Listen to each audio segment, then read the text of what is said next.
Chapter 34.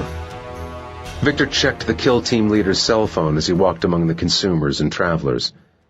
It had the marks of a well-used personal phone, not a sterile item purchased for a specific job. That confirmed what he already knew. These guys weren't elite operators. But there were still 4 of them, and a bullet that found its mark still killed regardless of the shooter's qualifications. Viktor opened up the call history on the tall man's cell and dialed the most recent number. A man he took to be Petrenko answered in Russian after the second ring. In a cautious tone, he said, "Yes?" Viktor didn't speak. He listened to the background noise. He could hear Petrenko's breathing, the echoing sound of a public address system, the hustle of commuters. There was no public address system currently sounding in the mall area, but he could just about make one out as it drifted through the air from the main concourse. Viktor headed toward the escalators. He kept his eyes moving, checking ahead, his flanks, reflections, anyone looking his way. "It's you," Petrenko said. He sounded surprised, but controlled. Intrigued and scared at the same time. His voice carried the accent of a well-spoken Minsk resident, an educated man, wealthy. Viktor heard the click of fingers close to Petrenko's phone. He pictured the Belarusian gesturing and mouthing to the freelancer not in the mall. In the background, the public address system continued to broadcast its message. Someone had parked their car in the wrong place, and it needed moving. Viktor heard the clatter of cutlery or coffee cups. He guessed from someone clearing a table near Petrenko. "That's right," Viktor said back. He walked briskly, always looking for signs of his enemies, but seeing no one. "How did you get this number?" Petrenko asked. "How do you think?" A pause.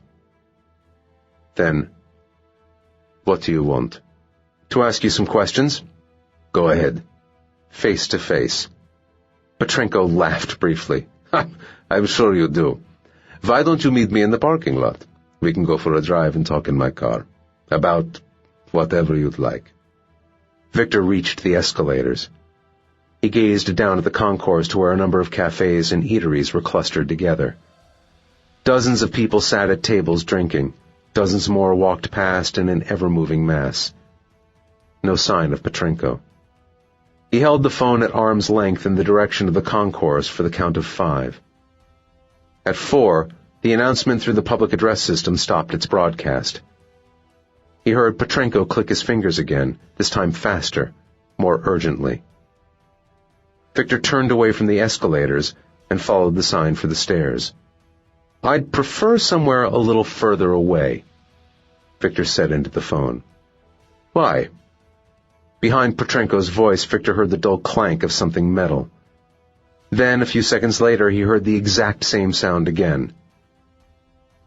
Viktor began descending the stairs. He wrapped his fingers around the phone's microphone to muffle his voice and disguise the echo of the stairwell. "Because," he answered, "in the last 10 minutes I've killed 3 of your men, and it won't be long before someone notices." Viktor heard another clank. "Okay," Petrenko said, sounding more confident. "I understand what you're saying.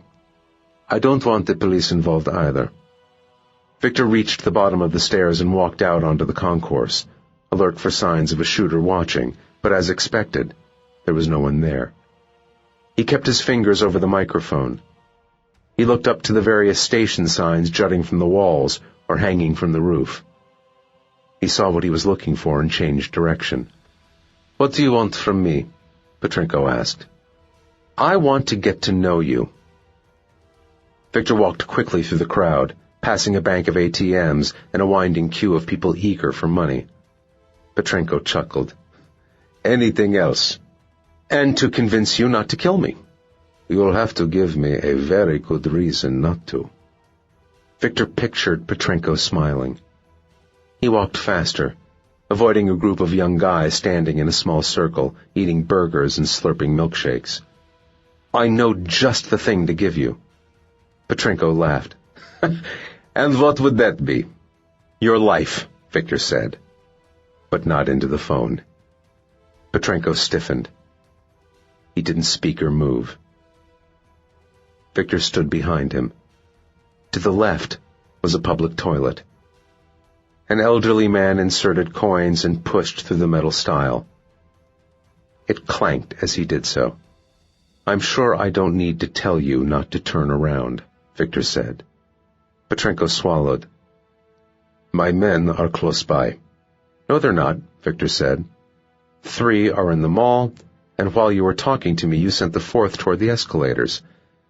He'll realize in a moment I didn't come down that way. But a moment is all I need." Petrenko took his phone away from his ear. "What do you want?" "Start walking." Viktor dropped the phones into a trash can. "Head toward the exit." Petrenko started walking.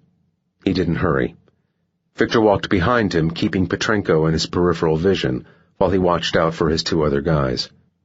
"Walk faster if you want to keep your knees." Petrenko increased his pace. "Don't kill me. I'm begging. Whether I do or not depends on you." "I'll scream for help," he said, voice cracking. "Then I'll shoot out your spine and be gone before anyone even thinks about coming to your aid." They left the train station. Now the rain had stopped, it was marginally warmer outside than when Viktor had arrived. "Which way?" Petrenko asked. "Which way would you like to go?" "Left." "Then we'll go right." He kept close to Petrenko, but not too close. Friends or colleagues would keep a respectable distance. They walked for a few minutes, Viktor telling Petrenko when to turn left or right, and when to cross roads. They stopped in an alleyway. Viktor asked, "How did you know what I look like?" "I don't suppose it's worth lying," Petrenko said, looking over his shoulder. "Keep your gaze ahead," Viktor ordered, "and lie if you think I'll believe you. But I'll take a finger for every time I don't. One of my men saw you in the hotel suite beforehand." A breath caught in Petrenko's throat. He swallowed and continued. "I used my contacts with the cops to get a sketch artist's drawing composed and circulated." "I can give you money," Petrenko said, stalling. "Drugs, women, whatever you want." "I don't want money, or drugs, or women. You must have worked out by now that my target was Gabir Yamut, not yourself. But you came after me anyway. I killed your people, I attacked you in your own city.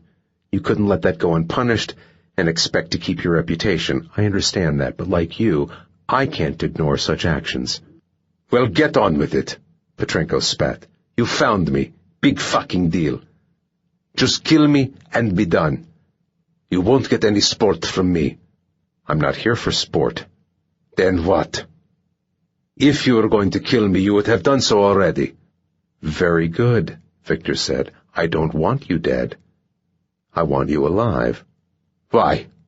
"My target was Yamut, not you. That you found yourself in the crossfire was an unavoidable coincidence, for which I'm sorry." "Apology accepted," Petrenko said flatly. Viktor said, "Forget about me." "What?" "Withdraw the picture. Tell your people I'm dead, if it helps you save face. Tell them I was killed in a gun battle with your hired thugs." "Why?" "Because I'm telling you to," Viktor answered without emotion. "Because I'll kill you if you don't. Go back to your life, and I'll go back to mine." "It would never work. No one will believe it without your body." "There are 3 bodies in a back room at the station, so make it work, and if it doesn't work, I will come back. If I could get to you now, I can get to you again." Petrenko stiffened. "I believe you," he said, swallowing. "I do. You win. I'll do what you want." "We have a deal then?" "Yes." Petrenko agreed. "We have a deal. But answer me this. Why are you letting me live? Why not just kill me?" "I only kill if it serves a purpose," Viktor explained. "And killing you would not stop my picture being out there. That's all I care about. If I killed you now, to ensure it never surfaces, I would need to wipe out your entire organization. and I just don't have the time." "Just who the hell are you?" "Who I am is not important. What is important is I'm letting you live, and if you want to stay alive, you'll never ask that question again." Viktor circled around Petrenko to face him and said, "Hold very still, if you like your life." Petrenko, his face glimmering in sweat, watched with horror as Viktor reached into the breast pocket of Petrenko's shirt. When Viktor withdrew his fingers, something was left behind. He took a step backward. "In your pocket, I've placed a little parting gift. It's a container of trinitrooxypropane. You'll know it better by its more common name, nitroglycerin. It's only a small amount. But if you make any sudden movements, or even breathe too heavily, it will blow a hole the size of a fist through your chest." "Oh my God!" "Careful," Viktor said, and brought a finger to his lips. "I wouldn't speak louder than a whisper if I were you." He stepped away, walking around Petrenko until he was out of the Belarusian's line of sight. "If I ever hear that someone from Belarus is asking about me, I'll come back. But you won't know that until I'm standing over your bed." He stepped away. "And remember, whatever you do now, make sure you move very, very slowly." It took an agonizing 6 minutes for the team hired by Berliuk to find Petrenko. He hadn't dared move, so he had phoned, and was drenched in sweat by the time he heard his name being shouted. 2 idiots appeared, red-faced and out of breath. They were as unfit as they were dumb. Very slowly and quietly, he explained the situation. The 2 men looked at him blankly. "One of you," Petrenko said through gritted teeth, "take it out." Neither said anything. "Someone had better do it right now."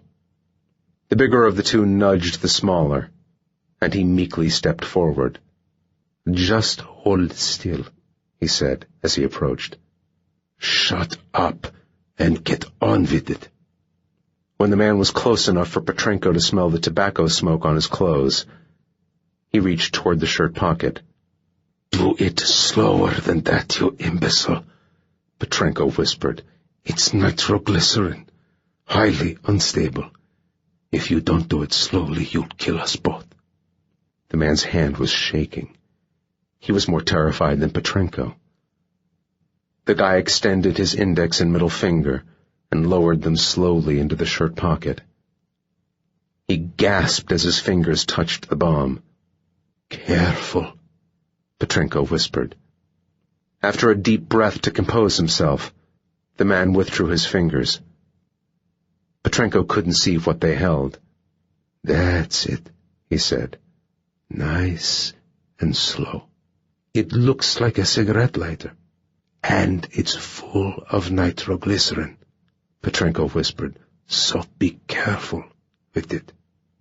Petrenko took a step away. His underling held it at arm's length. "Put it on the floor," Petrenko said, stepping further away.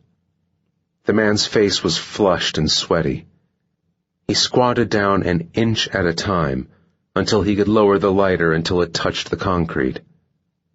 He gently laid it flat. He released a huge breath when his fingers were free of it. Petrenko stepped around the lighter and backed off. His man followed. "What now?" he asked. "Detonate it," Petrenko said. "With what?" "You're armed, aren't you?" The hireling sighed and drew his silenced pistol. "Are we out of range?" "Of course we are," Petrenko spat. "Now shoot it." He aimed, took a breath, and fired. The lighter disintegrated, spraying out liquid. But there was no explosion. Petrenko waited expectantly. Still no explosion. "What the hell?" He pushed past the shooter, knelt down, and tentatively touched a finger to the small puddle of liquid. He smelled it, just lighter fluid. "Bastard!" Petrenko yelled, then laughed. Chapter 35. Moscow, Russia. Tomas Berliuk disconnected the call from Petrenko and slipped his cell phone away. The Belarusian gangster had informed him that the freelancers Berliuk had hired were successful in giving Petrenko his show of strength, though 3 had died in the process. Berliuk cared nothing for dead hitmen. All he cared about was that Petrenko would keep the arrangement with Yamut a secret, and Kasakov would never find out Berliuk had made a deal with his best friend's mortal enemies. Berliuk took a composing breath and checked his reflection in the closest wall mirror for signs of stress, and, seeing none, used his palm to brush the shoulders of his suit jacket. He flattened a wayward strand of hair, turned, and returned to the far side of the dining room, where Kasakov sat with Eltsina and 2 prospective clients. They were North Koreans, both serious men in their 50s, representatives of Pyongyang. The club was one of Moscow's finest and Kasakov's personal favorite, which meant it was Berliuk's favorite, too. Berliuk frequently accompanied his friend when dining, but it was rare to see Eltsina at the same table. Whereas Kasakov and Berliuk were friends as well as colleagues, neither had any affection for the Russian. She was a humorless woman who rarely smiled and never seemed to have any fun. Jokes that had Kasakov crying with laughter would often garner no reaction from Eltsina. For this particular meal, however, her expertise was needed. Doing business with North Korea was practically guaranteed to raise Kasakov's profile, if any aspect was not conducted with the utmost discretion and careful strategy to limit exposure. Despite the huge sums of money to be made selling arms to the communist regime, as well as selling weapons of their own manufacture, traditionally Kasakov only brokered with Pyongyang when the timing was just right and the risks minimal. Now, however, times had changed, and the need for a large deal with the communists was imperative to the operation. "Gentlemen," Kasakov was saying, "I trust you enjoyed your meal and are ready to talk merchandise. As you are aware, I am offering you the unique opportunity of adding the Mikoyan MiG-31 to your nation's Air Force. This is the very rare and extremely sophisticated BM multi-role version of the interceptor model, which has significant upgrades to the original design. These include, but are not limited to, the ability to carry air-to-ground missiles, HOTSAS controls, advanced avionics, digital data link capability, and Zalsen M passive electronically scanned phased array radar. That PESA has a detection range of 400 kilometers and enables your pilots to simultaneously attack both ground and air targets. Your catalog has the full list of the extensive improvements." Kasakov smiled before continuing. "Now, NATO has seen fit to designate this aircraft the Foxhound, which I think you will agree is a very apt name. The plains of Seoul and Washington will be like foxes to these merciless dogs." The North Koreans sat without expression. Berliuk took his seat next to Kasakov and whispered, "I'm very sorry about that." Kasakov nodded, but Berliuk knew him well enough to feel his displeasure. No one else at the table acknowledged him. "The MiG-31BM is a very rare fighter," Kasakov added. "With these mighty jets in your Air Force, you will join a powerful and elite cadre of nations. Aggressors to your country's sovereignty, America included, will be terrified to send their planes into your airspace or their ships into your waters. Your strength will be unmatched, and your ambition realized. I have 20 for sale, for the very reasonable sum of $70 million each. This price is non-negotiable, and includes delivery of the planes to the location of your choice at the time of your choosing." One of the North Koreans spoke. He was tall, deathly thin, his jet-black hair cut short. "The Indians will sell us upgraded MiG-29s for $40 million each." Eltsina gave a small shrug. "Of course they will. especially when they are worth no more than 15 million, upgraded or not. And those upgraded MiGs will have been modified in India. We are offering genuine Russian-manufactured hardware, surplus to requirements, but that has never been used operationally. They are in perfect working order. Moreover, when you buy from us, you know with 100% certainty that you will receive 100% of your order. She smiled and raised her eyebrows. You won't have a repeat of that unfortunate Kazakhstan-Azerbaijan affair. The North Koreans began conferring among themselves in their own language. It sounded to Berliuk like an alien tongue. He shook his inhaler and used it to ease his breathing.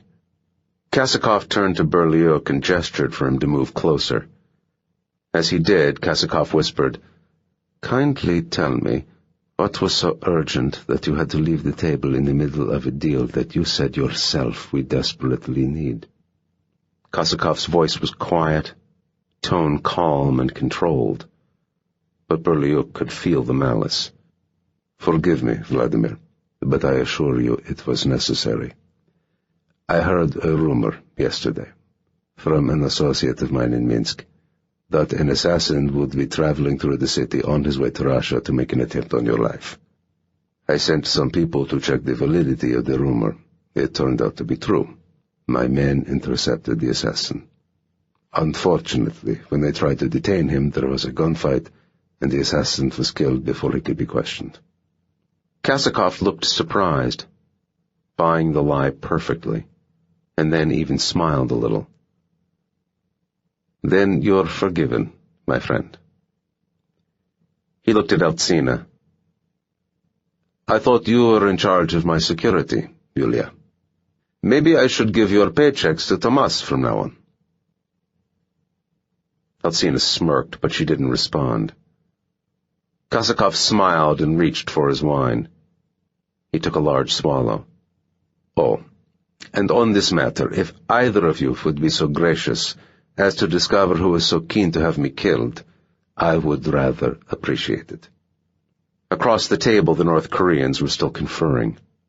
"I heard something about a mass killing at a hotel in Minsk," Eltsina said to Berliuk. "Is this the incident you are referring to?" Berliuk sipped his mineral water and avoided looking at her. "I'm afraid I haven't yet got all the details." "When you have," Eltsina said, her tone gentle and understanding, "I would very much like to hear them." Berliuk nodded. "More important," Kasakov said, "what is happening regarding the bastard who killed my nephew? Have you found out where he is hiding yet, and commissioned someone to extinguish his miserable existence?"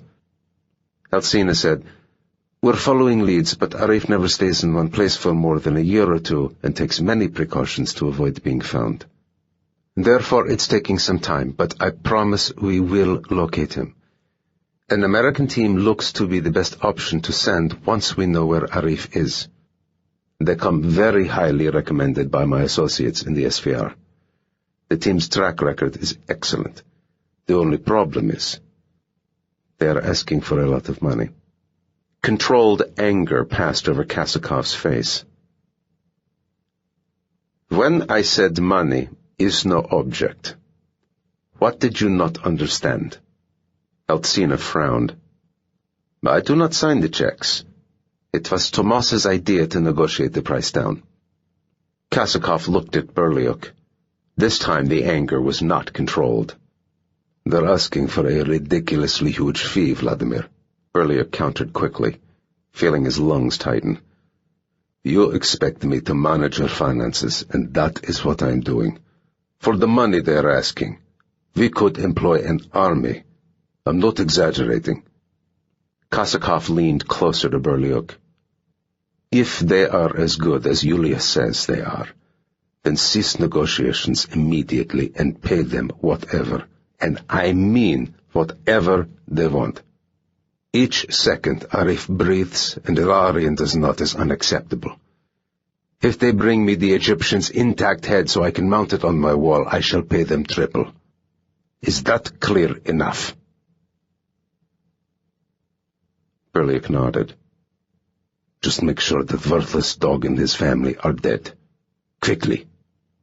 The North Korean stopped talking and looked back across the table.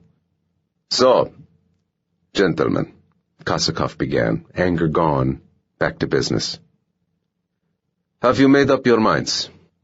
The thin North Korean interlaced his fingers. What about armaments? Tell us what you intend to deliver with the planes. Berliuk used his inhaler a second time and fought not to smile. Everyone, governments included, wanted something for nothing. A hound without teeth is no good to any man, Kosakov said. But sharp fangs cost money. You will be pleased to know I have near enough unlimited access to air-to-air missiles, such as the R-33 and the newer R-77, as well as air-to-surface, including the X-55 anti-ship missile. Please, my dear friends, check your catalog for a full list of prices. However, as a sign of our enduring friendship, if you would be so very kind as to buy all 20 jets, then I will supply each with a full armament of your choice of missiles. No extra charge. He paused. So, do we have a deal? The thin North Korean nodded. But we want assurances of quality. Of course, Kosakov said with another smile. You can have a money-back guarantee. Chapter 36. Washington, D.C., USA. Proctor met Clark in the Smithsonian National Zoological Park. He was waiting next to the great cats enclosure, watching a couple of Sumatran tigers lying on the ground, doing nothing. It was a warm day, which meant it was hot for a guy of Proctor's size. He stood next to Clark and watched the tigers. They continued to do nothing. They look bored, Proctor said after a moment. Clark didn't turn his way. What animal built so perfectly to kill merely wants to be fed? Proctor nodded. Few other visitors were near, but Proctor spoke quietly regardless. I know what you were going to say, so don't, all right? Things didn't go exactly as planned last week in Minsk. Clark didn't say anything. One of the tigers yawned. Yamut made it out of the country alive, true, but Yamut is just the bishop. We're going after the king here. The important thing is that we struck Arif's network right where he's going to really feel it. Forget the fact that Yamut survived. What matters is that Arif is going to be furious his best pal almost ended up a corpse. He's still going to do the two things we wanted. He's going to be on guard against further attacks, and he's going to want to deliver a nice big fat dollop of payback to the culprit. And, courtesy of Callow, both Arif and Yamut are going to believe that Kosakov was behind it, so that's score number one. As for number two, Kosakov now knows the RDX that killed Farkas came out of the batch stolen from him when his nephew was killed. If he hasn't already begun moving against Arif, he will very soon. But now Arif knows Kosakov is gunning for him, and he's going to be that much harder to hit. So Vlad won't just be able to wipe him off the face of the earth like he might have if Arif didn't take steps to protect himself. Kosakov is already hard to hit. Proctor paused for a second. The result is exactly what we want. The world's two most prolific arms dealers thirsting for each other's blood and entrenched in a war for hopefully years to come. The flow of illicit arms will be damaged so badly it might never recover. We'll save countless lives. Clark huffed. I'm well aware of the strategy, Roland. I know you are, Proctor agreed, but it doesn't hurt to be reminded of it when things become a little less clean than we would have liked. Clark was still watching the tigers, one of which was now sleeping.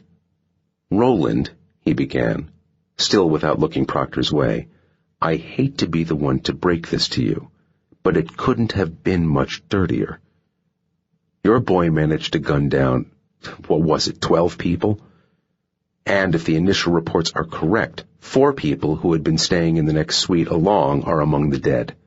And I'm deeply unhappy about those civilian deaths, Proctor assured, but Tesseract didn't have a lot of choice with the strike point. It would have been great if Yamut and Petrenko had met in a cabin in the middle of nowhere, but they didn't. Civilian casualties are always a possibility with these things, and we need to wait to hear from Tesseract before passing judgment. Clark scoffed. Your MVP failed to kill Yamut and took out 4 civilians in the process, and you want to hear from him before passing judgment? Roland, please. You need to accept the facts.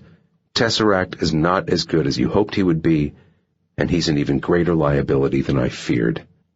He managed to kill 1 civilian casualty for every 2 bad guys. We might as well have shelled the building. At least then we would have taken out Yamut as well. Being from the military, Proctor commented, you should be more accepting of collateral damage. Clark's eyes narrowed.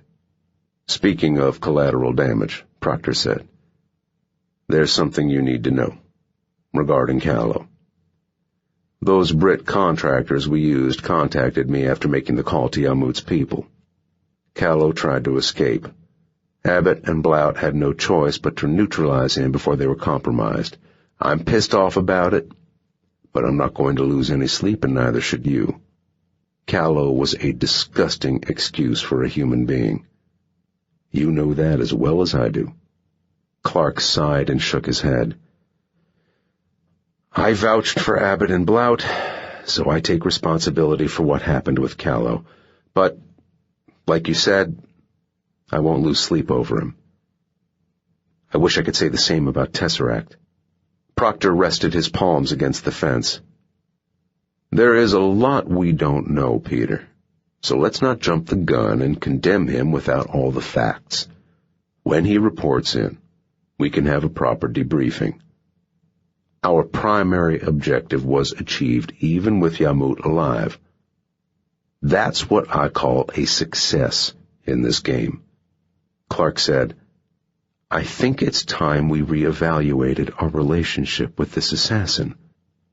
The second tiger joined the first and closed its eyes. They lay side by side.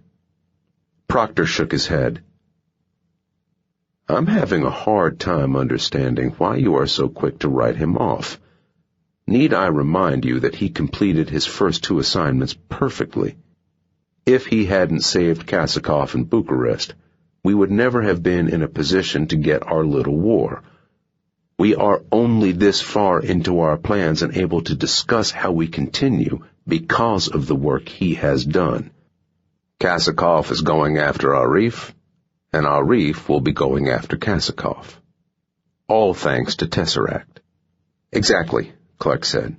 We have set things into motion, so now we can start thinking about tying off loose ends. Hang on a minute, Peter. Things are in motion, that's true, but we are still going to need Tesseract at least once more, don't forget. If we even get to that stage, which we won't if Tesseract failed to get away cleanly. I'm sure the Belarusians won't be too concerned with a bunch of dead gangsters and mercenaries. But what about those 4 civilians? They'll want to know why they died and who killed them. That's another spotlight on us. We could have a huge problem walking around out there. We can't allow that. Proctor sighed.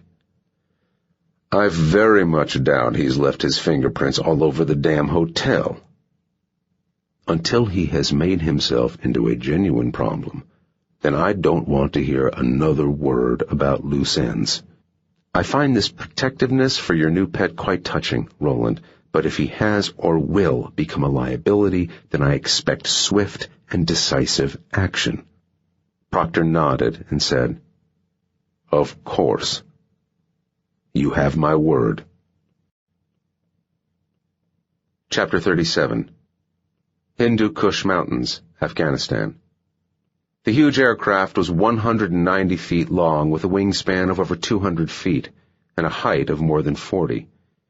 It was a Soviet-made Antonov An-22, a cargo plane, one of the largest in the world, with a payload of up to 180,000 pounds. That capacity had been reached with 2 partially disassembled MiG-31B jet fighters and accompanying missiles and spare parts filling the aircraft's cargo hold. The Antonov was flying at an altitude of 22,000 feet above sea level, and its shadow passed over the snowy peaks of the Hindu Kush mountain range in northeastern Afghanistan. The sky was blue and cloudless, the air thin and free of turbulence. The Antonov had begun its long journey at an airport outside of Novosibirsk, Russia, and since leaving the country, had flown south over Kazakhstan, Kyrgyzstan, and Tajikistan before entering Afghan airspace. Their circuitous route would also take it over Pakistan, then India, Thailand, and several bodies of water before it reached its destination of North Korea.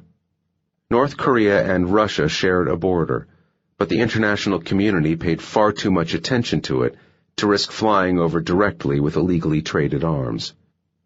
Each member of the crew was highly experienced in the extra-long flights necessary to deliver weapons to Kasakov's customers around the globe.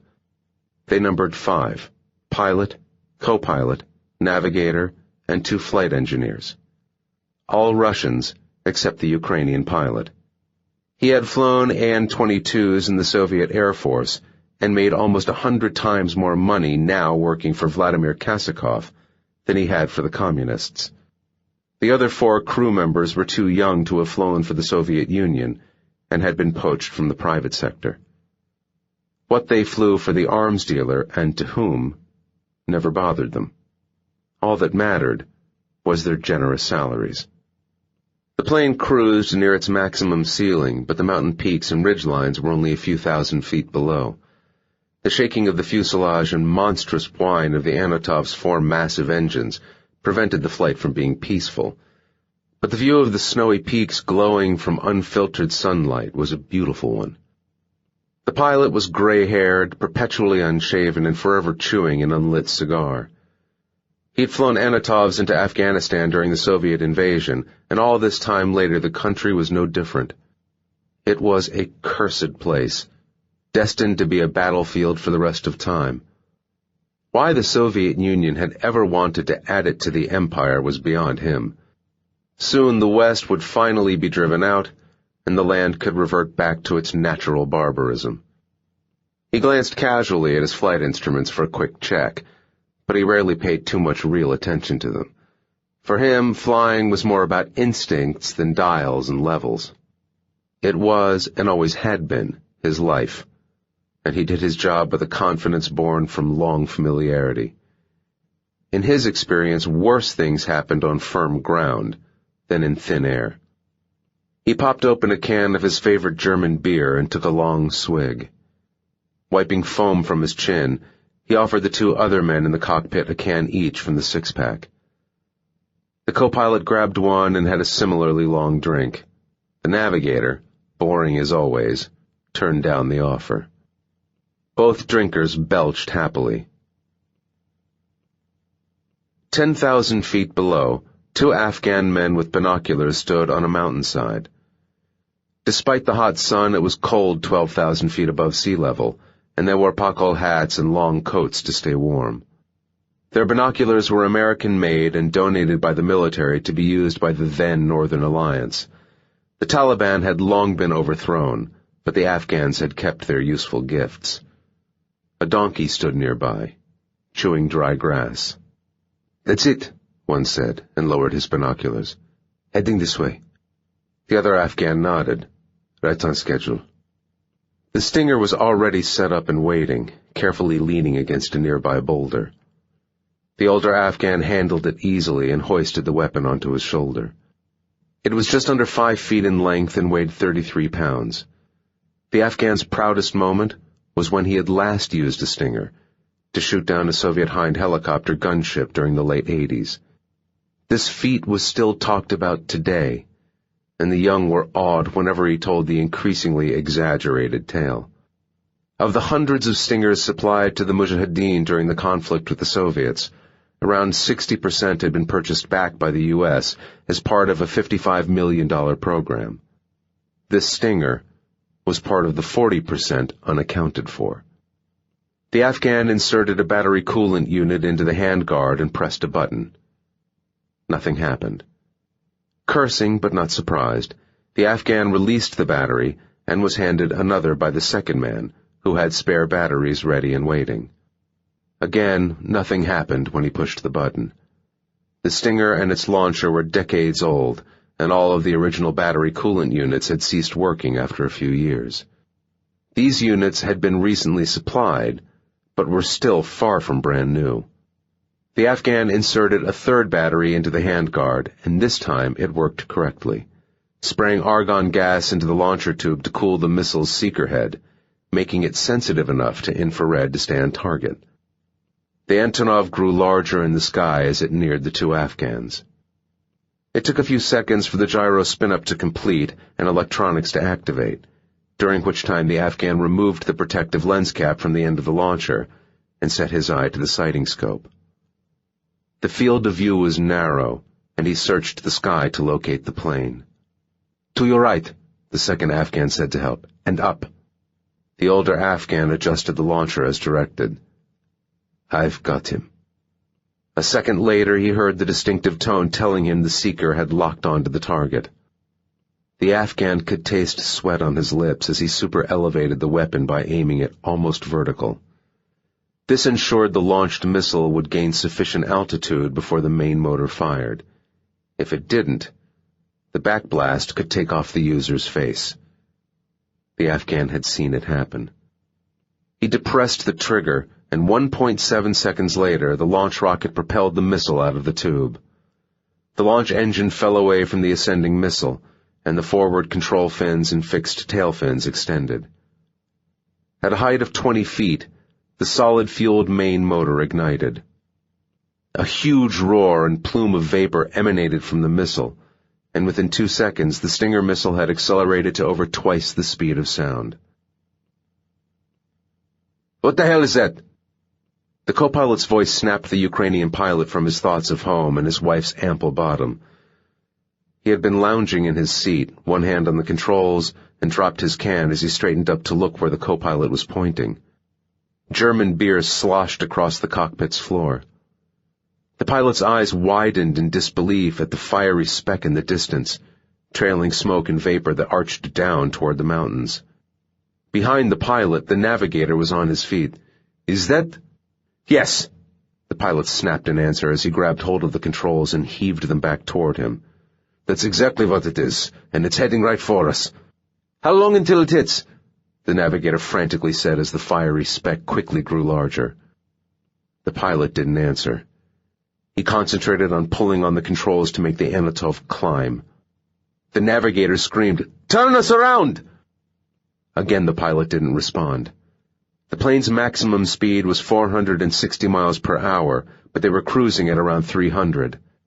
He watched the speedometer slowly turn clockwise, the acceleration tempered by the climb, knowing that even if the Antonov was already at maximum speed, there was no way he was going to outrun a missile traveling at more than double that speed. "Turn us around!" the navigator screamed again. "Why aren't you turning us around?" "Shut up and sit down," the pilot yelled back. "I'm trying to save your life." From his time in the Soviet Air Force, the pilot knew that ground-to-air missiles had limited ranges and a comparatively low maximum ceiling. His only hope was to get the Antonov to an altitude where the missile, for all its speed, wouldn't be able to reach. The two Afghans watched the ever-lengthening trail of white vapor shoot across the sky. The trail was a jagged curve of straight lines as the Stinger's guidance system used proportional navigation to make adjustments to its flight path, plotting a course to where the Antonov was heading so that it could intercept it. "Why is the plane doing that?" the younger Afghan asked as they saw the Antonov climb steeply. The older Afghan wasn't sure, but he didn't want to look ignorant in front of the youngster and so answered, "They're scared." "Will it still hit?" The older man said, "I don't miss." They watched as the missile sped toward the Antonov, its passive infrared seeker locked on to the heat from the aircraft's engines. In less than 3 seconds, it had closed the distance. The Stinger hit the Antonov's starboard wing between the two engines, and his 3-kilogram warhead detonated. The wing was ripped in half by the explosion, and the detached section tumbled earthward. The pilot wrestled with the controls. His clenched teeth bit through the unlit cigar, and it fell into his lap. The whole plane shook violently, and he fought to keep it level. The altimeter needle turned counterclockwise. "We've lost engine number 3, the co-pilot yelled. "Engine number 2 is on fire." "Deactivate it," the pilot said. The co-pilot operated the controls to shut down the burning engine. "Shit," the pilot said as he watched the altimeter swinging ever more rapidly counterclockwise. The ropey muscles in the pilot's arms were hard, his knuckles white, tendons straining beneath his skin. The co-pilot was similarly fighting with his own set of controls. "We're not going to make it," he said, and looked to the pilot for a counter-argument. He didn't get one. When the altimeter hit 15,000 feet, the pilot said, "We're going to crash. Prepare for emergency landing." Below them, the mountains of the Hindu Kush were huge, imposing, and very close. 15,000 feet above sea level was only 5,000 feet clear of the mountains. The pilot desperately tried to guide the Anatov toward a valley where he might just be able to put it down safely. But the plane wasn't responding. 14,000 feet, the co-pilot yelled. The Ukrainian pilot blinked sweat away from his eyes. Behind him, the navigator was screaming, but the pilot ignored him. All his focus was on making it over the next ridgeline. Maybe on the other side there would be somewhere to crash land. Maybe. 13,000! The mountain seemed to shoot up before them. The pilot pulled on the controls with all his strength. He felt something tearing in his arm, but refused to give up the fight despite the pain. 12,000 feet! The mountain filled the view from the cockpit. "We're not going to make it!" The pilot closed his eyes. The Afghans watched through their binoculars as the Anatov's underbelly clipped the ridgeline, crumpled, and spectacularly tore apart. An instant later, its aviation fuel caught light, and the ensuing monstrous explosion tossed the wreckage across the sky. The two Afghans clapped and cheered as burning chunks of fuselage rained down over the mountainside. Chapter 38. Lavarone, Italy. The Alps were a good place to lay low. Mountains always were. By definition, they were remote and light on people. There were countless places to hide. With his mountaineering, climbing, and survival skills, Viktor could exploit the terrain and climate, turning them to his advantage and against any enemies. He liked the scenery, too. The peacefulness, the sense of isolation. Adriana would have loved the area, and had Viktor not been lying low, he might have invited her to join him. The Lavarone Plateau was located in the northeast of the country. It was a lush, rural area of several small towns and villages. There were a little over 1,000 residents spread across 11 square miles of woods and pastures. Tourists and passers-through were common enough for Viktor to blend in. 3 international borders lay within 100 miles. He had a room at the Albergo Antico in the center of town. It was the perfect kind of establishment to hide out in for a few days. Big enough to have some anonymity, but not so big as to lose track of who else was staying.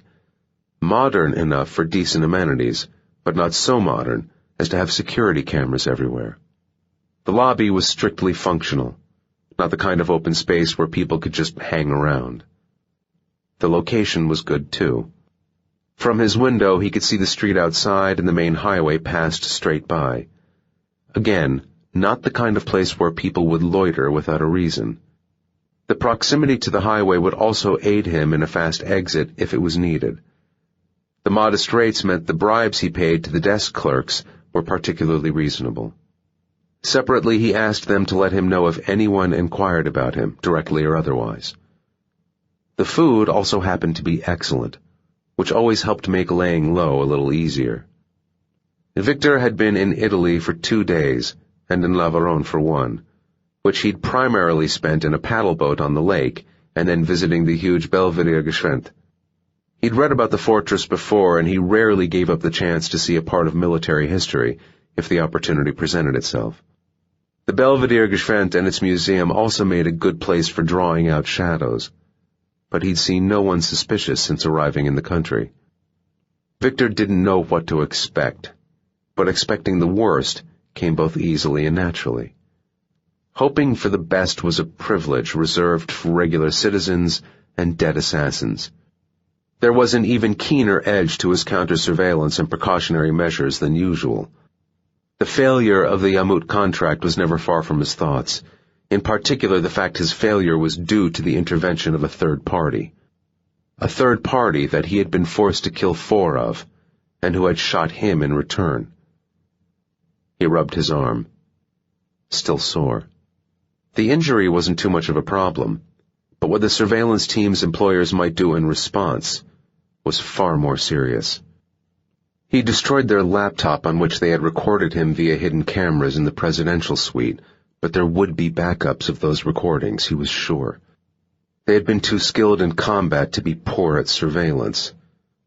Whoever they worked for would have Viktor's face, his voice, and could, at this very moment, be tracking him down. The encounter with Petrenko's men at the train station would give any pursuers even more intelligence on him. Petrenko wouldn't be a problem. Viktor had left the Belarusian far too scared to risk retribution. That took care of one potential enemy at least, which left his employer. There was no internet cafe in Lavaron, so Viktor caught a bus to one of the larger neighboring towns. There he spent 2 hours performing counter-surveillance before entering the lone establishment and sitting down in front of a computer. It was the first time he'd checked his CIA-supplied email account since before attempting the Yamut contract. As expected, there was a request to make contact for a post-action report regarding Minsk. He'd missed the prearranged call, but this wasn't commented on. The tone of the email was neutral. Nothing to give away just how angry his paymaster was at Yamut's survival. The voice wouldn't be happy about it. That went without saying. Viktor rubbed his right triceps before typing a response, stating a time he would call. A few days without strenuous activity had done his wound some good, and it was healing well. There had been no infection, and the pain was gradually subsiding. He took no painkillers for it. Pain, despite its inherent negatives, was the best indicator he had of how the injury was healing. He spent the rest of the afternoon exploring the towns and villages of the Lavaron Plateau, taking buses and walking, occasionally chatting with the friendly locals about their beautiful region, but never truly relaxing. Viktor returned to his hotel after dark, a newly purchased compact laptop hidden in a backpack. In his room, he powered on the computer, connected to the hotel's internet, downloaded and installed the required software, and called his paymaster. "What happened?" the voice demanded. "No attempt at small talk today, then?" "No, not today, my man. Not when last week you failed. Not when you got 4 civilians killed in the process. When you give me such a limited time frame in which to kill an arms dealer shielded by 10 armed men in a restricted location, you should recognize such a contract has a limited chance of success. Don't expect the second half of your fee," his employer countered, "and don't think you only have the one job left for me after this debacle. I thought you were better than that. I really did. Given the unforeseen circumstances I encountered, if you had anyone else capable of pulling off that job, you really should have used them instead." A pause. Before, "What circumstances?" "I don't know where you're getting your information from," Viktor said, "but it couldn't be less accurate. Those 4 civilians I killed were not civilians." "So who were they?" "I don't know," Viktor answered. "I spotted one of them when I first arrived. At the time I thought he was one of Yamut's people, but they weren't allied with either Yamut or Petrenko. They were a surveillance team, though I use that term lightly. They didn't shoot or fight like your typical pavement artists. They had Petrenko's suite rigged with cameras linked to a computer in the suite next door. When I went after Yamut, they intervened, which is the only reason they died and Yamut lived." His employer processed the revelation for a long moment before saying, "If they intervened, then they—" "No," Viktor interrupted. "When Yamut called for help, they did nothing. If they had any association, they would at least have answered. They ignored Petrenko's call for help, too." "Did you speak to any of them?" "Briefly. They told me nothing useful, but they spoke in Russian, though I don't believe they're Russian. Or Belarusians. The only one I saw in the daylight had tanned skin and dark hair. I guessed he was Middle Eastern, working on the assumption he was with Yamut, but he could have easily been South American or Mediterranean, or just had some of that heritage." "That's pretty broad." "Did I say it wasn't?" "I don't suppose they had ID on them, did they?" "Belarusian driving licenses." "Genuine?" "Expert fakes." "So they've got resources." "Plus training, experience, financing, and accurate intel. Unless Yamut and Petrenko advertised their meeting in Arms Dealers Weekly." "So you're saying some intelligence agency was running an op on Yamut or Petrenko, and we've stepped right in the middle of it." "Is the most likely case," Viktor agreed. "Or they're private operatives working for some other organization or individual." "You said they had rigged Petrenko's suite up with cameras, right?" "Yes. So logic would dictate they were watching Petrenko, else they would have spied on Yamut back in his own country, wouldn't they?" "Could have been cops, or domestic agents looking to bust Petrenko for one of his many crimes." "None of them tried to arrest or apprehend me," Viktor explained, "which they would have done had they been from the Belarusian security services. My guess is they were interested in what Yamut and Petrenko were discussing, as opposed to them as individuals. Either way, we've been compromised." "How exposed are you?"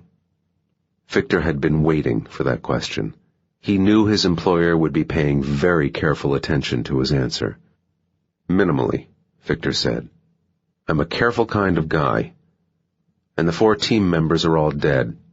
I put a magazine full of 9 mils through their computer's hard drive. No one's going to be able to recover the recordings." "Good," his control replied through a sigh of relief that should have been better disguised, considering the implications had Viktor's answer been different. "And what about the next day? I heard there was a significant number of deaths at some train station. That wouldn't be your doing, would it?" "I extracted by car," Viktor answered. "Anything that happened the day after is likely to be Petrenko striking out against enemies he suspects came after him." "I suppose so." From the tone, Viktor couldn't be sure whether he'd been believed, but there was nothing his employer could do to prove the incident at Minsk Central had been Viktor's doing. Any security camera footage would be inconclusive at best. "Right," the voice said after a moment. "If there's no exposure, there's nothing to worry about. I'll let you know if that changes, but until then we carry on as normal. I won't need you right away, but stay in Europe. You'll be back to work soon enough." After the call had disconnected, Viktor sat still in the darkness with only his thoughts for company. He examined one of the wallets he'd taken from the surveillance team, as he had done several times already. Aside from the Belarusian's driver's license and some cash, it was empty. There would be fingerprints, of course, and if those they belonged to were on anyone's database, no doubt the CIA could identify that person, but Viktor didn't want his employer to know anything about his attackers before he himself did. If Viktor's suspicions proved to be correct, then it could put him in a very precarious position with the CIA. He thought about the events at the Hotel Europe. There were some gray areas where he couldn't recall every detail, but that was always the same after combat. Certain events remained vivid for years, whereas others, not necessarily of less significance, disappeared from memory within minutes. Viktor didn't understand the physiological or psychological reasons behind it, and he didn't want to either. Checking his other email accounts, he found a reply from Alonso, dated last week. The email explained that Alonzo was in Europe for just one more day, and if they were going to meet up, it had to be very soon. That had been several days ago, so Alonzo's European contract would have gone to an alternate professional. The email also went on to say that, in retrospect, Hong Kong hadn't been that much fun, and Alonzo wouldn't recommend going. Viktor deleted the message. He could have used the money the Hong Kong job would have given him, but it had been withdrawn for some reason. Maybe the client had gotten cold feet, or the target had been hit by a train. Viktor found he'd missed out on another job from a different broker, too. A Kazakh working out of Moscow, who Viktor hadn't done a job for in years, had an unspecified but very dangerous contract worth a potentially huge fee. He wanted to pitch Viktor for it. When Viktor replied to the email asking for more information, the message was bounced back. The recipient account was no longer active, so, like the Hong Kong job, it might have been withdrawn, or perhaps it had already gone to another killer or killers. His other accounts were full of spam and nothing else. No one was offering work. He had been out of the market for over 6 months, so it was hardly surprising brokers were going elsewhere. He didn't believe his employer was going to be a problem, at least not yet, but the voice on the other side of the world would want to know whose surveillance team Viktor had killed, just as much as Viktor did. And Viktor wanted to find out first. It would have helped his cause to have kept his findings to himself, but it wouldn't have been long before his employer had discovered that those additional bodies hadn't belonged to civilians. Being found to have withheld information wouldn't improve his precarious position with the CIA. Another day of healing and he would move south to Bologna. If Viktor was going to identify the men he had killed in Minsk before his employer did, he was going to need some help. Chapter 39. Moscow, Russia. Despite the smiles, anecdotes, kind words, and handshakes, Vladimir Kosakov was bored, frustrated, and wishing he was anywhere else. The party was typical fare for the Moscow elite. There were politicians and oligarchs and celebrities, all rubbing shoulders, acting friendly and laughing, while secretly hating each other. The oligarchs hated the power the politicians wielded, while in turn, the politicians hated the wealth of the oligarchs, and both hated the popularity of the celebrities, who hated the politicians and oligarchs, simply for not being celebrities too. Kosakov was unique in that he hated them all. He threw some champagne down his throat. He stood alone, only caring about when the next tray of canopies would pass his way. Despite doing his best to give off leave-me-alone signals, plenty of people wanted a piece of him, and it took an enormous act of self-restraint not to start throwing hooks and uppercuts. Normally he was able to mingle deftly, converse affably, and tell a mean joke. For all that he loathed such parties and their odious partakers, it was essential that he attend to maintain the acquaintances, contacts, and friendships necessary to remain a free man. Even though Russia never extradited nationals, there was always the chance some politician might turn against him, whether to take over his business, gain favor with the international community, or perhaps, unlikeliest of all, out of moral decency. So long as the Ukrainian had the backing of the rest of Moscow's aristocracy, he could sleep easily. Tonight, however, Kosakov couldn't put on his party face. All his thoughts were consumed with Ilarion, Arif, and the vengeance he so urgently needed. The only person at the party he had any time for was on the opposite side of the room, hanging on the words of some handsome Russian actor. Isolde wasn't alone. There had to be a dozen wives similarly enraptured, and a dozen husbands jealously trying not to let it show. The difference between Isolde and the other wives was that the handsome actor was obviously as taken with her as she was with him. It wasn't surprising. Kosakov's wife looked simply gorgeous, as always. Tall, slim, and graceful, she outshone every woman in the room. Her backless evening gown managed to be both unashamedly sexy, yet undeniably elegant. Some of the less classy wives showed off their inflated chests with necklines that almost reached their navels, and could neither frown nor smile, thanks to their stretched and frozen faces. Isolda's black hair was tied up, how Kosakov preferred it, and the style elongated her already enviable neck. The diamond earrings that had been a birthday gift from her husband danced and glittered as she laughed. The actor made another joke, and by the strength of the mirth it generated from the coven of wives, he had to be something of a comedian. Kosakov had watched him in a couple of Russian films, and knew the man had to be a better comic than actor. The man leaned close to Isolde and whispered into her ear, at which she smiled, wide and carefree. For once, Kosakov could not detect the pain she hid so well from others, if not from him. They had been married for a little over 15 years, and though Isolde was in her late 30s now, she was still without a child. It killed Kosakov to know her unhappiness was his fault. Isolde laughed again, and her hand moved to the actor's arm. He was no more than 30 and no doubt as fertile as he was handsome. Kosakov imagined Isolde was fantasizing about sleeping with the actor at this very moment. From the way he looked at her, the actor's own thoughts were certainly no different. If she succumbed to his charms, Kosakov couldn't blame her. It was his infertility that caused her to cry into her pillow in the middle of the night when she thought he was asleep. He pictured the scene, a month from now, when she came to him to announce the miracle they'd been waiting for.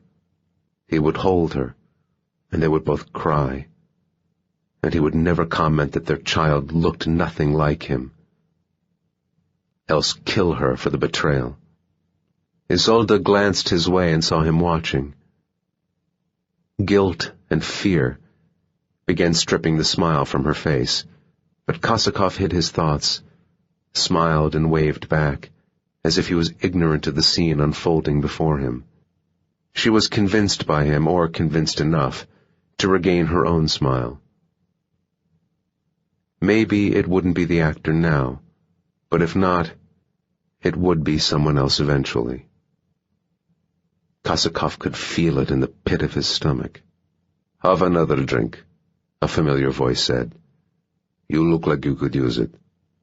Kosakov turned to see another annoyingly good-looking face. Tomas Berliuk was holding 2 champagne flutes. He handed one to Kosakov. "I didn't think you were coming." Berliuk sipped some champagne. "I thought you could use the company." Kosakov gestured. "I take it you've seen my wife." Berliuk stared at Isolde for a long time before saying, "It's hard not to." "Every woman hates her," Kosakov remarked. "Every man desires her." Berliuk took a big swallow of champagne. "And yet, she's yours, and yours alone." Kosakov nodded and pretended he didn't notice how his best friend gazed upon his wife. "So," Berliuk said, finally tearing his eyes away, "who is our gracious host tonight?" "Some oligarch who bribed and threatened his way into buying up formerly state-owned gas reserves," Kosakov explained.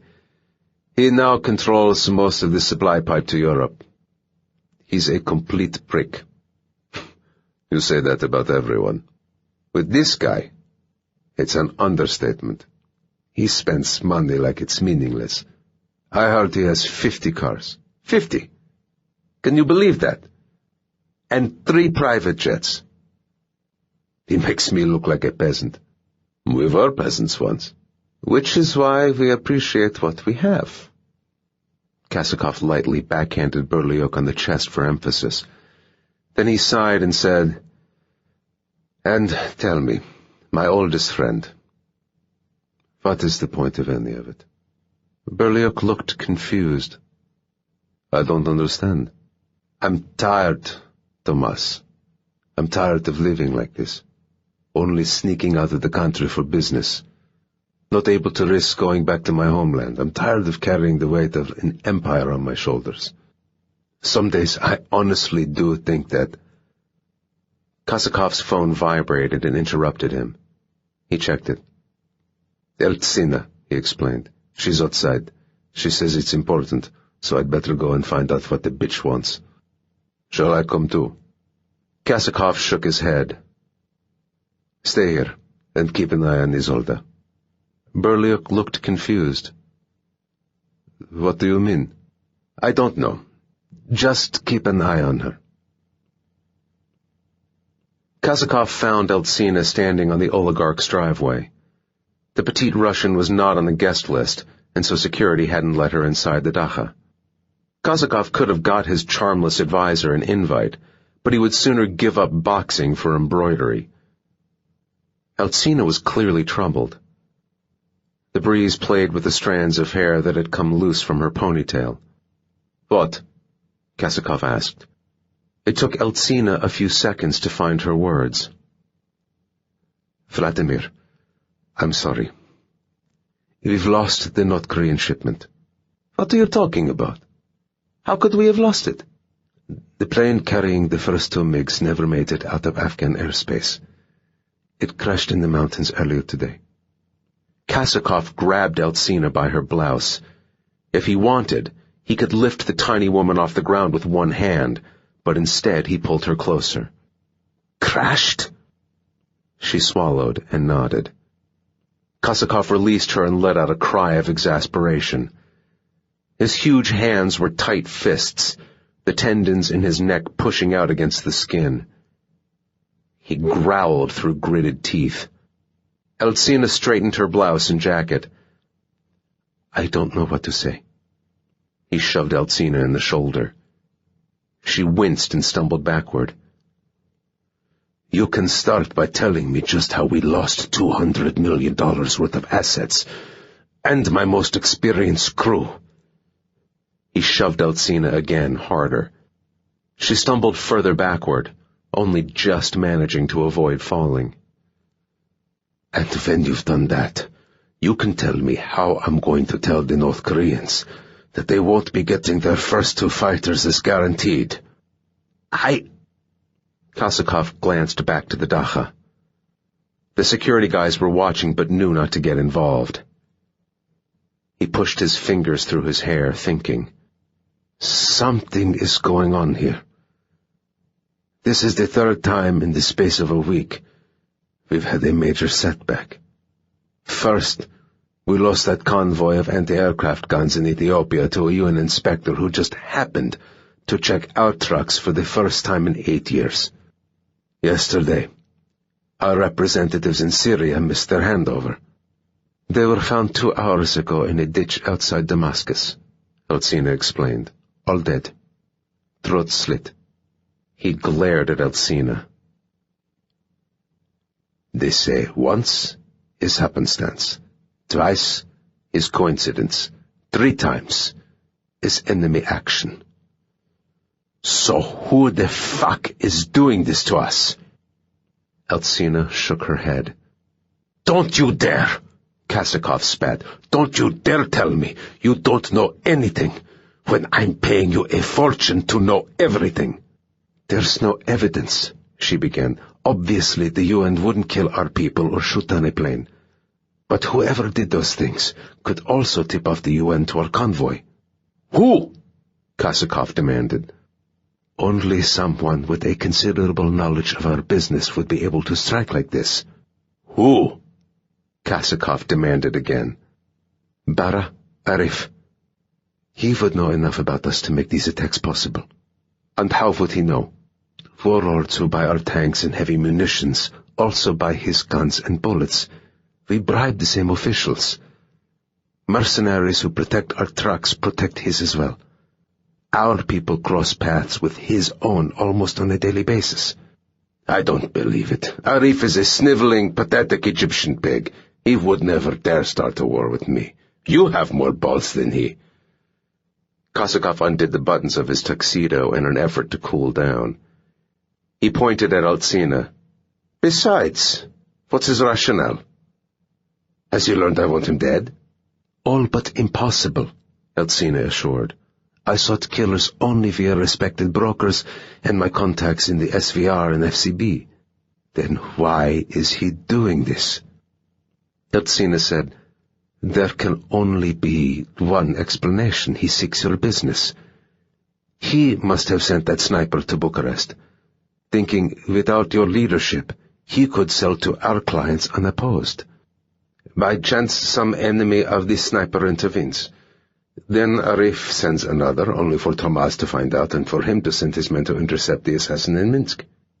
So Arif abandons his ambition to have you dead and instead attacks our network, seeking to leave us crippled and turn our clients against us. After all these years of coexisting, he finally grows a backbone. Had our roles been reversed and it had been me whose business had existed long before he came to prominence, I would not have waited so long to crush my potential competition. I wish it was not about business. I wish he knew I wanted him dead. I wish he was acting in self-preservation. I want him to live in fear. I want him to look at his family and imagine them screaming. Eltsina remained silent. Kasakov said, I'm sure this new revelation will serve as additional motivation to track him down. She straightened up. Motivation cannot be higher, Vladimir. He will suffer for the death of your nephew. All my contacts have been petitioned for intelligence. Our most trusted people are gathering information. No effort or expense is being spared. Arif has remained hidden for years, but he will be found eventually, I promise you. But how much damage will he have caused us before then? Eltsina didn't answer. What is the situation with the American team? Berliuk has agreed to their demands, and we have them on a retainer, so we won't lose them to some other job. But until we locate Arif, they're just waiting. If what you say is correct, and Arif knows how to hit us because our businesses frequently overlap, Eltsina nodded, then we must know as much about his organization as he does ours. So, let's return the favor. Have anyone with even the slightest connection to Arif killed, and triple my security. Ensure everyone who works for me knows what's going on. Everyone needs to be on guard. That piece of shit could hit us again at any time. You need to be aware that the war with Arif will make our people fearful and damage morale, which has already suffered with the decrease in business these past few years. I don't care, Kasakov roared, saliva striking Eltsina's face. Let them be scared. I've made them rich. A little fear will remind them to be grateful. She nodded, not daring to wipe the spittle from her cheek and lip. I want Arif dead, Kasakov whispered coldly, and while I wait, I'll watch his empire burn to the ground around him. Chapter 40. Bologna, Italy. It was always a pleasure visiting Bologna.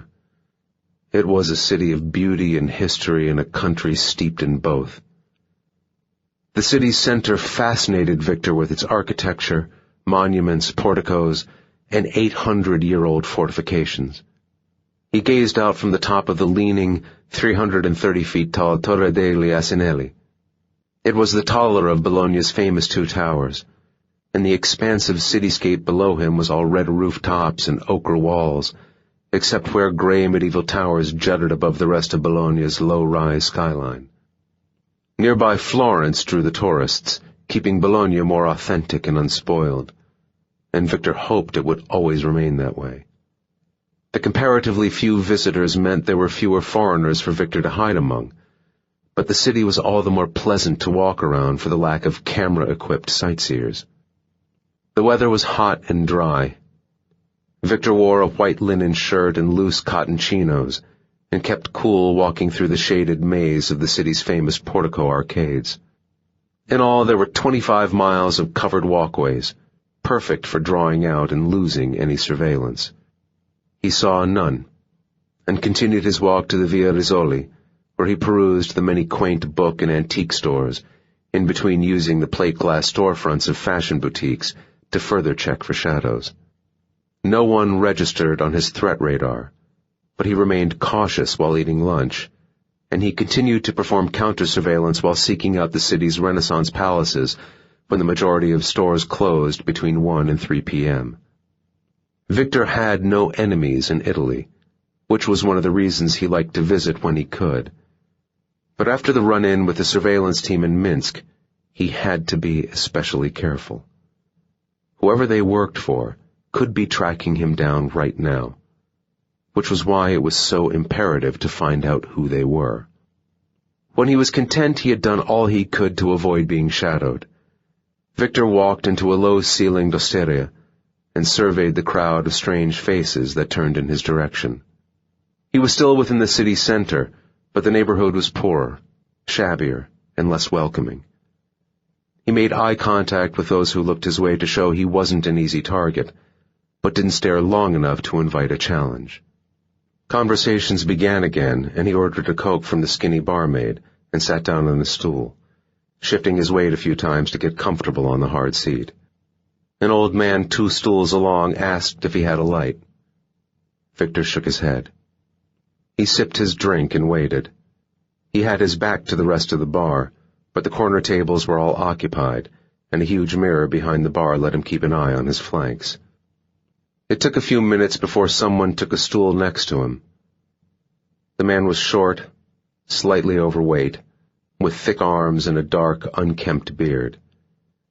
He was somewhere in his 4th decade, and judging by the deep yellow nicotine stains on his hands and teeth, Viktor didn't give him more than a couple more. "I hear you're looking for Giordano," the man said, without looking at Viktor. "He's a hard man to track down. Do you know where I can find him?" "I know so many things I fear my brain is not large enough to hold them all." "Where might I find him?" "It pains me to say that you cannot. But I am a helpful soul, and will fetch him for you. He is terribly shy of strangers, you understand." Viktor didn't believe what he was being told for a second. If the bearded man told Viktor where to find Giordano, his own usefulness would have been cut short. By keeping Viktor in the dark, he kept himself as middleman and maintained his profit margins. Viktor opened his wallet and thumbed through the 100-euro notes inside. He took out one and laid it on the bar, but kept a finger on it. "Tell me where I can find Giordano." The man reached for the money, but Viktor slid it away from his eager fingers. "Where?" Viktor asked. The man grunted. "That's not how these things progress. Let me unburden you of that ugly piece of paper, and I can introduce you to him." "Very well." Viktor slid the note from the bar and placed it back inside his wallet. "When can you arrange such an introduction?" "How does tomorrow sound to you?" "Too late," Viktor said, understanding the game. "Alas. These arrangements take time," the man said. "And money?" Viktor placed 200-euro notes on the bar. "How about you take him to me now?" The bearded man said, "That sounds perfectly amicable." They walked through the Piazza Maggiore. Locals and tourists sat around the grand square, enjoying the sun and Bologna's friendly atmosphere, while pigeons jostled for crumbs and flapped out of the path of charging children. The piazza was fronted on all sides by buildings dating back to the Middle Ages. To the south, Viktor could see the Basilica di San Petronio dominating the square. Its huge facade was composed of elegantly constructed blocks of white and red stone with elaborate carvings and archways at the bottom. Above, however, it was merely topped by crude, bare bricks.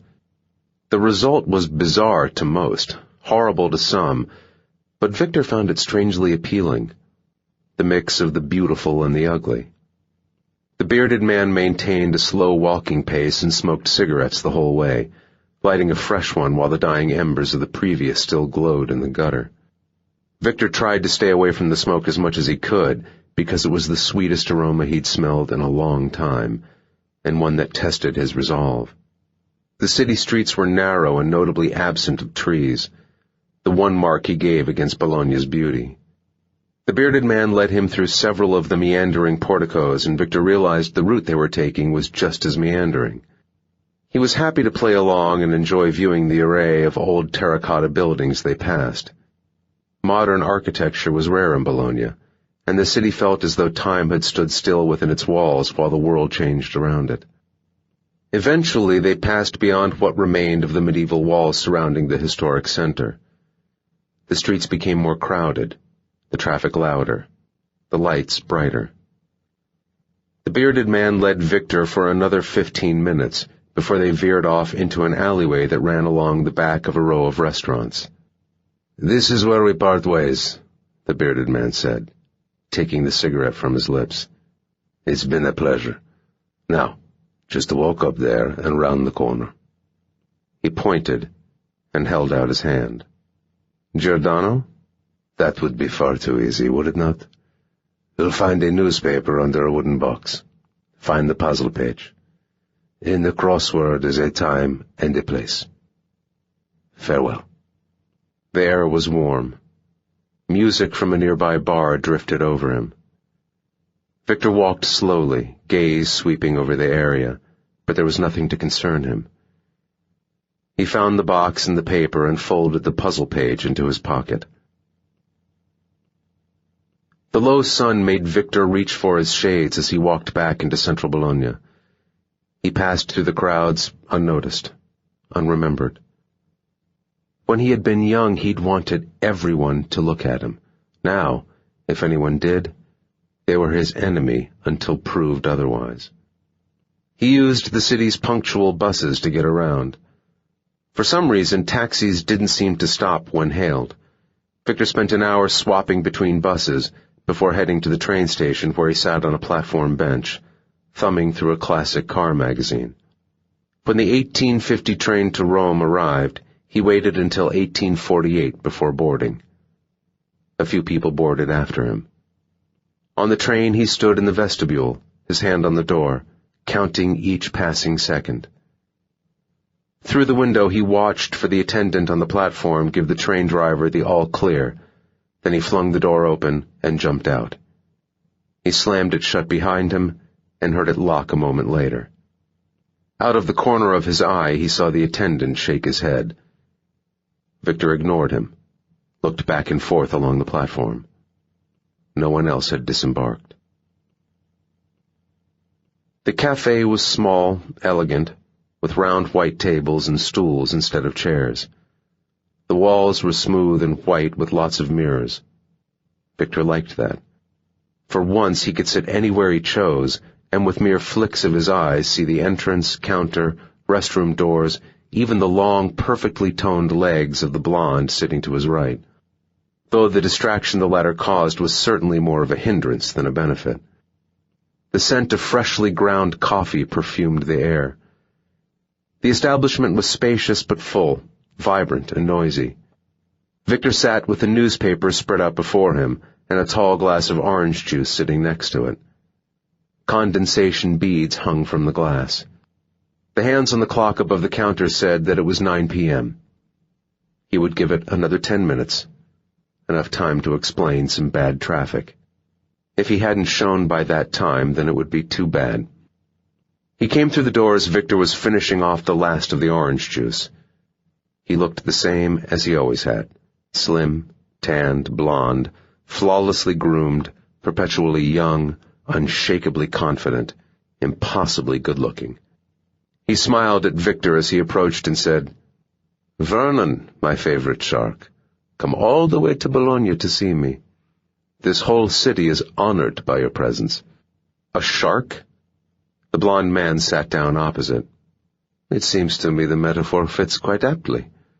I was thinking about it on the way here." He leaned closer and whispered, "You swim undetected through the ocean, strike without warning, and then disappear back into the depths, unseen but always feared."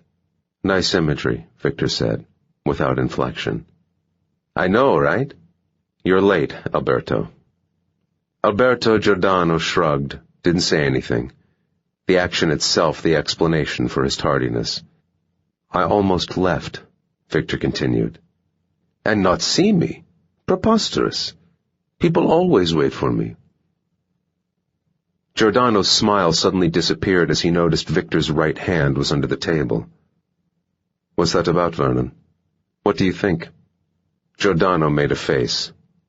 Such bad manners. I thought we were past all that nonsense. If I'm so threatening, why did you even want to meet? "I'm lonely." He gestured to Victor's unseen hand. When you treat people like that, I can't say I'm too surprised. Says the man who sent me halfway around the city today. Giordano grinned. A little adventure never hurt anyone. Don't pretend you didn't enjoy it. Besides, you always told me I needed to be more careful. A multifaceted defense and all that silly stuff. This is me being more careful. If people want to see the great Giordano himself, they can dance to his tunes so he can first see their true rhythm. And it works, too. Can't have this handsome face marked by some uncouth ruffian now, can we? And don't try to act offended. You put a friend of mine on a train to Rome. He got caught without a ticket. Do you know how much the fines are in this country? I swear the fascists are still in power. I don't like being followed. A waitress approached, her elegant uniform stretched tight over her curves. Her eyes lit up when she saw Giordano, and she gave him a wide smile.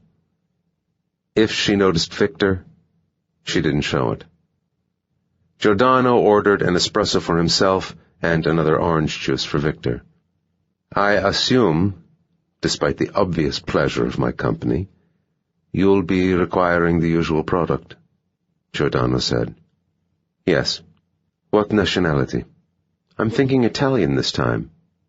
Giordano smiled. "Vernon, please. I'm not sure you're beautiful enough to be one of us." "I'm beautiful on the inside." Giordano laughed, and they made small talk until the waitress reappeared and placed their drinks down. She spent a few minutes flirting with Giordano, leaning over the table, so the fact the top buttons of her blouse were undone was obvious. The temperature must have spiked in the interval since she took their order, Victor thought. He sipped his orange juice and tried not to get in the way. Eventually, she took Giordano's number and went back to her work. "It can be a curse, being me," Giordano said wistfully after she'd gone. "When you look like this, every woman wants to talk with you. I can't not. Otherwise they'll think I'm rude. And before you say anything presumptuous, I even talk with the hideous ones. I just don't call them." Victor didn't respond. He said, "The identity has to be genuine and completely clean. For you, Mr. Shark, nothing less. You have a photo, I take it." Victor took a passport-sized photograph from a pocket and handed it to Giordano. "There's something else I could use your help with." "I can try to teach you how to talk to women if you like," Giordano said with a wide grin. "But I can't promise they'll want to talk to you. I do get by, Alberto. Don't think I don't know what that means, my friend. My sister, though no beauty, is a pleasant enough woman. I think you'd get on. She's quiet, like you. You'd let your sister see someone like me? What a person does for a living does not define him. We all need money, do we not? How we elect to acquire it is not a reflection of our hearts, but our society. Am I a forger, or am I Alberto Rafael Giordano, friend, lover, artist, son? Besides, you are a good man, Vernon, even if you don't want to believe it. I appreciate the offer, but a date is not exactly what I had in mind." Victor withdrew his hand from under the table and placed one of the wireless cameras he'd procured in Minsk onto the tabletop. Giordano stared at the empty hand for a moment, smiled, and shook his head. "Now, why would you be so mean as to make me believe you were holding a gun? I'm hurt. I'm sure the waitress will help you feel better." Giordano smiled again and picked up the camera. "Nice," he said, examining it carefully. "Better than nice. What can you tell me about it?" "It's U.S. made. Wireless range of up to 50 meters in an urban environment, up to 100 outside. Both full color and infrared, high-resolution images. Lasts a week on a 9-volt battery. This is brand new tech. Government use only. Vernon, I had no idea your tastes were so refined. How would you go about getting one of these? With enormous difficulty and more money than I would spend to win the heart of Venus herself. But it would be possible if you weren't an American government agency? Anything is possible. Could you get a hold of a dozen of these if you needed to? Giordano held up his hands. I appreciate the vote of confidence, Vernon, but I wouldn't even try. I'm sure I could get 1, maybe even 3, but I have no wish to have CIA beasts kicking down my door to ask me why I have restricted materials. Viktor nodded and tried to keep his thoughts from his face. He asked, "Could you trace the camera's serial number to find out who bought it?"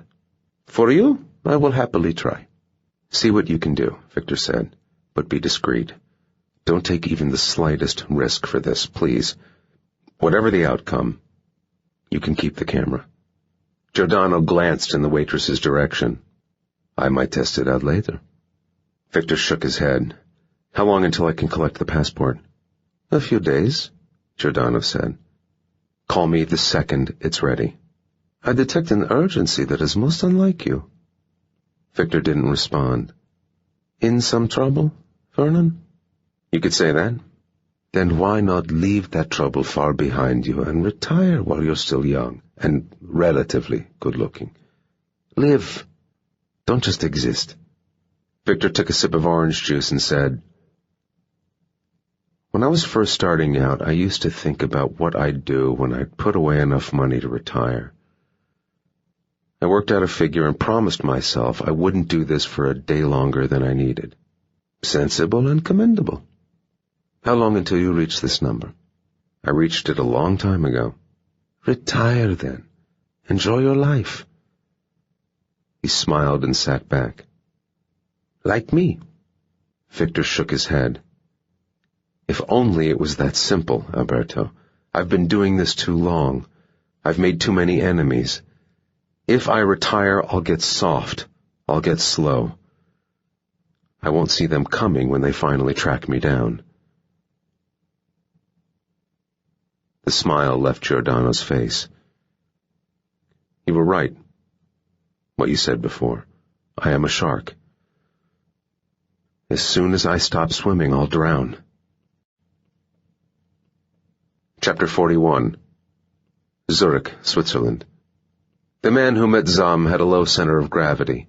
He was squat and overweight, with a face that was kind, while the soul beneath was anything but. Deep lines bisected his forehead and spread out from the corners of his eyes. He stood with a slight stoop brought on by the early stages of a kyphosis hump. His eyes were red and watery. Liver spots dotted the thin, wrinkled skin of his hands and forearms. He wore a loose linen shirt, slacks, and sandals, and held a canvas shopping bag in his left hand. He stood a full foot shorter than the 6'4" Zam, and greeted him with his head tilted way back so he could look the taller man in the eye. Zam wore sunglasses. The air was warm and dry. No clouds spoiled the perfect sky. "Hello, my son," the shorter man said with a smile that showed his small, perfectly white teeth. "It's wonderful to see you again." "And you, father," Zam said back with an imitation of a smile. "You're looking well." Father cast his old eyes over Zam's muscular frame. "Not as well as you, of course." Despite the smiles and friendly words, there was no genuine warmth between them. Zam played along because the pretense was important to Father. They shook hands, with Zam careful not to squeeze too hard. If he didn't think about it first, he tended to hurt whoever's hand he shook with what he considered a modest grip. And this was no man to hurt, physically or otherwise. They released hands, and out of habit, Zam looked around for watchers. Zam was well aware that his size made him easy to follow, so he had to pay extra attention to remaining unobserved. He stood with Father in the grounds of the University of Zurich. Students sat on the nearby lawns, reading books, making notes, or just enjoying the sunshine. A typical scene, peaceful, except Zam detected surveillance. A young woman sat on a bench close by, eating an ice cream. On the surface, she looked just like the other students. Same casual clothes, the same earbuds, the same well-worn bag. Her demeanor was all student too, enjoying the sun and being young, head bobbing gently to her music. It was her forearms that gave her away. They were slim, but Zam could see the ridges of strong muscles not gained from a conventional workout or from playing sports. Those muscles were honed from endless classes in self-defense and unarmed combat. The same classes that Zam had so excelled in. He gave no indication he had made her. It would be impolite. She was not a threat. Merely a precaution. Father liked to have people close by. He had survived 3 assassination attempts and was always on guard against the 4th. "Shall we take a walk?" Father suggested. Father took short steps, partly due to his age and size, but mostly because he never liked to rush. Zam's long legs made it difficult for him to match the old man's slow pace, and he had to concentrate so as not to stride ahead. After a minute, he looked over his shoulder and saw the young woman had started walking too. "Thank you for meeting me," Father said. "I'm so very sorry I had to disturb you on your downtime." "Well earned, as always." Zam said, "No problem. Especially fine work your team did last month." Father patted him on the arm. "I'm very proud of you." In Zam's mind, the work was no finer or less fine than any of the other assignments his unit had performed. "Thank you," he said to be courteous. After a few more steps, Father said, "I'm afraid that I may have to ask you to go away once again." "So soon?" Father nodded. "Something has very recently arisen that I cannot trust to anyone else." Zam's professional curiosity had been hooked, but instead of further information, he was led in silence for a minute longer.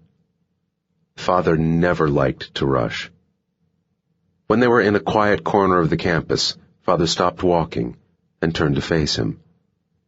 The young woman was out of sight, but Zam was sure she was nearby. "Last week I lost 4 of my boys," Father explained, sadness in his voice. "They were on a surveillance operation in Minsk, watching a buy between a Belarusian criminal and a Lebanese arms dealer by the name of Gabir Yamut." Zam had heard the name Yamut before. He knew who he was, what he did, and who he did it for.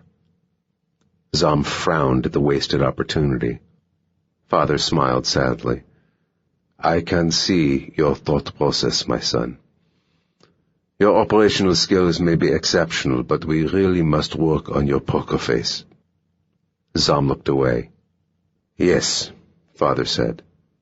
"We knew Yarmut was in Minsk, and no, I did not send anyone to kill him. That would have been terrible manners, considering Yarmut works for me." Father began walking again. Zam followed, waiting patiently for Father to provide additional details. This time, when Father stopped, he elected to sit on the grass of one of the university's lawns.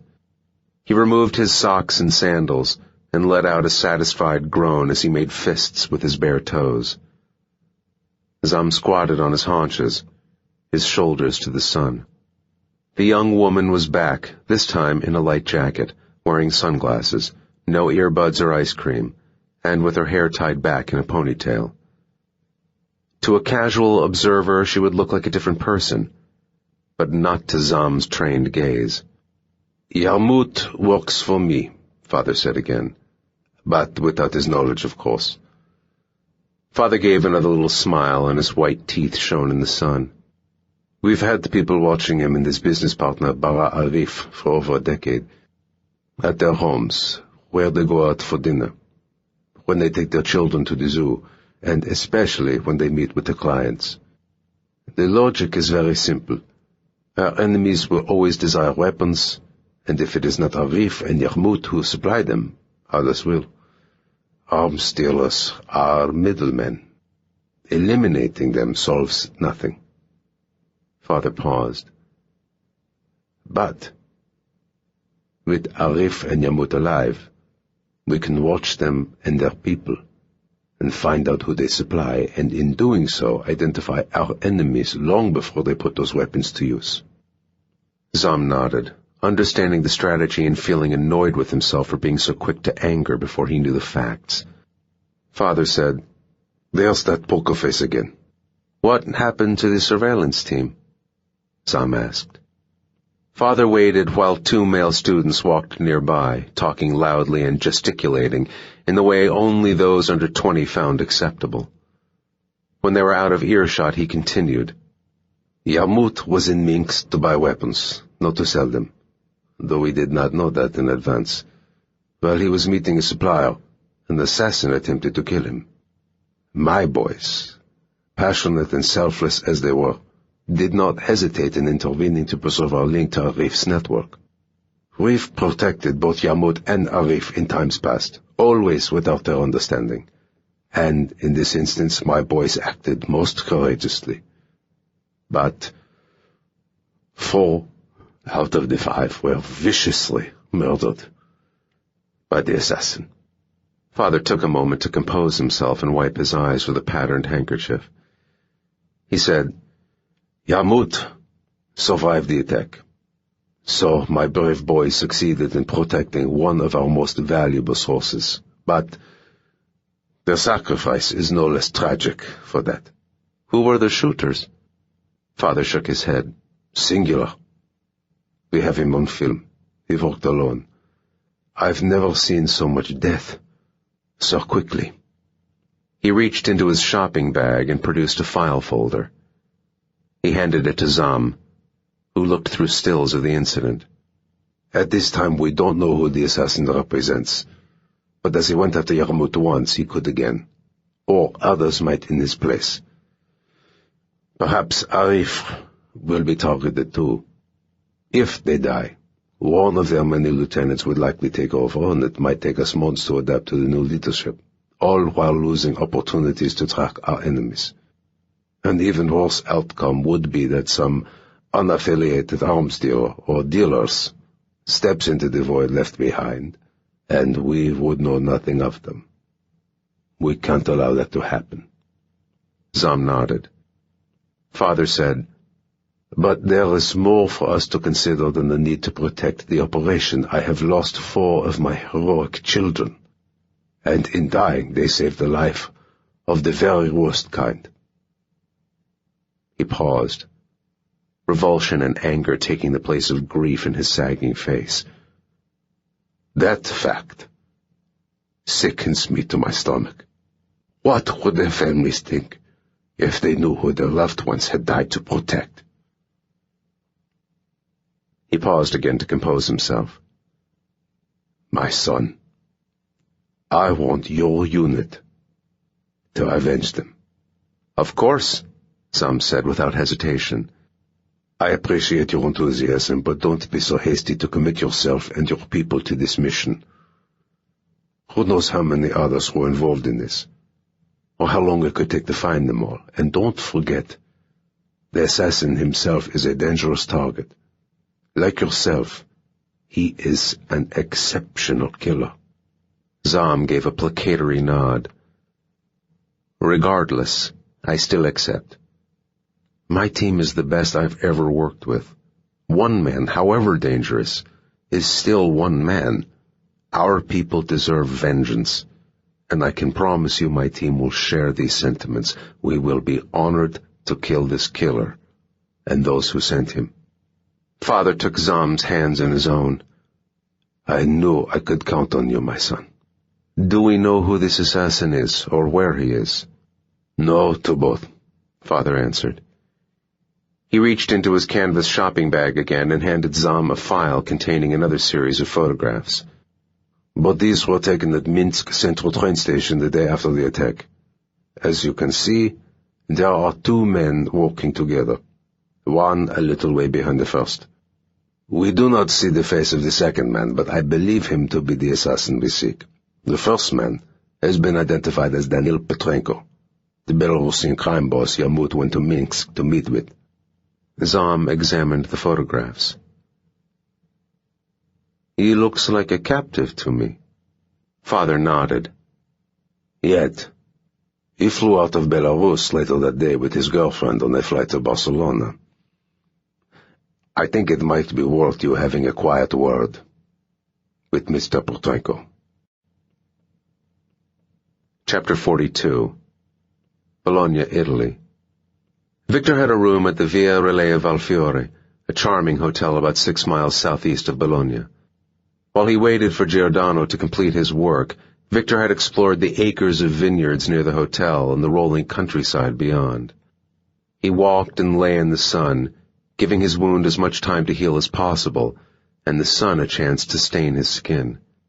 It had been a week since the bullet had grazed his arm, and the thick scab was coming away at the edges, and the muscle only hurt if he pushed against it. Yesterday he had begun running to maintain his fitness, although he avoided his usual bodyweight exercises so as not to hinder his arm's recovery. His room offered a view of the hotel's large swimming pool, but he resisted its pull. The weather had been hot and dry and perfect for swimming, but he couldn't risk the stares his wound and collection of scars would draw. In clothes, he was forgettable. Out of them, no one forgot. The evening was no good either. The pool was well lit, and even if onlookers didn't notice his scars, his musculature would draw its own looks. Surviving meant going unnoticed at all times. The Contessa who ran the hotel was especially friendly, and Victor was forced to engage in small talk like all the other guests did, else stand out and be memorable. The guests were mostly older Italian tourists and foreign couples. Everyone was frustratingly sociable, and he found himself drawn into frequent conversations. He was the only single male, as far as he could tell, and made sure to be personable but boring, claiming to be an accountant who had recently divorced. No one tried to chat with him twice. The bus to Bologna arrived on time, and he disembarked with a grazie mille to the driver. At Le Stanze del Tenete, he had a lunch of garbanzo soup followed by prosciutto-filled tortellini, with a glass of crisp local Pinot Grigio. The restaurant was located inside the 16th century Palazzo Bentivoglio Popoli, and he took his time over his meal, enjoying the 500-year-old frescoes on the wall as much as the food itself. After lunch, Victor strolled through the russet arcades and porticos, passing students and rollerblading teenagers, pausing to watch a heated game of dominoes between two elderly Bolognese gentlemen with too much red wine inside them. He applauded the winner, as did the rest of the small crowd that had gathered around them, and departed as the dominoes were mixed up, ready for the rematch that was sure to be just as heated. He saw no sign of surveillance, but performed his usual countermeasures during the walk to the Orto Botanico, in the northeast corner of Bologna's center. The botanical garden was one of the oldest in the world, dating back to 1568, and framed on two sides by the medieval walls that surrounded central Bologna. Victor was an hour early, and he spent the time walking through the grounds like any other visitor, examining the huge array of trees, plants, and flowers on display, and the various habitats created within the gardens. Giordano was waiting for him at the pond wetland habitat, watching dragonflies buzz around water lilies and aquatic beetles swimming across the glassy surface of the water. Today, he was on time. He smiled as he saw Victor approach. No one else was nearby.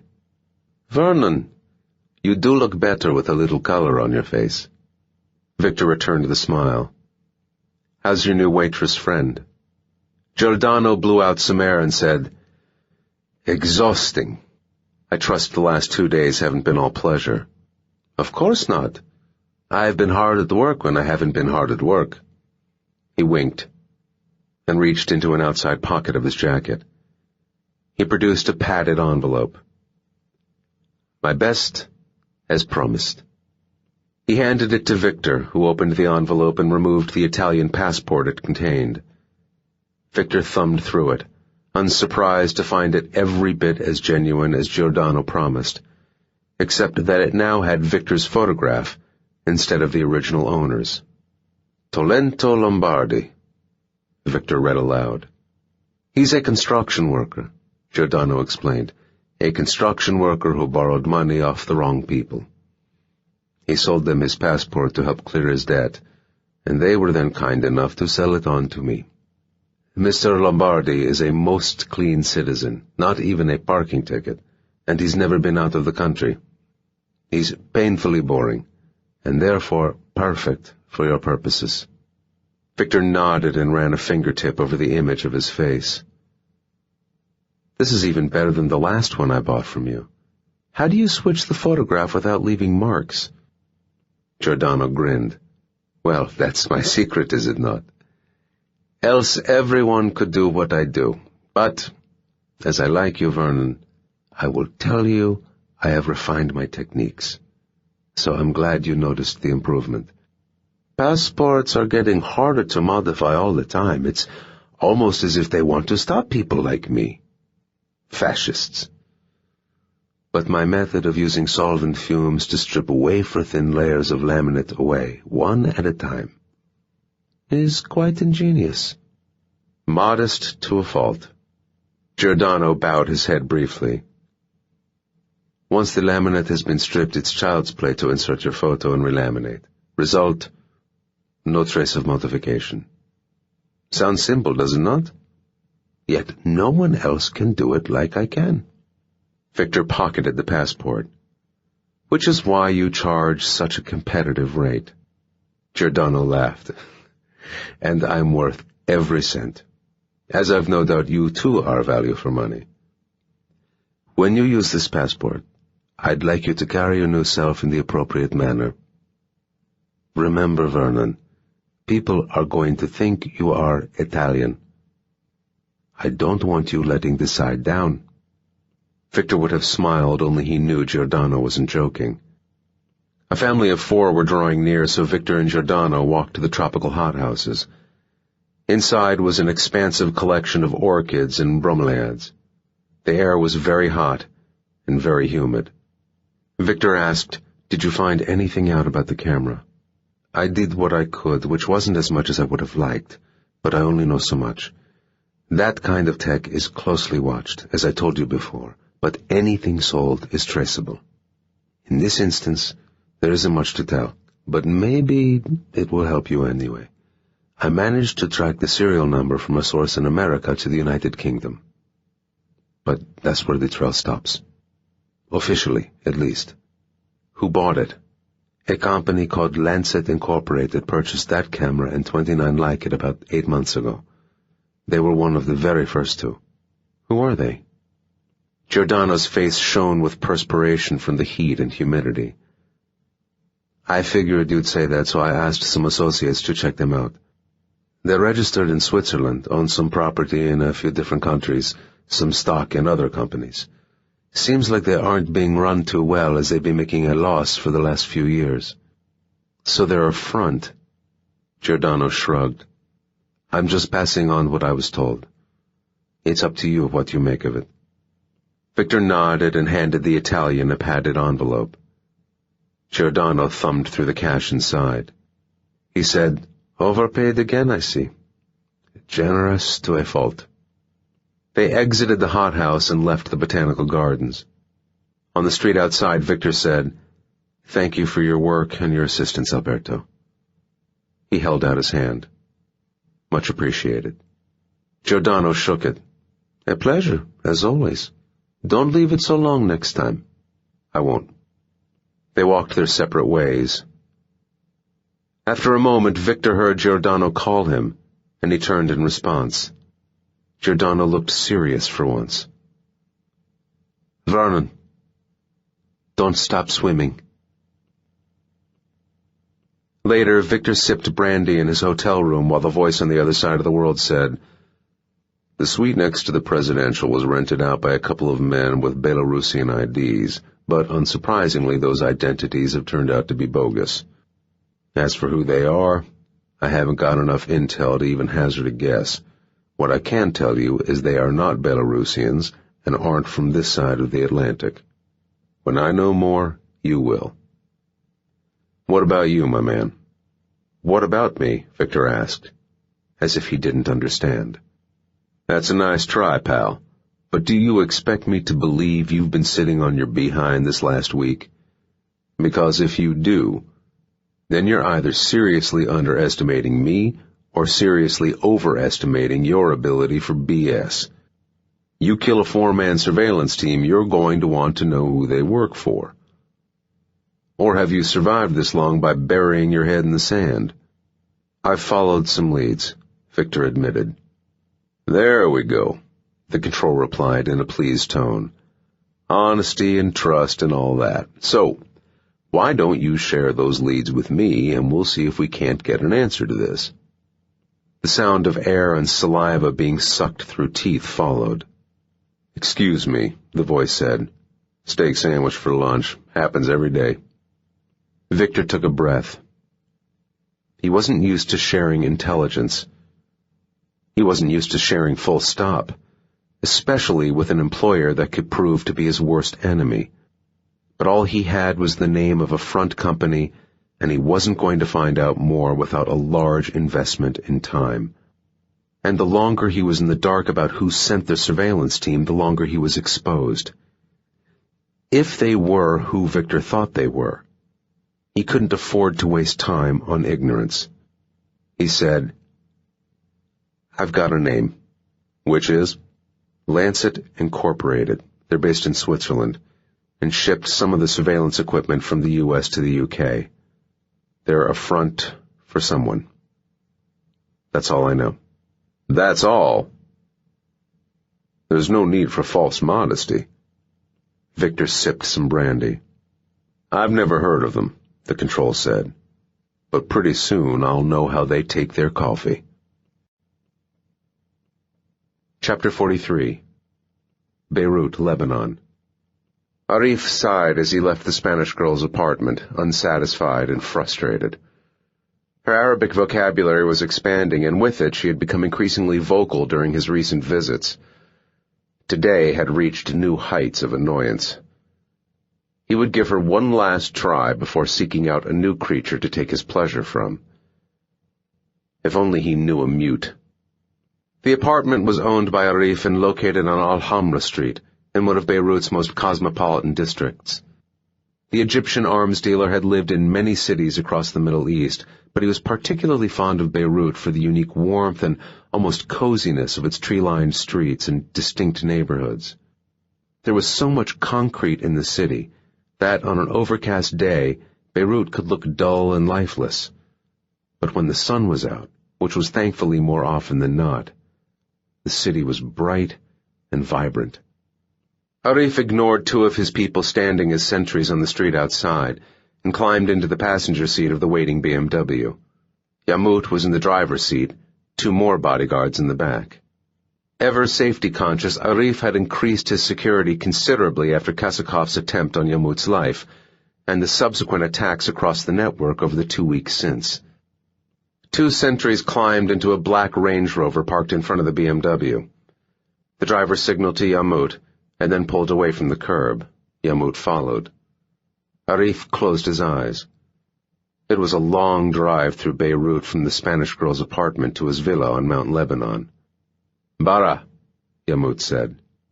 I don't want to talk, my friend, Arif replied, until we get back to my villa.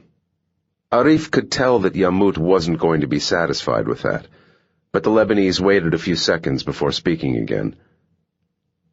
I'm sorry to disturb you, but if you're sorry, why disturb? I have news. Arif sighed. That cannot wait an hour. When Yamut didn't answer, Arif opened his eyes.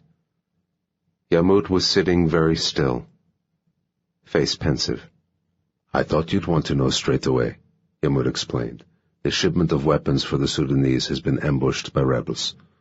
The president is furious that his 5,000 rifles are now in the hands of his enemies. Arif sighed and said nothing. He'll never buy from us again now. Not ever. Kosakov must have tipped off the rebels. Bara, we can't go on like this. Wars are always costly. Is that all you are going to say? First, Farkas is blown up, and the blame is cast on us. Then they come after me in Minsk, and now we lose our biggest customer in the whole of Africa. Not to mention the people who've disappeared, been openly butchered, or who've fled for their own safety. This war will cripple us before long. We must seek peace with Kosakov. Arif laughed. If we go begging for mercy from that Ukrainian devil, do you think he'll call off his dogs? Don't be stupid. He'll smell our weakness and crush us. And I would sooner put a gun in my mouth than parley like a woman. News of our war with Kosakov has spread like a plague. No one is going to be crazy enough to deal with us and put themselves in that maniac's crosshairs. Every day we bleed from his strikes. We will outlast him. We have numbers he does not. We have loyalty he cannot match. Yet he has wealth we can't compete with. Wealth that can buy numbers and loyalty. But Kosakov rots as a prisoner in Russia, but the whole world wants to see him in chains. I can walk where he can only dream of. I can whisper in ears that cannot hear his loudest screams. Have faith, my friend. As the sands trickle to the hourglass, his resolve will surely crack. So let us maintain our own. He with the strongest will shall emerge victorious from this. What good is victory if we have no customers left? Even the ones we can safely supply are deserting us. Kosakov using his influence, Arif explained. It was to be expected, my friend. He will try to weaken us in any way he can. It's working. But not forever, Arif assured. Our clients won't stop wanting guns just because of Kosakov's bribes or his threats not to sell them heavy armaments. In this century, wars will be fought with guerrillas, not battalions. Kosakov has more to lose than us. Our customers need rifles and bullets more than they need tanks. They will come back to us. Arif looked at Yamut. Be patient. They drove for a while. Arif enjoyed the warm sun on his face, but he couldn't relax enough to sleep. Whatever the calm he expressed to Yamut, the conflict with Kosakov was a real concern. Yamut was stiff in his seat as he drove, his hands clamped on the steering wheel. Arif yawned. Since you've done such a superb job of destroying any chance I might have of sleeping, you may as well tell me what our people have achieved recently. Tell me of our victories against Kosakov. The plane our friends shot down in Afghanistan turned out to be an Anatov An-22. We don't know what it was carrying, but the plane alone was highly valuable. Kosakov has only 3 of them. Now 2, Arif said with a laugh. You see, Kabir, Kosakov bleeds more than us. He uses those Anatovs to transport tanks and other planes. Whatever the cargo was, it will have been worth tens and tens of millions. And do you think he will risk sending another of his cargoes over Afghanistan? I think not.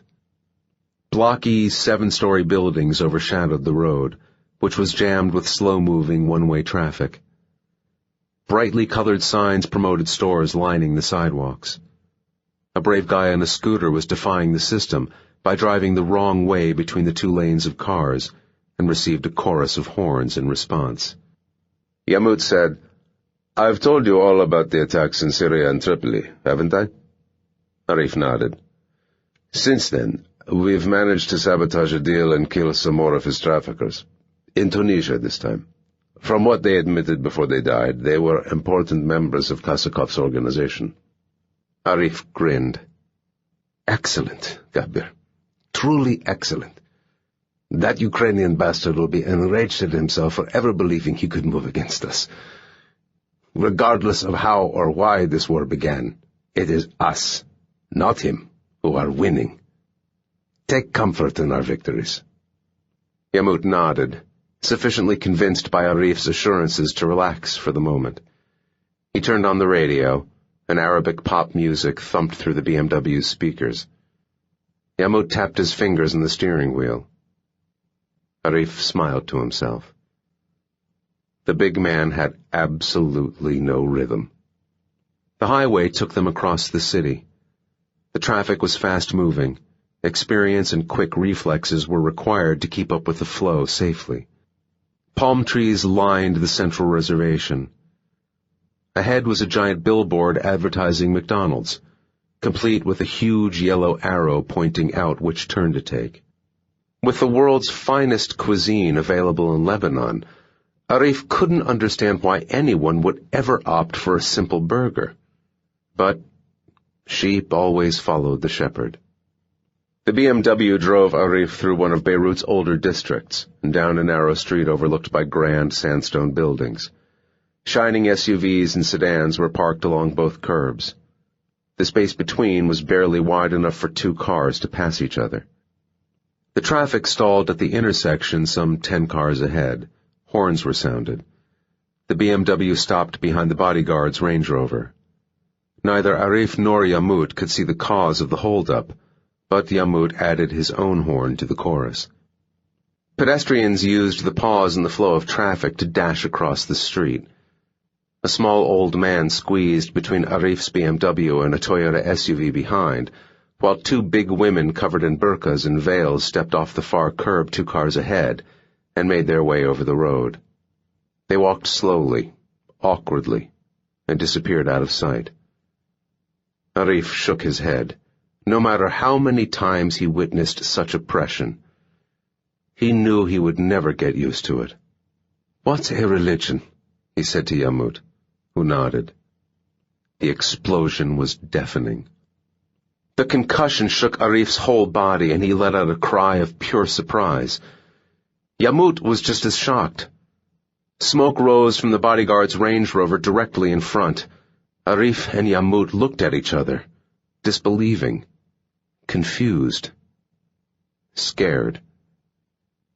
People on the sidewalk near the Range Rover were writhing on the ground.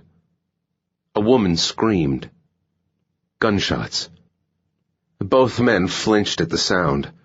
Automatic fire roaring, high cyclic rate close by. Arif was frozen in his seat. He didn't know what to do. He glimpsed muzzle flashes coming from the far side of the Range Rover and realized someone was shooting at his men. He heard dull thunks as bullets slammed into the Range Rover's armored bodywork. Sparks flew from its sides. Stray rounds cracked the bulletproof windshield in front of Arif's face. Yamut already had the transmission in reverse before Arif could yell, "Get us out of here!" The 2 bodyguards behind Arif had their Ingrams cocked and ready. The BMW traveled just a few feet before it struck the Toyota behind. Yamut repeatedly punched the horn, but the SUV didn't offer any more room. The thunder of automatic weapons didn't relent. Blood splashed against the inside of the lead Range Rover's rear window. Arif's eyes went wide. "Yamut!" A gunman appeared, moving along the center of the road. Balaclava covered his head. In both hands he clutched an Armalite assault rifle with underslung grenade launcher.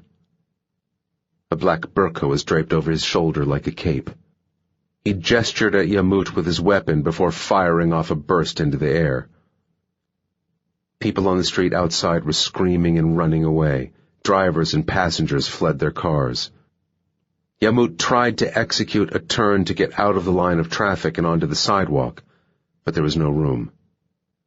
The front bumper crumpled against the Range Rover. Bullets smashed against the windshield before Yamut's head, but didn't penetrate. He shouted an order to the 2 bodyguards in the back of the BMW. The bodyguard behind Yamut flung open his door and jumped out into the road. Immediately the masked gunmen opened fire. Bullets pinged off the metal and were stopped by the armored glass. The bodyguard fired the Ingram from the gap between the door and car. The submachine gun was small and boxy, seemingly unsophisticated, but its cyclic rate was 1,200 rounds per minute. The bodyguard let off a panicked burst that emptied the magazine in a matter of seconds. 30 bullets hit the road, Range Rover, neighboring cars, but not the gunman, who dropped to a crouch and reloaded his assault rifle. "Now! Now!" Yamut screamed. "Get him now!" The second bodyguard was out of his own door fast. He rushed past Arif's window, jumped up onto the hood of the BMW to drill the gunman before he could finish reloading. Instead, the bodyguard contorted and flailed, his bullet-riddled body striking the hood and bouncing off onto the sidewalk. Blood sluiced down the BMW's windshield. "There's another one!" Arif saw a second burqa-draped gunman on the other side of the Range Rover. He was kneeling down on the sidewalk, also armed with an assault rifle. The only bodyguard left alive hurriedly reloaded his Ingram. Yamut reached past Arif and opened the glove box. He grabbed a handgun from inside. "Get in the back, Bera," he yelled. "Close the door." Arif struggled to get from the passenger seat and into the back. His heart beat frantically inside his chest. He flopped down in the back seat and stretched to grab and close the door. The bodyguard to his side squeezed off some controlled bursts. Return fire struck the BMW around him. Arif kept low on the back seat, breathing heavily, not daring to stick his head up too far. His ears stung from the gunfire. "We can't stay here," Yamut said. He was crouched down in his seat, gun in one hand, the other fumbling for his cell phone. Arif didn't respond. They couldn't stay, but they couldn't leave either. The bodyguard fired another burst before the Ingram was empty. He quickly released the spent magazine and slammed in another. No one shot at him. Arif couldn't see why. Maybe he had killed them both. Please, make it be true. The bodyguard cocked the weapon, but before he could fire again, a man appeared behind him. Suddenly, terrifyingly, another masked gunman. He stabbed a knife into the bodyguard's throat and disarmed him of the Ingram in one fluid move. A geyser of blood sprayed from the huge hole in the bodyguard's neck, and he fell gurgling to the ground. Yamut tried to turn, but flames spat from the Ingram's muzzle, and holes exploded through the back of the driver's seat. Yamut contorted and flailed. The shooting stopped, and Yamut's head hung limply forward. Bloody bullet wounds were spread across his back and arms. Arif screamed. He screamed louder when a grenade sailed through the open doorway. He watched it fall out of sight, landing somewhere in the footwell on the passenger side. It exploded with a monstrous bang and blinding flash of light. Arif saw nothing but white, heard nothing except a piercing whine. He was too disoriented to move or even cry out. Hands grabbed his ankles and dragged him over the back seat. He fell into a crumpled heap on the road, on top of his blood-drenched and dying bodyguard. More hands grabbed Arif and pulled him upright. He had no strength to fight. The toes of his shoes scraped along the ground. His hearing began to return first. He heard screaming and yelling, but it was quiet and muted. Arif's vision came back slower, but a still image of the car interior, the last thing he'd seen before the explosion, overlaid everything else. He could just make out one of his attackers rushing ahead, yelling and shoving scared pedestrians out of the way. The other two had Arif between them, holding him up with their arms under his. They rounded a corner. He saw a van parked up ahead. The lead captor opened the vehicle's back doors, and Arif was shoved inside, the gunman either side of him following. Arif shouted for help, but a rifle butt slamming into his face broke his nose, and he lost consciousness. Chapter 44. Colonial Beach, Virginia, USA. Seagulls squawked overhead. Proctor stood on the end of the narrow pier, wearing sunglasses, gazing eastward across the Potomac. The temperature was mild, the sky blue and cloudy. Windy. Proctor's kind of day. The beach wasn't busy. An old guy threw sticks for his Labrador. A couple of people jogged, but the river had its fair share of water sports enthusiasts. There were fleets of sailboats and paddle boats as far as Proctor could see. Proctor didn't much like being out on the water, but he liked looking at it. He heard the tap of footsteps on the pier boards behind him. "Beautiful day," Clark said as he stopped alongside Proctor. His tone was happily normal, no stress, no anxiety. "No," Proctor disagreed. "It's not. Arif's missing." Clark stammered, "In what sense?" "In the sense that there was a shootout 2 days ago on a street in downtown Beirut, in broad daylight, if you can believe it. Masked gunmen disguised in burqas ambushed Arif's motorcade. He used a grenade launcher to blow out the armored glass of the bodyguard's SUV and filled the vehicle with close to 60 rounds. Gabir Yamut and 6 of Arif's bodyguards were killed. The whole thing was over in under a minute, start to finish.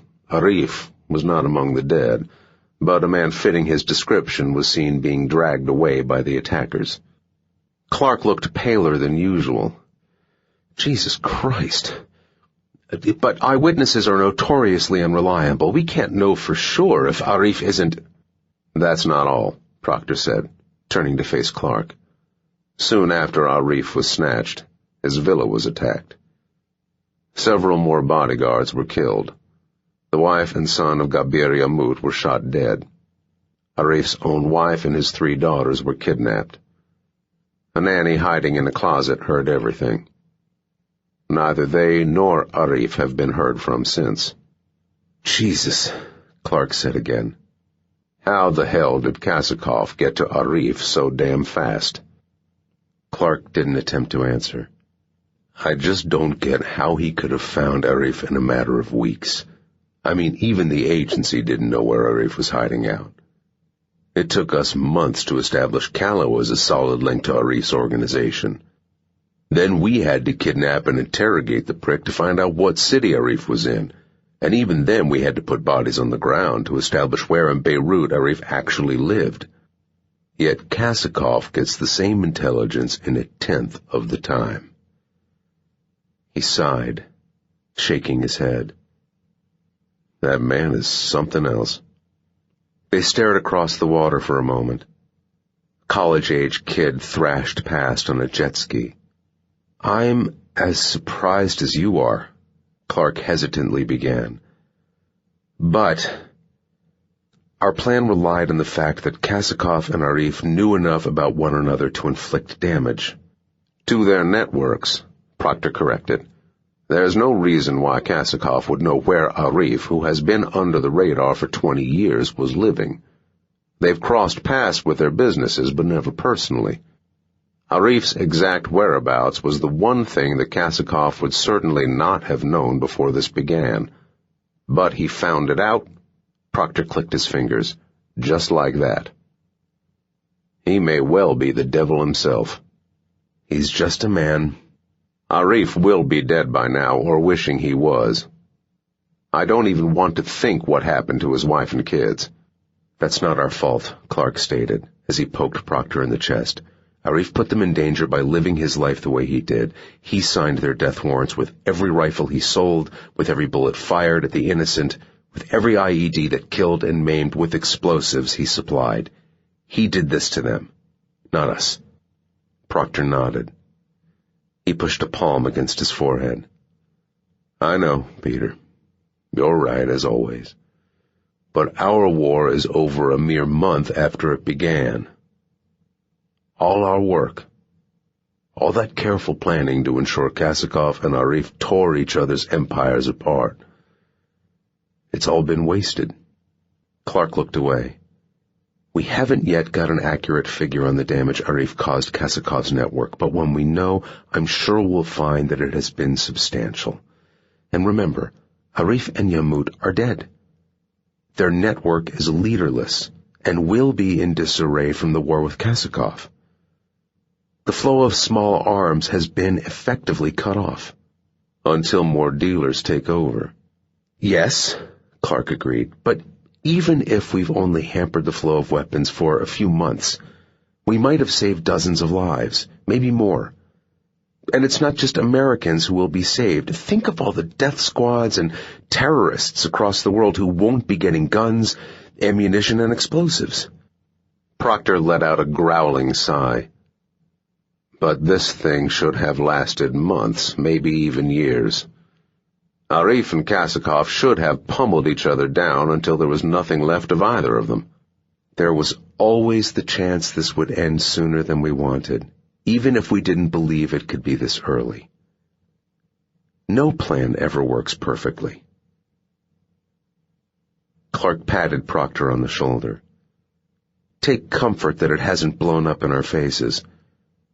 After we've done so much good, Roland. We really have. Proctor smirked. You say that like you're trying to convince yourself more than me. Clark stared at Proctor. None of us can change the world, Roland. But we have made it a little more palatable. If only for a time. I'll send Tesseract to get rid of Kasakov to bring things to a close. With luck, his lieutenants will fight for control over the Empire and leave it fractured and weaker. And talking of Tesseract, we have another problem you need to be aware of. Yes? Clark asked, warily. Proctor said, regarding the 4 civilians Tesseract killed in Minsk who turned out to be someone's surveillance team. Well, he came up with a name. Lancet Incorporated. I did some digging, and it turns out they're a Swiss company that specializes in shipping goods that have been traded via under-the-table deals. For who? Us, Proctor answered. You and me. Not specifically the CIA or the Pentagon, but for the good old US of A. Clark said nothing. Lancet ships all kinds of things from the eastern seaboard across the Atlantic. Things like state-of-the-art surveillance cameras. Things like Hellfire missiles. To who? Clark asked, eyes widening. The kind of people who worship on a Saturday. It took Clark a second to process Proctor's words. The Israelis? Proctor nodded. Clark said, if Lancet is a stepping stone between America and Israel, then that surveillance team must have been...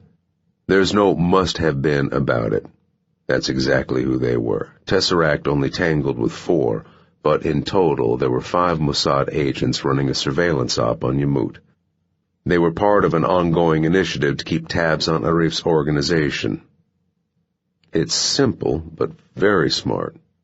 They find out who Arif and Yamut supply with guns, and if those customers turn out to be enemies of Israel, then they receive a nice little visit from a team of Kidon assassins or one of the aforementioned Hellfires. These watchers also act as babysitters to make sure Arif and Yamut stay vertical. The Israelis see it as a case of better the devil you know. Whoever kidnapped Arif must be really slick to do so under Mossad's nose. Clark exhaled. How long has this op been going on for? A long time. Like 10 years, maybe longer. Clark shook his head and closed his eyes. He pinched the skin at the top of his nose. How do you know all this? I'll come to that in a minute. Fortunately, Mossad don't know a great deal about what happened in Minsk when their people got killed. Sounds like there's a but coming. But, Proctor continued, they're looking for the man who killed their team.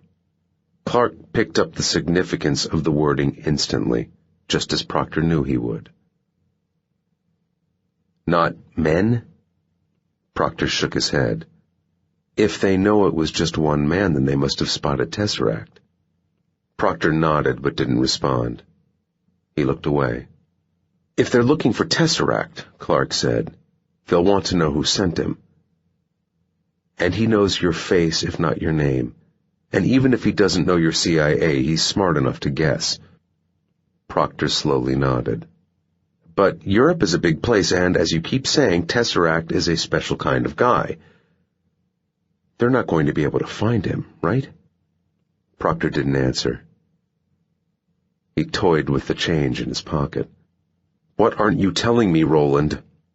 Proctor looked Clark in the eye and said, "You need to see something." Proctor withdrew his smartphone and thumbed a few buttons. He passed it to Clark, who examined the screen. The phone screen was filled with an image of a room with a white carpet, white walls, expensively decorated and furnished. Standing in the room were two men. A large man stood in the background, side-on to the camera. The second man was the focus of the image. He was tall, wearing a suit, face to the camera, well lit, perfectly identifiable. "Holy crap," Clark said. "That's him." Proctor nodded. "Just slide to see more. Not that you really need to, as that one says it all. There's video footage, too, with audio. In Russian, granted, but it's still his voice." "How the hell did you get hold of this?" "Mossad has passed to us everything they have on the incident." Clark stared at Proctor for a long time before saying, "They've asked for the CIA's help finding him." "And it's been granted," Proctor said. "Satellite, facial recognition, human, everything. The director wants to demonstrate our commitment to one of our closest allies." "This is bad, Roland," Clark said. "This is really bad." "Are you going to be involved?" Proctor shook his head. "Chambers is overseeing it. We've been helping for about a week so far. I'll get some updates, but I won't be able to influence." Clark looked as scared as Proctor had ever seen him. "What are we going to do?" "We send Tesseract after Kasakov, as already discussed, and we tell him to disappear straight after." Clark raised his eyebrows. "Or, don't even think it, Peter. It's not Tesseract's fault Mossad were watching Yarmout. He couldn't have predicted that. Hell, we didn't. I brought him into this operation, and I'm not going to turn on him as soon as we get a little heat." "A little heat? Roland, are you joking? This is about as hot as it can get. They have his face, they have his voice, they know where he was and when. You think that isn't enough to establish a trail? This is Mossad we're talking about here. They don't play by the rules. They'll do whatever it takes to find him. They'll send a Kidon team, and eventually they'll track him down. You know they will. That's what they do. They'll make him talk. You'll be identified, then me. Best case scenario, this operation blows up in our face and we find ourselves facing an oversight committee. That's if we're lucky. Israelis like their revenge served ice cold, don't forget. You think they'll forgive us for killing their people because we're allies?" Clark shook his head. "It's over. Have him kill Kasakov, and then we cut our losses." After a minute of silence, Proctor said, "He can keep a low profile. This will blow over eventually. These things always do. When there are no leads after a month, resources will be reassigned. The Israelis won't find him on their own. I have faith in his abilities." Clark pointed an accusatory finger. "You found him once, remember? That was an entirely different set of circumstances. He was on his own. This time I can help him. You want to take the risk?" Proctor didn't answer. He heard laughter and looked down the beach to where a little girl was flying a kite, guided by her father. Proctor couldn't help but smile. He looked back at Clark. "If anything goes wrong killing Kasakov or Mossad get too close to him, I'll activate the contingency. Happy?" Clark didn't answer. Chapter 45. Ljubljana, Slovenia. Slovenia's capital was spread before Viktor. His hotel room was on the 14th floor, high enough so that it wasn't overlooked by other buildings, letting him enjoy the rare pleasure of open drapes. The city beyond his hotel room window was muted beneath gray clouds, but the dawn rising over the snow-covered peaks of the Kamnik Alps in the distance made it a view to savor. His employer, sounding not unlike how Viktor imagined a father might to his son, said, "We need to talk." Viktor took a seat at the room's meager desk, on top of which sat a laptop. He drank Sicilian lemonade from a frosted glass bottle. The voice sounded through the computer speakers again. There is a serious problem you need to be aware of, regarding Lancet. I take it this problem is the fact the team I killed in Minsk were Israeli Mossad. How did you... I asked myself, who would have the motivation, means, and guile to run a surveillance op on Gabir Yamut, and who the United States would sell restricted technology to? There was only ever going to be one answer. I take it you understand the seriousness of the situation. Of course, Viktor said. Your tone so far has been quite evocative. This is no time for jokes. The Israelis recorded you real good, my man, when you took that recon of the suite. I have to say I was very surprised you did that. I thought you were more careful. The surveillance team's cameras got your front, back, and everything in between. I've seen the stills. They're crystal clear. Viktor nodded to himself. He'd assumed the video feed had been backed up elsewhere, but at times like this it wasn't much fun being right. The enemies had his face, his voice, albeit in Russian, and would be able to work out his height and weight. It would give Mossad as good a profile on him as anyone. Anonymity was always his best form of defense, and without it, he was vulnerable. Given the limited time frame I had to operate within, Viktor said, that reconnaissance could not have been avoided. He paused, then added, and I take it Mossad have requested CIA assistance to look for me, which is why you've seen the stills. I'm sorry to say they're getting the best bud package on this one. The full power of U.S. intelligence is, in effect, being loaned to Israel. They must want me pretty bad. That they do, my man, that they do. Mossad are easily the most vengeful intelligence organization on the planet, and that's without the fact the head of their operational arm has taken a particular interest in this incident. He's as old as Israel herself and takes attacks against his people very personally, like they're all one big extended family. They call him Father, if you can believe it. Do you want me to disappear? No. You absolutely can't do that, the control quickly answered. I still need you to be available. I've got another job for you, which we'll come to in a minute. We're going to need to work together to ensure the Israelis don't catch up with you, okay? Neither of us want them to find you. I'm going to do everything possible to help you out, but that's going to be limited to intelligence updates only. I need to keep a low profile and maintain my distance from this as much as I can. If I draw suspicion my way, it's only making it easier for them to get to us both. You're going to be on your own for the most part. Viktor had expected as much, and he was used to surviving and operating alone with enemies after him. At least this time he had the advantage of being aware of the situation beforehand, as well as knowing who he was up against. And if his employer kept his word and gave him updates, it would make staying out of Israeli crosshairs somewhat easier. They've already dispatched the Kidon team, the voice said, who I believe are currently in Minsk scouring for clues. I take it you don't need me to tell you about Kidons. They're assassination and kidnapping teams. Operate with a large degree of independence from Mossad, conducting their own research and surveillance. A fully operational unit consists of at least 4 men and women to perform the kill itself, with more providing surveillance, backup, cleanup, and logistical support. And they're good, the control added needlessly. They're really good. I'm well aware of their capabilities. Then let's hope you don't get a first-hand demonstration. I'll keep my eyes open for guys wearing tennis gear in my hotel elevator. Cute. But don't forget Kidon are the reason why every bad guy in the Middle East checks under his bed before he goes to sleep. I won't forget. Good man. Eventually, regardless of the CIA's desire to help our Jewish cousins, resources will be diverted elsewhere.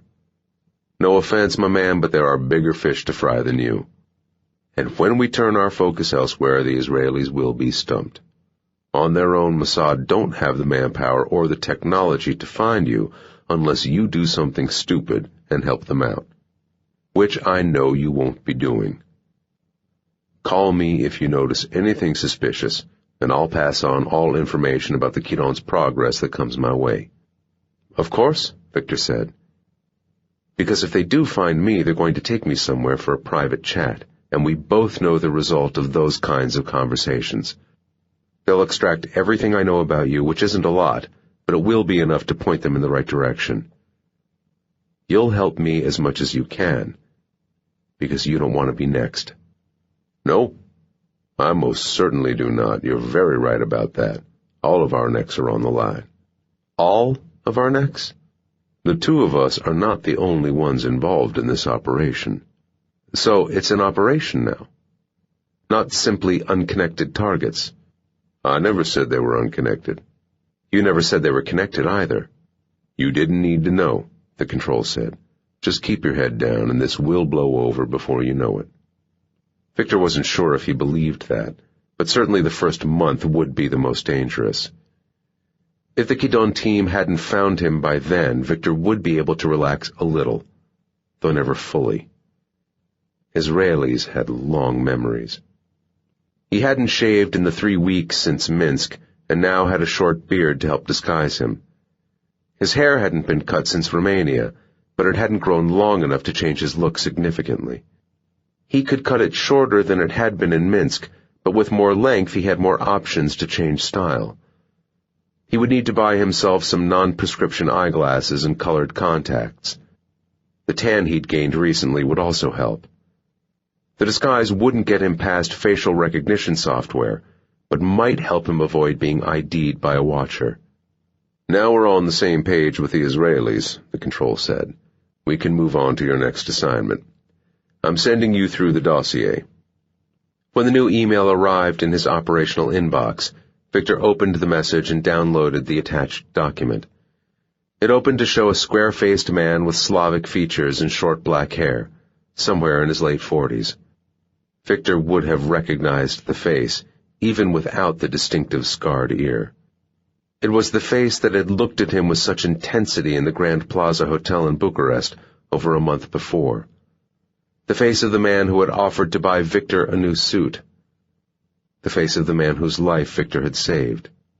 The man he now had to kill.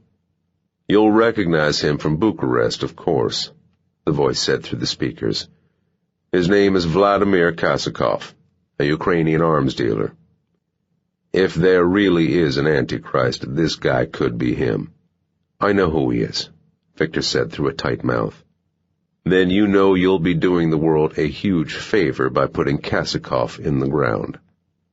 Surprises were high on Viktor's list of personal and professional dislikes. But that the man he'd recently saved from assassination was the man he now had to assassinate was perhaps the height of both. Such a job felt somehow wrong to his doctrine as a professional. In the many years he'd been a hired killer, he'd never once been tasked with a similar contract. "Are you there?" the Control asked. Viktor remained silent. "You want to know why we had you save Kasakov 5 weeks ago only to have you kill him now," the Control said, as if reading Viktor's thoughts. When Viktor didn't respond, he continued, "I can understand that. I'd want to know if I were you. Circumstances have changed. It's complicated, not something you need to know inside out, but in short, we needed Kasakov alive then, but now we need him dead. I trust you don't have a problem with that." Viktor shouldn't. It was a job like any other of the many he had performed, too numerous to count, though he knew if he tried he would be able to remember every name, every face. And it wasn't as if this target was some heroic individual whose death would be objectionable. Vladimir Kasakov helped make war and genocide possible. There should be no issue with killing such a man. But Viktor had talked to him, shared a personal connection with his target, however brief that connection had been. He had looked Kasakov in the eye long before he had been told to kill him. More than that, he had saved the man's life.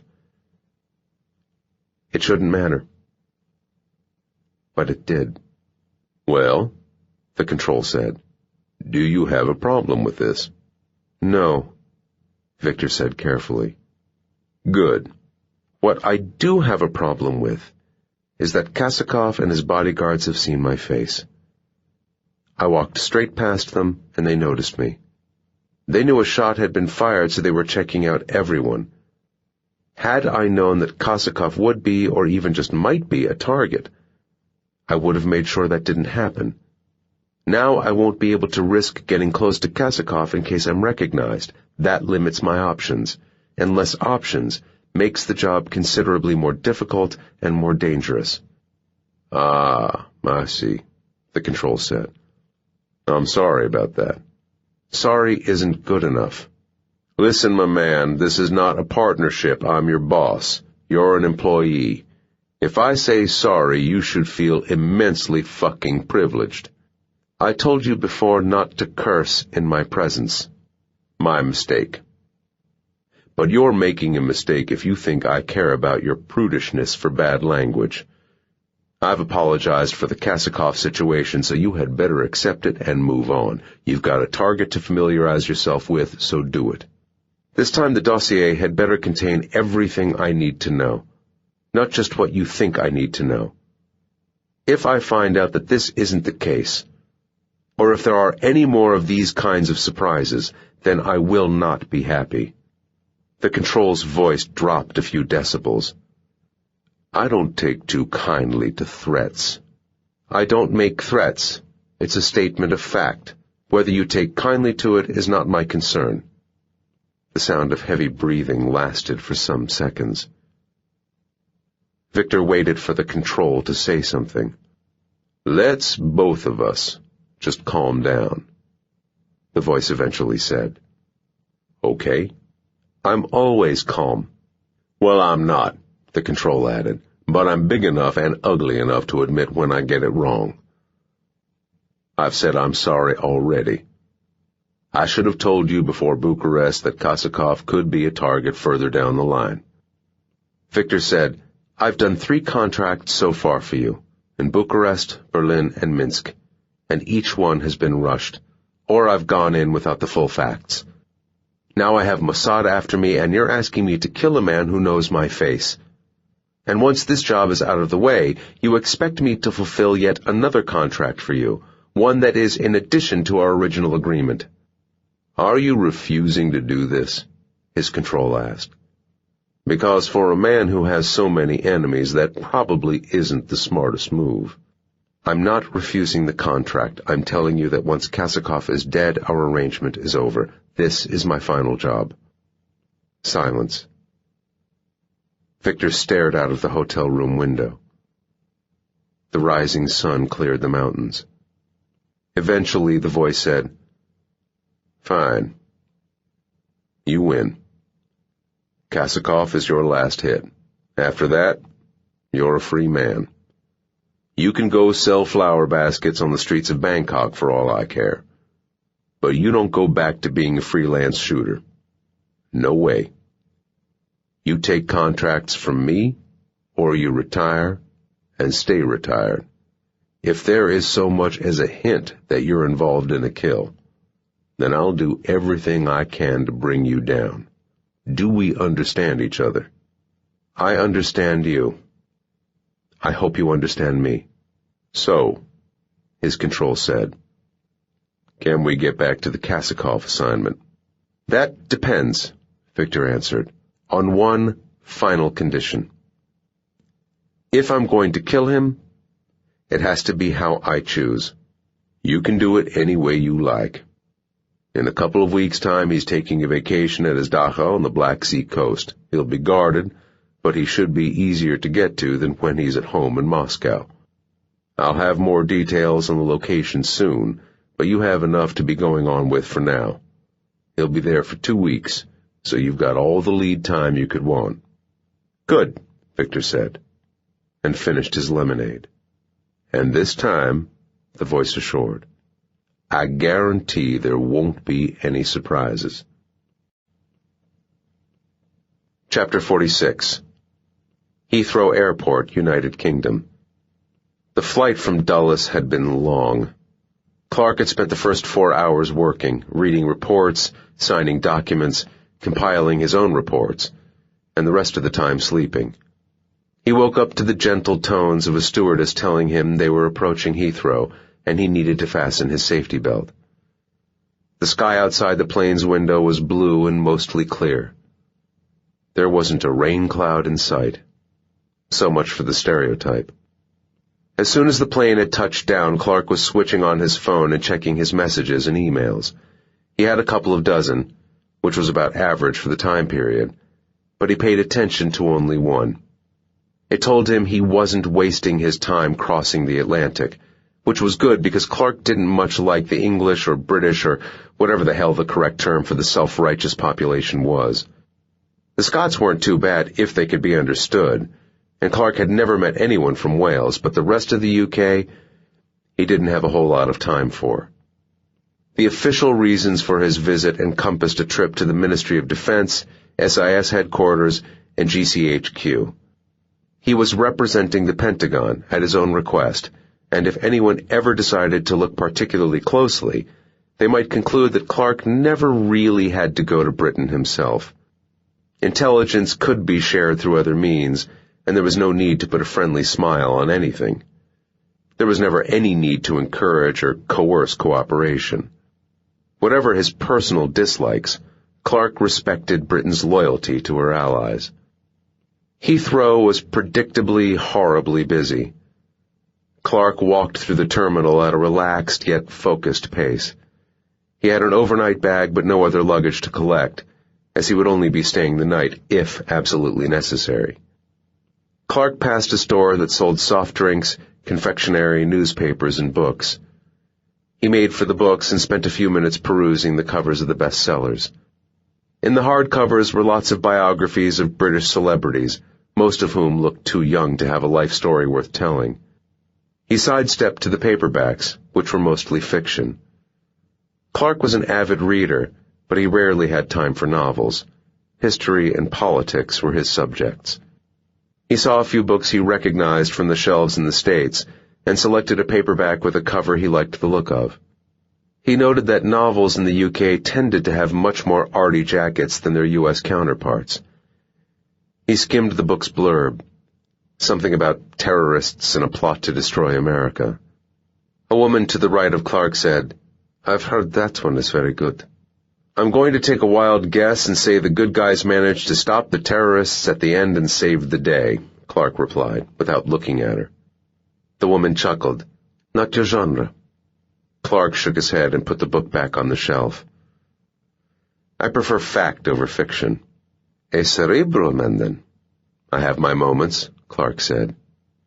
He turned and faced the speaker, who smiled and inclined her head in a brief nod. She was smartly dressed in a business suit, somewhere in her 40s and attractive. She was short and slender but held herself with an obvious inner strength. Her eyes were small and intelligent and cold. She took another book from the shelf and handed it to Clark. "Maybe this would be more to your liking." Clark accepted the book without looking at it. "Thanks. I'll give it a try." The woman seemed pleased. "I think you will not guess how it ends quite so easily." Clark spent a minute reading the back and flicking through pages without interest, before saying, "I'm not sure meeting here was such a good idea." "It is a perfect place to talk," the woman replied. "This is the busiest airport in the world. Look around you. Do you know how many people pass through it each day? I read nearly 200,000. This is a liquid city. We are all but invisible. Unless British intelligence knows you're here. Impossible. Few outside of Russia know I even exist. Even less know how I am employed. To the British, Yulia Eltsina is but a simple, albeit successful, businesswoman. She is in London to see clients. Besides, I am a very cautious lady. I take many precautions." She made a floating gesture.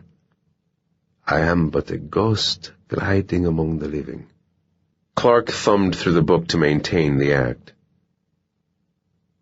I'd like an explanation regarding Beirut. What about Beirut? Alcina asked, infuriatingly calm and composed. Clark frowned. Kindly stop the charade. Playing the fool isn't your forte. She said, My astute powers of telepathy inform me you are talking about the attack on Bara Arif. Of course I am. Do you think I'd fly halfway around the world to discuss anything else? Alcina shook her head, but said nothing. I'm waiting. For what? An explanation. And what, dear Peter, would you like me to say? We had an understanding. We had a deal. Long before I told you where to find Arif, we specifically agreed Kosakov was not to move against him until I gave the all-clear. We agreed this war would last months, not weeks. Alcina raised her small hands. You have to understand the position I was in. I had no choice. In the past few weeks, Arif has killed 8 of our people. Important people. He also destroyed 4 major shipments, at a loss of almost $500 million. And? Attacks were inevitable. We discussed Arif's ability to hurt you 100 times, so don't plead ignorance now. These were not the minor attacks I anticipated. The level of damage being done to the organization was far, far too severe. Another 2 months of such incidents would have left Kosakov's empire as but a broken kingdom. Clark sighed. I would have helped you rebuild. You knew that. Alcina sighed too. It was Kosakov himself who forced the matter. He was going crazy with the desire for vengeance against Arif, even before the attacks against us started. As his intelligence officer, that anger was directed at me. I was failing him too greatly. If I hadn't delivered Arif when I did, then I would not need fear growing any older. Clark scoffed. Don't be so overly dramatic. She stared at Clark. My dear Peter, you do not know Kosakov like I do. I have been at his side for many years, and I have borne witness to his rage innumerable times. Never have I known a man so vindictive, so without conscience. But nothing I have ever seen compares to what he has become. Alcina spoke in hushed tones. You must trust me when I say that you do not want me to tell you of his capacity for brutality. Clark broke eye contact. Then feel free to keep it to yourself. I am desperately sorry for acting unilaterally in this, but I had to make a decision under impossible circumstances. Is it cowardly for wanting to live? If so, then I am a coward. And don't forget, with me dead, your plans would have been forfeit. This way we can still achieve our objectives. I've been put in a very difficult situation, Yulia. The person whose help I enlisted to make our objectives achievable does not share our goal. It was for his sake that this war needed to continue for some time. You should have told me you were moving against Arif so soon. You should have warned me. Life flows like a river, and we must adapt to its ever-changing course. What kind of bullshit is that? I don't like changes being made to a very carefully constructed plan. My associate is a smart man. If he suspects what I've been doing... Alcina leaned closer and delicately rested a palm on Clark's chest. You are a creative and intelligent man. Maybe the smartest man I've ever known. You will placate this associate of yours. The angry tone had gone from Clark's voice when he asked, Who did you use to snatch Arif? An American team. They were outrageously expensive, but came with numerous recommendations and an impressive track record, all of which I believe, as they were flawless in apprehending both Arif and his family. Clark said, And there is no danger of Kosakov discovering the RDH from the badge stolen in Istanbul was not taken by Arif?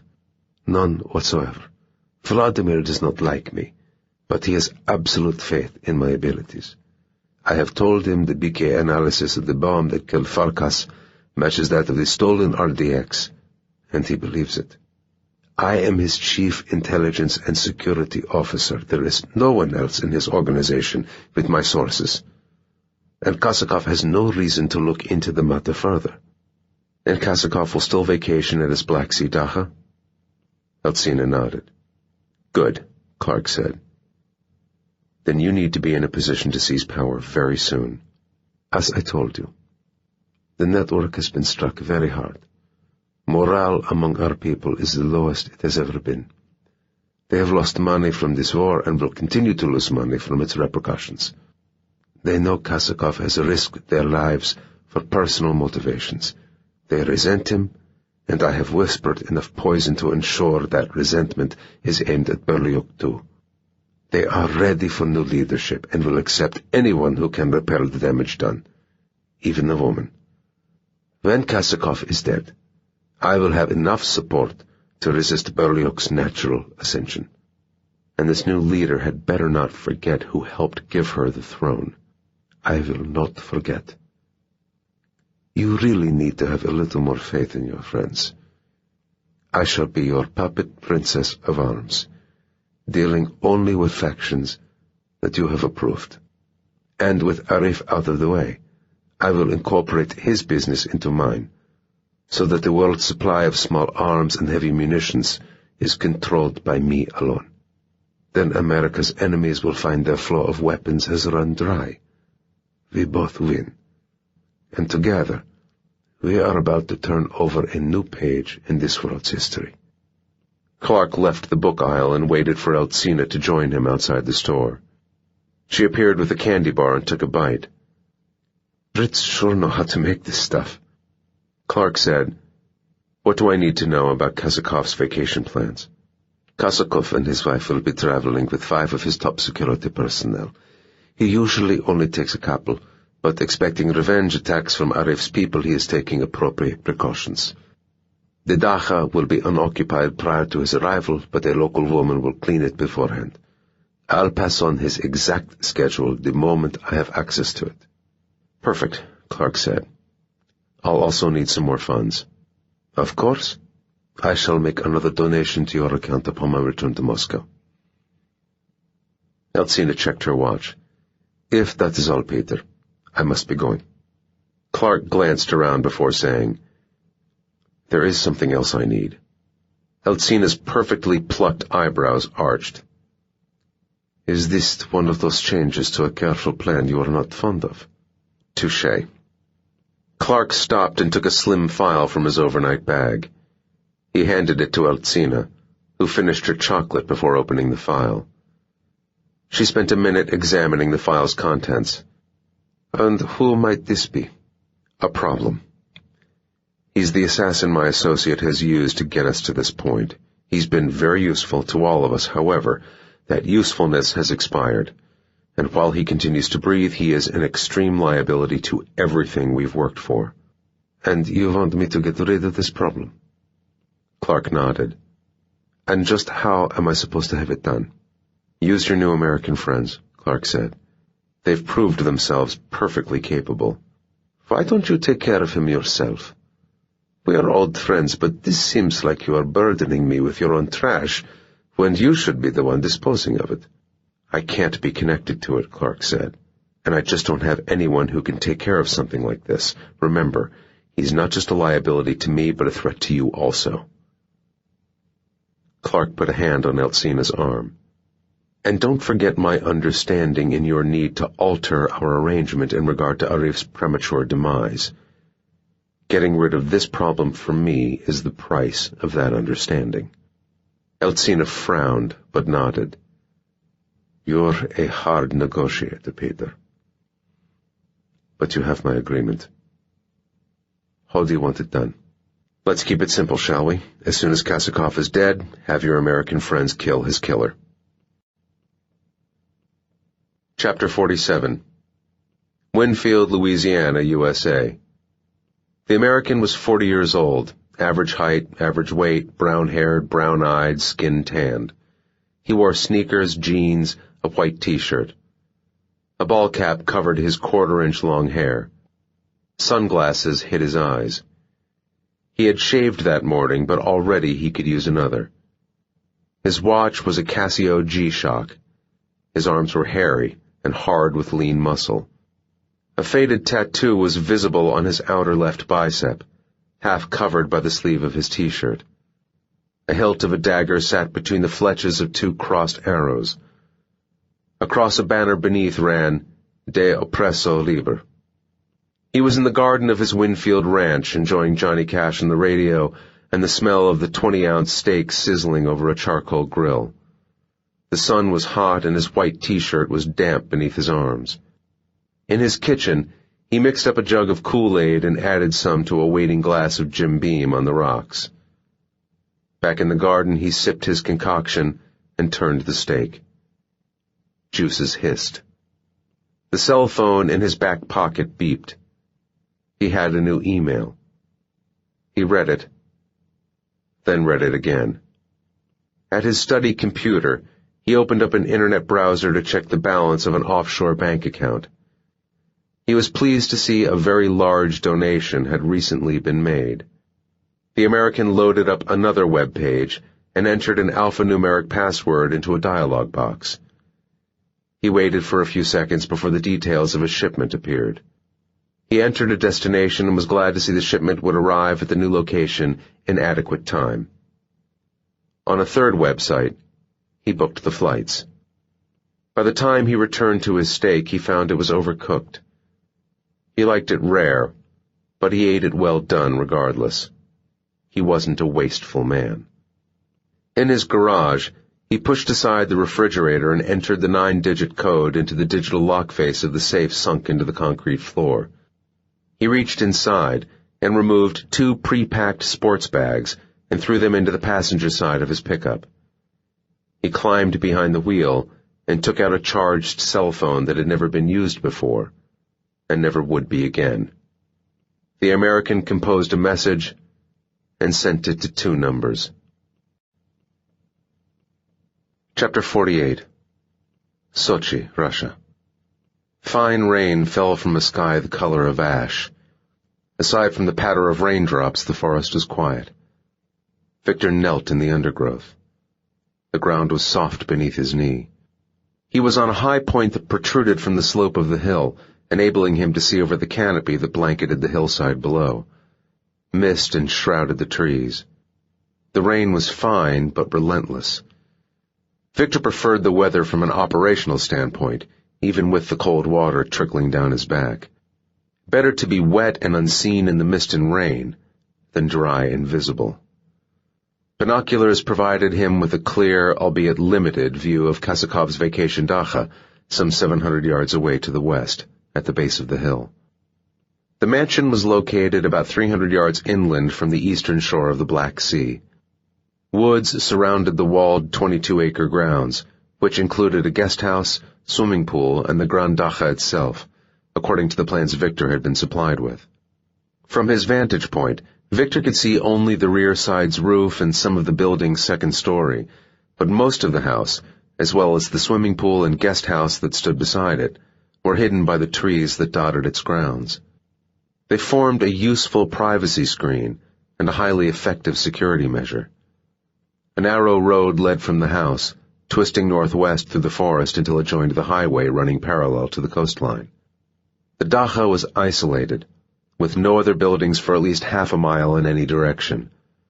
Again for privacy, but this feature made Viktor's job far simpler. The Black Sea coast was Russia's own Riviera, with the region enjoying a subtropical climate, warm and humid. Not today, Viktor thought, as cold rain dripped from his nose. The closest town was Sochi, 3 miles southeast and famous for being home to one of Stalin's dachas. Viktor had arrived on a cargo ship, traveling from Istanbul. The trip was uneventful, and he had spent countless hours studying all the information he'd been given on Kasakov, his grand vacation home, and Sochi. By the time the ship reached port, he knew everything he was going to about the strike point: terrain, weather, local population, transport links, police capabilities, and his Ukrainian target. A modest hotel near the port provided his accommodation. The room was small but came with a pleasant sea view. Adler Airport was located 12 miles due south along the coast from Sochi. Just as with the Bucharest contract, there had been an unremarkable sedan waiting for him in the long-stay parking lot of the airport, with a trunk full of weapons. Viktor's employer had supplied everything requested. The dossier was the most detailed one yet. He had all the lead time he required. It was all as it should be.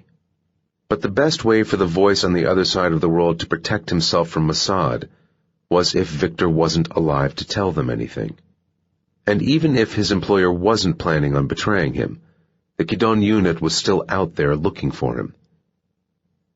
Viktor knew how to stay hidden as well as anyone, but no one was invisible. Despite the two potential enemies, he had to concentrate on the job at hand. This could prove to be one of his most challenging and dangerous assignments. It was also one of the most unpalatable, despite the long list of heinous acts Vladimir Kosakov had committed during his long career and the numerous atrocities his weapons had been responsible for. Viktor reminded himself he couldn't afford to be distracted by emotions he shouldn't be experiencing in the first place. He carefully set his metal water bottle on the ground, so it was standing up at the highest point of the outcrop and clear of vegetation, and descended the hillside. He moved slowly, carefully, gaze sweeping from left to right and back again. Every 30 yards he stopped and listened before moving on. He wore a green Gore-Tex jacket, Gore-Tex trousers, and hiking boots. The woods were gloomy. The mist was thick in the air. Visibility was no more than 20 yards through the trees and thick underbrush. He approached the Dacha's grounds from the east. Raindrops pattered and splashed on leaves. He breathed in the cool air. It smelled of wet earth and decaying vegetation. Between the trees he saw a wall up ahead. Made of stone and 10 feet high, the wall formed a rough square around the property, with each section approximately 1,000 feet in length. There was a single gate in the center of the north wall, but covered by a security camera and therefore not worth tangling with when there were easier options. The plans made no mention of other electronic security measures along the wall, but Viktor carefully checked anyway, and wasn't surprised to find none. The boundary to the property was far too long to be effectively covered by cameras, and motion sensors would be frequently set off by wildlife or falling branches. Metal spikes topped the wall to create a barrier more than enough to stop a typical intruder. Viktor backed off to give himself a short run-up and sprinted at the wall. He jumped from a distance of 4 feet, hitting the wall with the ball of his right foot and using the momentum to propel himself vertical, doing the same with his left a split second later to push himself even further, before reaching upward to grab the top edge. He pulled himself onto the top of the wall. Staying in a crouch, he stepped over the spikes, turned, and lowered himself down the other side. He dropped the last few feet. The house sat at the center of the grounds, some 250 yards away. The woods had been left as nature intended on the other side of the wall. It was quiet. The rain had stopped. Viktor heard the rustle of leaves in the breeze and nothing else. He set off through the undergrowth, taking his time to reduce the noise he made, stopping regularly, always listening. The sodden ground squished underfoot. Leaves glistened. As he was on reconnaissance, the only weapon he carried was an Mk-23 handgun in the right side exterior pocket of his jacket, a suppressor in his left. He didn't anticipate using it, as Kosakov wasn't due to arrive for another 2 days, but there was always the chance some of his people had traveled ahead of him. Even then, Viktor would only use the gun as a last resort. Dead bodies left at the strike point tended to keep targets away. The trees gave way to cultivated grounds after Viktor had gone about 200 yards. A 6,000-square-foot lawn led up to the rear of the dacha. The grass was very green and recently cut. A small wooden shed stood to the west of the lawn. The guest house lay to the east. A few trees were scattered across the grass. Their foliage had blocked Viktor's view of the dacha from the high point. At the far side of the lawn lay a swimming pool, and beyond that the mansion itself, which was large, but not huge. 6 bedrooms and just under 4,000 square feet on its main level, according to the plans. The garage was big enough for 4 sedans. The odd light was on inside, so Victor crouched within the tree line and used his binoculars to get a better look. He stayed watching until a woman passed an upstairs window. The dossier had stated the dacha would be cleaned and prepared at some point before Kasakov's arrival. He stayed watching for another half hour, but saw no one else. He then used the binoculars to check that the security cameras were where they were supposed to be. There were 2 where he expected to find them, each one positioned beneath the overhang of the roof, so they had overlapping fields of view that covered the back of the house, patio, swimming pool, and part of the lawn. They were small, high-tech, and would provide anyone watching the monitors with a clear picture. Rain started to fall again. Victor continued through the undergrowth, moving west toward the shed. Inside was probably groundskeeping equipment and not much else, but there was no need to confirm that either way. The door was set facing the lawn, out of sight of the dacha. He circled back east through the trees and around the lawn to where the guest house was located. It was a 2-story detached cottage, close to the swimming pool, and big enough to comfortably house a family of 3 in a nice suburban neighborhood.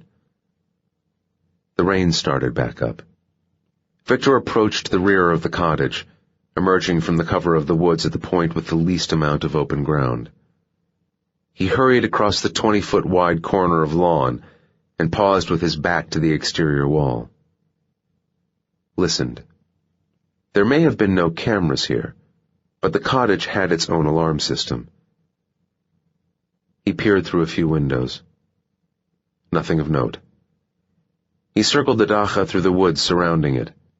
There was about 30 feet of open space from the edge of the woods to the wall occupied by flower gardens. It was the same on the opposite side.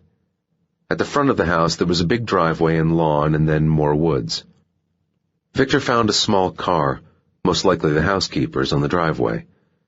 The front door of the dacha opened and the woman he'd seen past the window appeared. She was young, not far over 20, petite, wearing a big padded coat, her shoulders hunched up.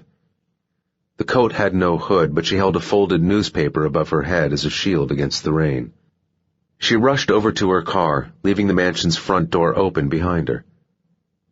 Victor watched as she smoked a cigarette and drank what he guessed was coffee from a thermos.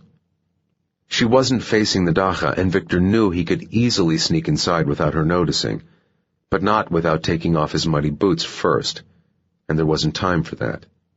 There was little point in exploring the house, as Victor had no intention of getting up close and personal for this one. He knew from Bucharest how alert Kasakov's guards were. The housekeeper smoked her cigarette right up to the filter and tipped the dregs of her coffee onto the drive, before hurrying back inside. Victor stayed crouched for another hour until she finally left for the day. He watched her drive away, before making his way to the rear of the dacha. Staying clear of the security cameras and their fields of view, Victor stepped out onto the lawn and got as close to the dacha as he dared. He turned and looked back toward the hill. The branches and leaves of the few trees on the lawn obscured his vision. He looked back to where the back door was located. Again, he looked at the hill, judging the angle. The tree took seconds to climb after a short jump and pull-up. Victor removed his knife from a pocket and opened it. He used the serrated part of the blade to saw through a thin branch. It fell to the lawn. He did the same with several others. Then again up a second tree, then a third.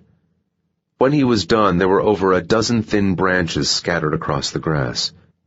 Victor collected them up and dumped them individually throughout the woods. He returned to the first tree and climbed it.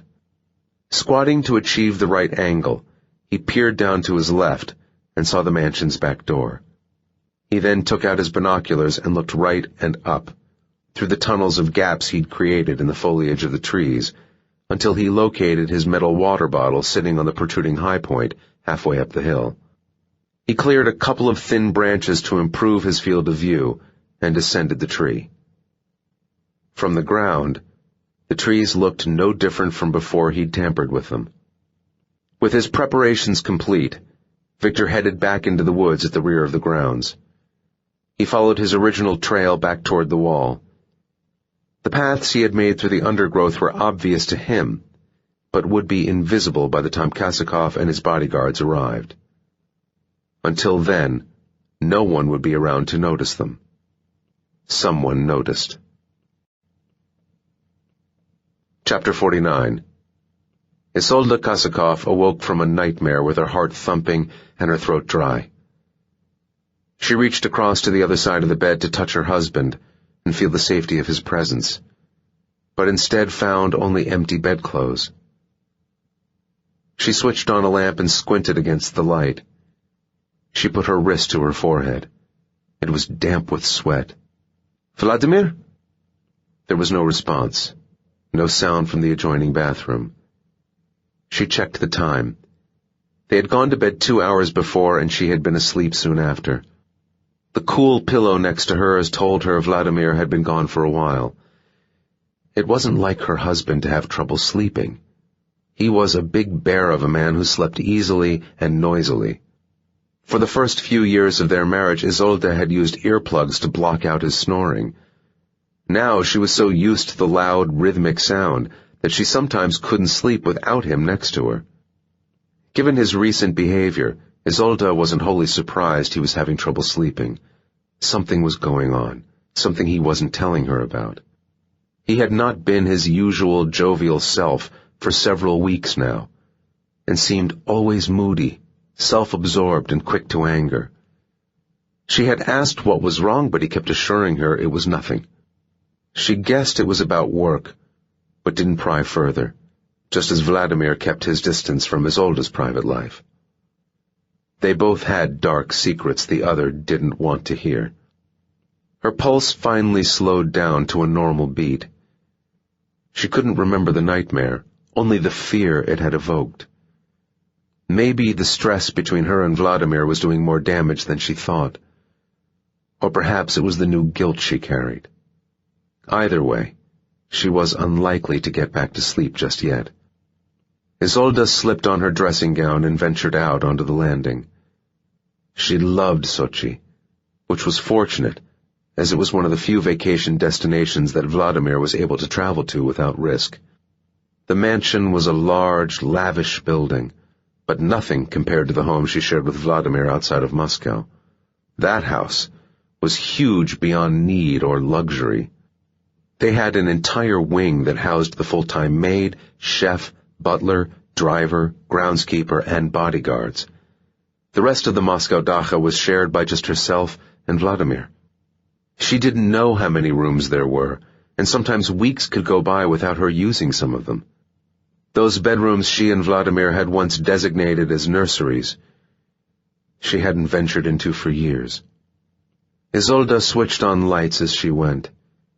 She may have been a grown woman, but she was on edge from the nightmare, and being in an isolated dacha didn't help keep her imagination in check. Her slippers muffled her footsteps on the red oak flooring. Faint light emanating from the study told her where she would find Vladimir. He looked up when she entered. He was sitting behind his desk, dressed in silk pajamas and facing the open door.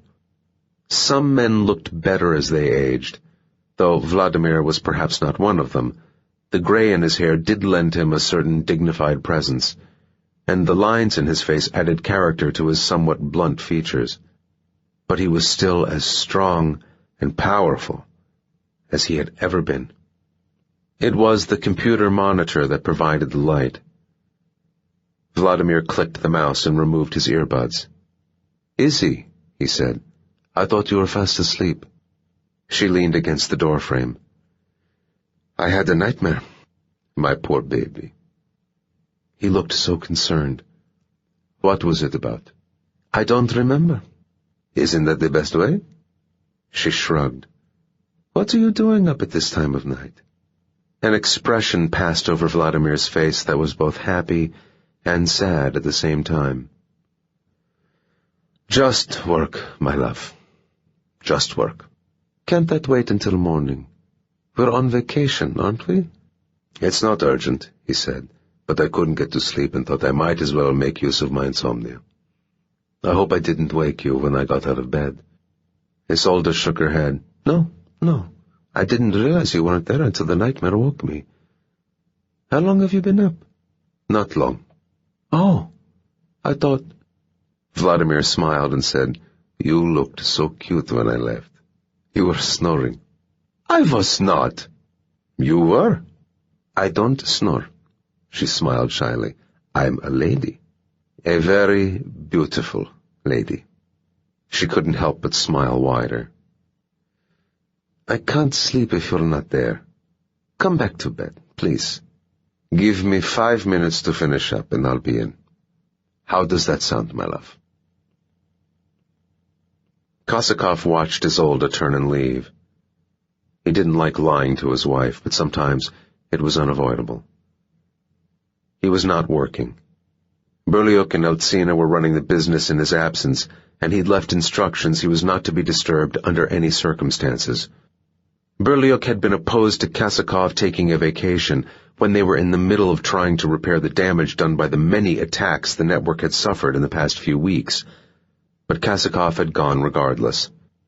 He didn't have the patience to deal with scared employees and North Koreans who were furious their order had been delayed, and even angrier to learn they would only receive 18 fighter jets instead of the promised 20. That mark to Kosakov's reputation would take a lot of work to repair. He hadn't lied about his inability to sleep. However, it wasn't his business that kept him awake, nor was it his nephew's death. With Ilarion avenged, he was finally at peace on that score. No, it was his wife who occupied Kosakov's thoughts. Her reluctance to concede to his advances had not gone unnoticed, nor had the increased frequency of shopping trips and salon visits and lunches with friends. Her footsteps were too quiet for Kosakov to hear, so he waited a couple of minutes to make sure she wasn't going to suddenly reappear before reinserting his earbuds. He settled into his chair and clicked the mouse to continue the video. The recording had been made using a sophisticated camera, as Kosakov had requested, and both the picture quality and sound were excellent, even if the camera work could have been better. Had it occurred to him beforehand, he would have hired a professional cinematographer to handle the shoot. However, given the video's content, such an individual would probably have been impossible to find.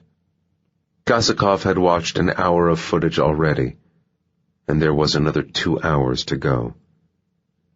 He would check on Isolde shortly to make sure she was asleep. If she wasn't, he would climb into bed with her and wait until she was snoring again before returning to the video. This was the second time Kosakov had viewed it, and like any good movie, he was able to appreciate it even more on a repeat viewing. He blinked away tears and closed his eyes to picture Ilarion's face, while through the earbuds flowed the exquisite screams of Arif and his family. Chapter 50. It had rained all week. Viktor lay in the undergrowth that covered the outcrop. With a limited viewpoint over the back of the dacha, Viktor hadn't seen the arms dealer arrive, but had become aware of Kosakov's guards patrolling the property. Soon afterward, Viktor glimpsed the Ukrainian as he passed one of the visible windows on the second floor, but he didn't loiter long enough for Viktor to put the binoculars down and shoot accurately. Viktor hadn't expected to complete the contract with such a shot, but that was why he'd trimmed the trees that screened the house. A very beautiful woman accompanied Kosakov, who from the dossier Viktor knew to be his wife, Isolde.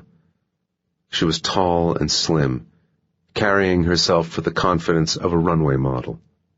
There were no other guests. Viktor counted 5 bodyguards in total, just as he'd been told there would be.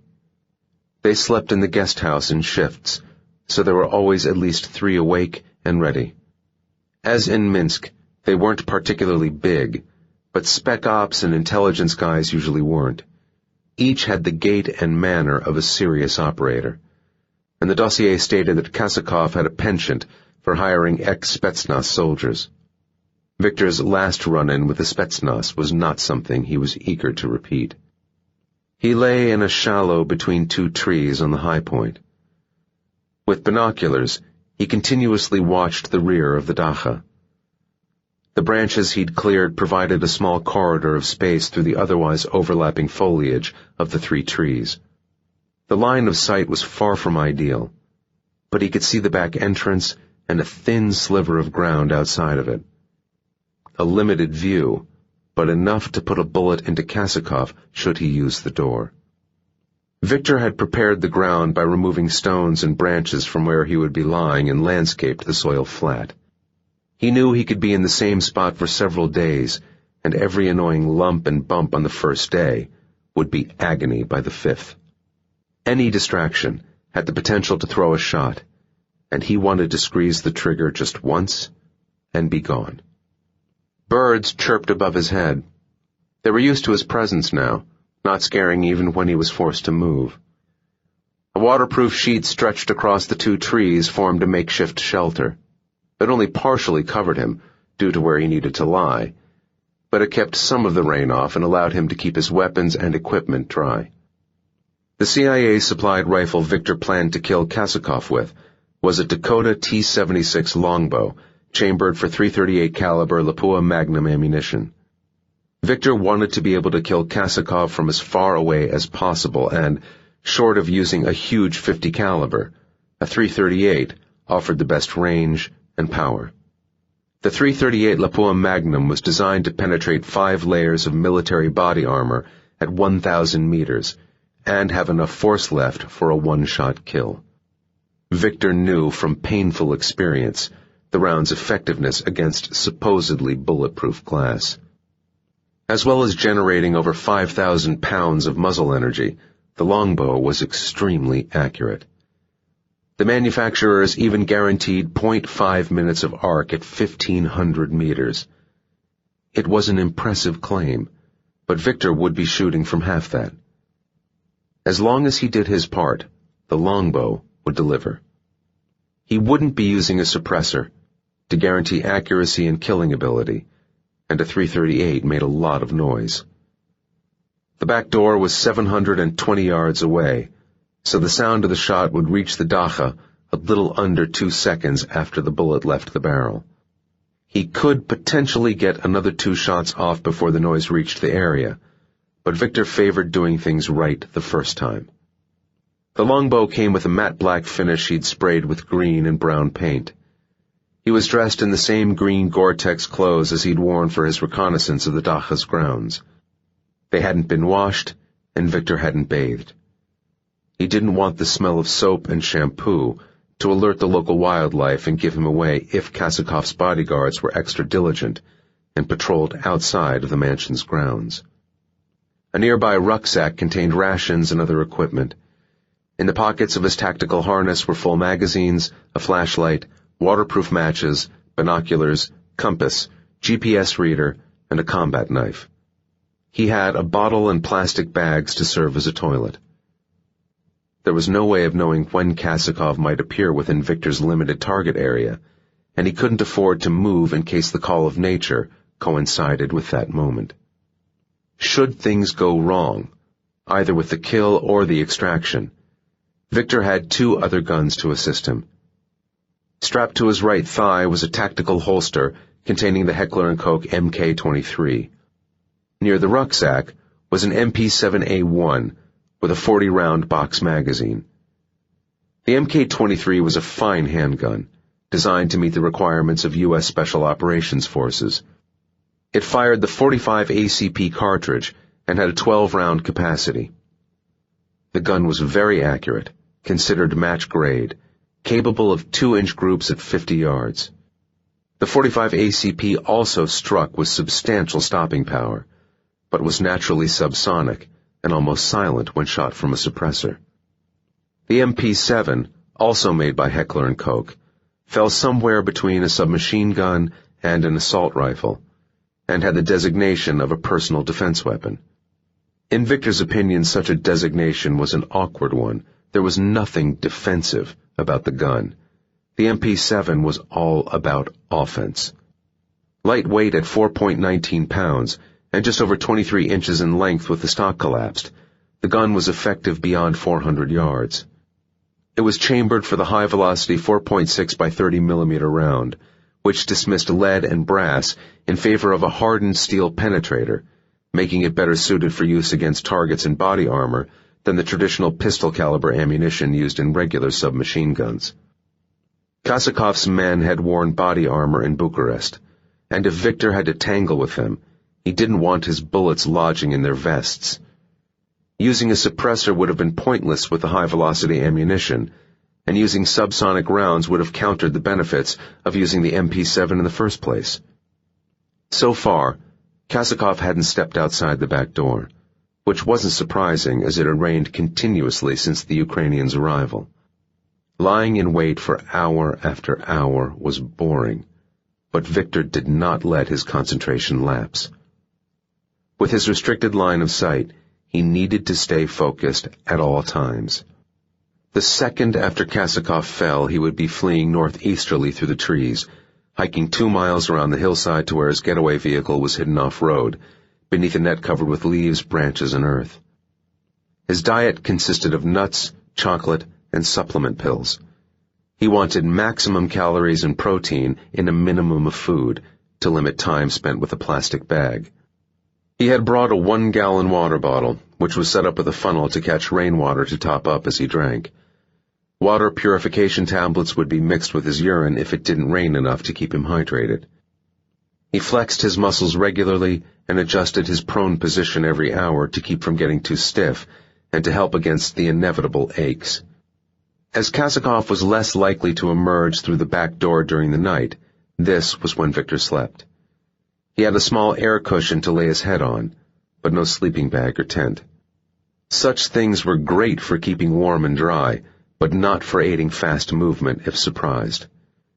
He slept for a few hours at a time, always to be awoken by some sound or cramp. There had been no sign of Kasakov's men patrolling the woods outside the Dacha's walls, but there was a lot of woodland, and Spetsnaz guys knew how to keep a low profile. Viktor wouldn't expect to see them unless they were close by. He kept the MP7 within reach for just such an occasion. It hadn't rained this morning, and the air was dry and relatively warm. The weather forecast he'd read before beginning his wait had predicted clear skies and hot temperatures, and from what he could see of the sky through the canopy, it looked blue and clear. If the forecast was accurate, hopefully it would be warm enough to go for a swim in the outside pool. Even if only Isolde liked to swim, her husband was more than likely to step outside to at least accompany her. Viktor's preference wasn't to kill targets in front of loved ones, but this time it might be unavoidable. He had to take the first opportunity that came his way, because there might not be a second. Viktor threw some nuts into his mouth and waited. Nearby, a man watched. He was an American. He wore universal camouflage pattern military fatigues, jungle boots, and headsock. Over his jacket, he wore a hooded poncho customized to form a ghillie suit. Sewn and glued onto the poncho was a fine nylon net. Attached to the net were rough 6-inch burlap flaps of varying shades of green and brown. Twigs and leaves were distributed among the flaps and held in place with dried mud. Burlap flaps were also glued to the arms and legs of his fatigues. A thick layer of camouflage grease covered his face and hands. 4 days before, he had discovered a thin path of squash detritus in the grounds of the Dacha, and knew exactly who had created the trail. It had led him to the hide he now watched. The target, though unaware he was being observed, was alert and skilled. Even with the aid of the ghillie suit, which broke up the American's silhouette in 3 dimensions and made him all but invisible, he kept low in the undergrowth and didn't risk getting any closer. The American was armed with a Heckler & Koch MP5 SD-N1, camouflaged with green and brown paint, and using leaves and branches as stencils to break up the weapon's lines. The N1 variant of the submachine gun featured a retractable metal buttstock, 3-round burst trigger group, and a stainless steel integrated suppressor made by Knight Armament Company. As close to silent as any firearm could hope to get, it was the perfect weapon for a close-quarters engagement. A single squeeze of the trigger could put 3 9mm parabellums in the target, and although the stopping power of the 9mm round was significantly reduced flying at subsonic speeds, the overlapping of the hydrostatic shock waves on internal organs, 2 to 3 bullets hitting the target almost at the same time, more than made up for it. "This is Cowboy Daddy," a gravelly voice said through his earpiece. "Cowboy Gamma. Give me a sit rep. Over." Another voice answered. "Cowboy Gamma, I'm 10 meters southeast of the guest house. No sign of Mr. and Mrs. VIP yet. A gorilla is on patrol near the swimming pool. Over." "Copy that, Cowboy Gamma," the gravelly voice replied. "Let me know when you have eyes on Mr. and Mrs. VIP. What's the target status, Cowboy Bravo? Over." "Cowboy Bravo. The target is awake and having himself some breakfast. He has absolutely no idea his ticket is going to get punched. Over." Chapter 51. Kosakov stirred from his sleep and groaned. His face was buried in a big goose-down pillow. One of Isolde's slender arms was draped across his waist. He lay still for a minute, enjoying the intimate feel of his wife's limb, the softness of her skin, the warmth of her flesh. When Kosakov rolled onto his back, the movement roused a sleepy moan from his wife. He gently kissed her on the forehead, the tip of her little nose, and then finally on the lips. She smiled and kissed him back. He found her especially beautiful first thing in the morning, when only he got to see her. "What time is it?" she asked, eyes still closed. "Just before 8. "Wow," she said with raised eyebrows. "And you're still here in bed?" "I'm honored. I'm on vacation, aren't I?" "Does that mean you won't answer the phone when Yulia and Tomas call?" "I'll do my best. How does that sound?"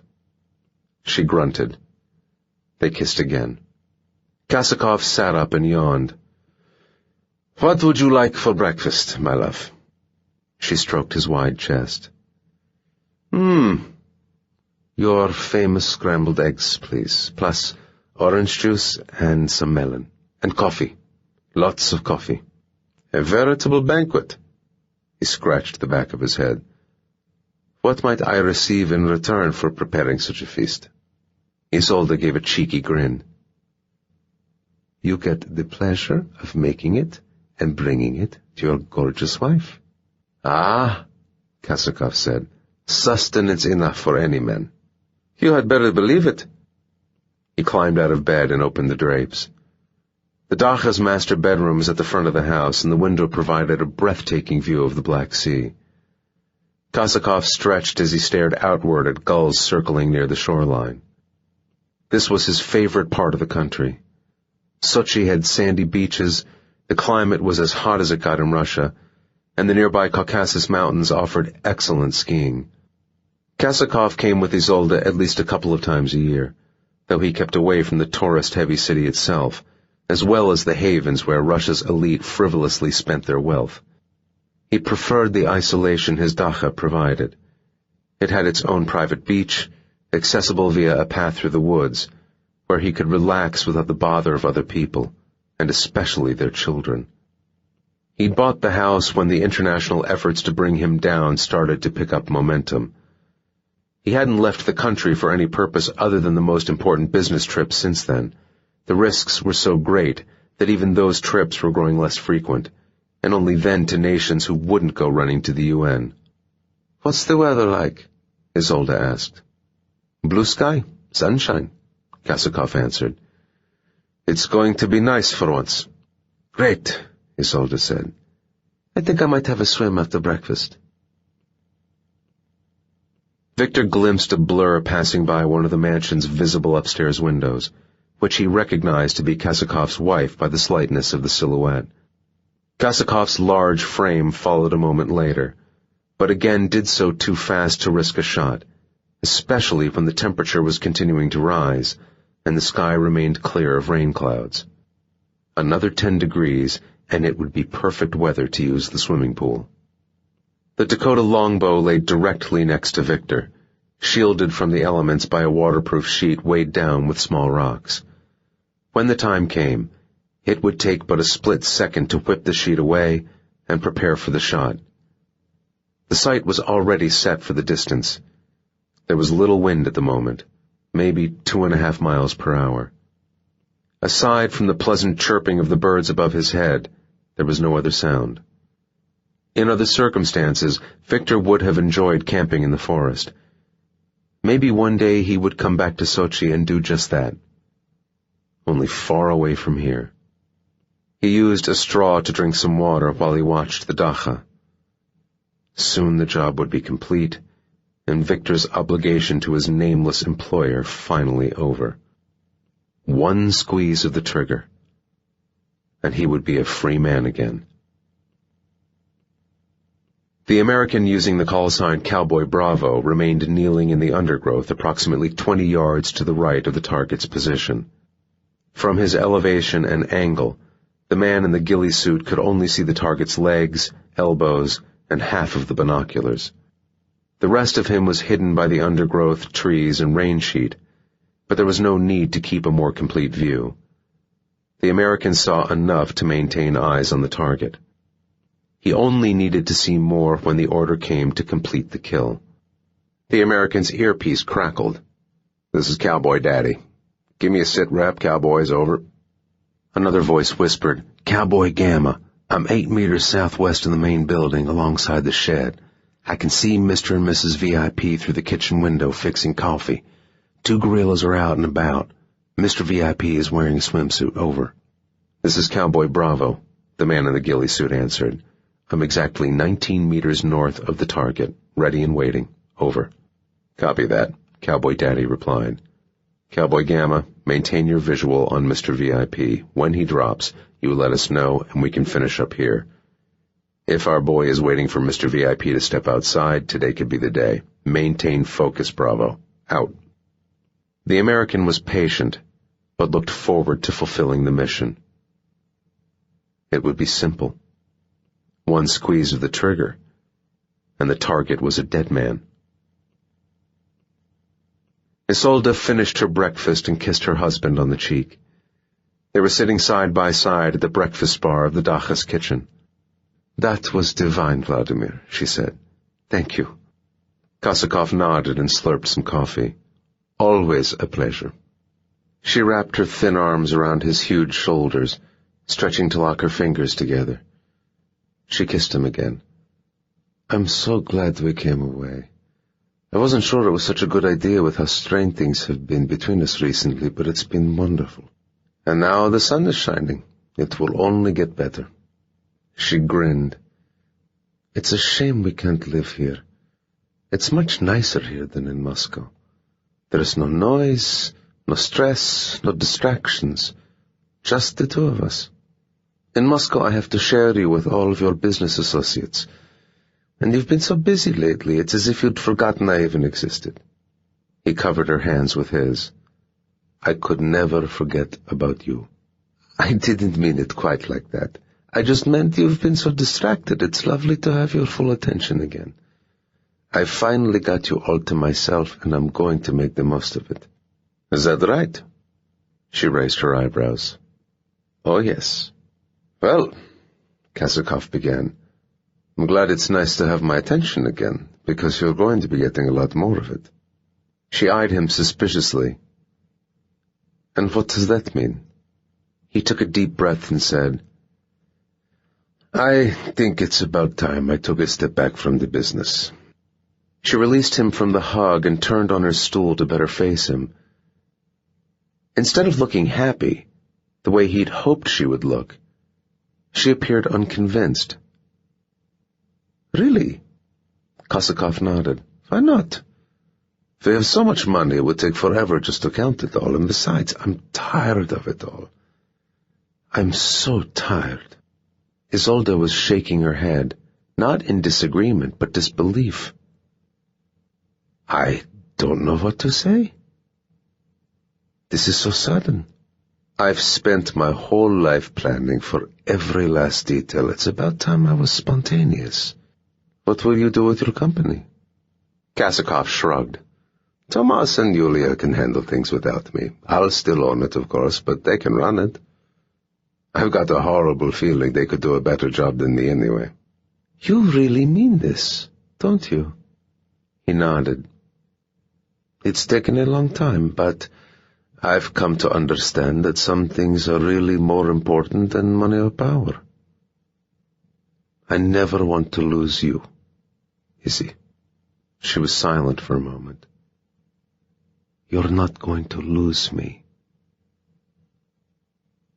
She didn't look at him when she said, Why would you even say that? He gently stroked her cheek. I'm not a fool, my love. I know I haven't been the husband you deserve. I've allowed things to come between us. My company, Erarian's death, our problem. He swallowed heavily and she squeezed his hand. Things have happened recently that have altered my perspective somewhat.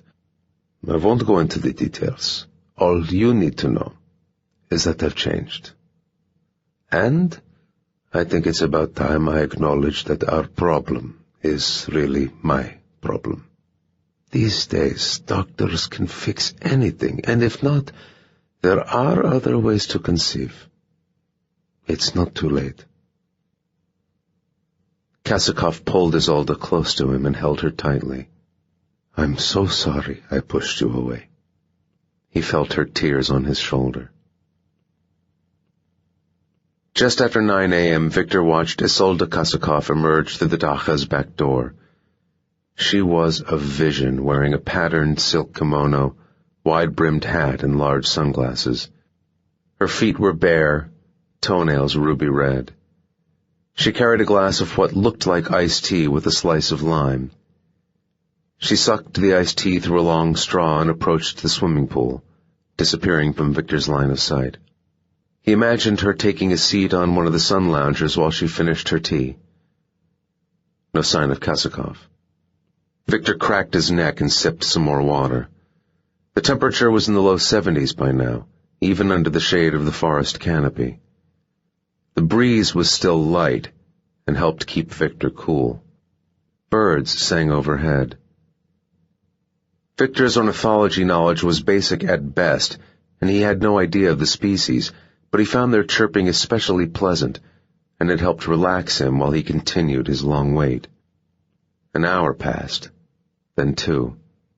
Isolde Kasakov re-entered Viktor's field of view. This time she was wearing nothing other than a black swimsuit. Her hair was damp and hung past her shoulder blades.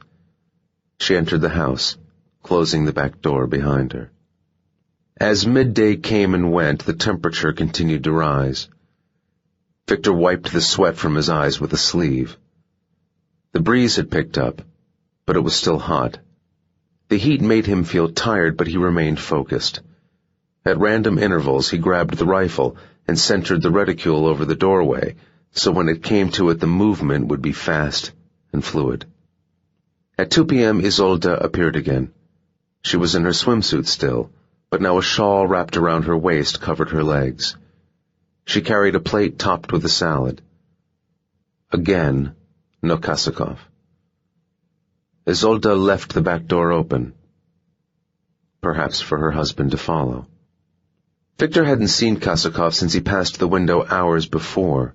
For all he knew, the Ukrainian could have gone out for the day, but guesswork was inherently problematic.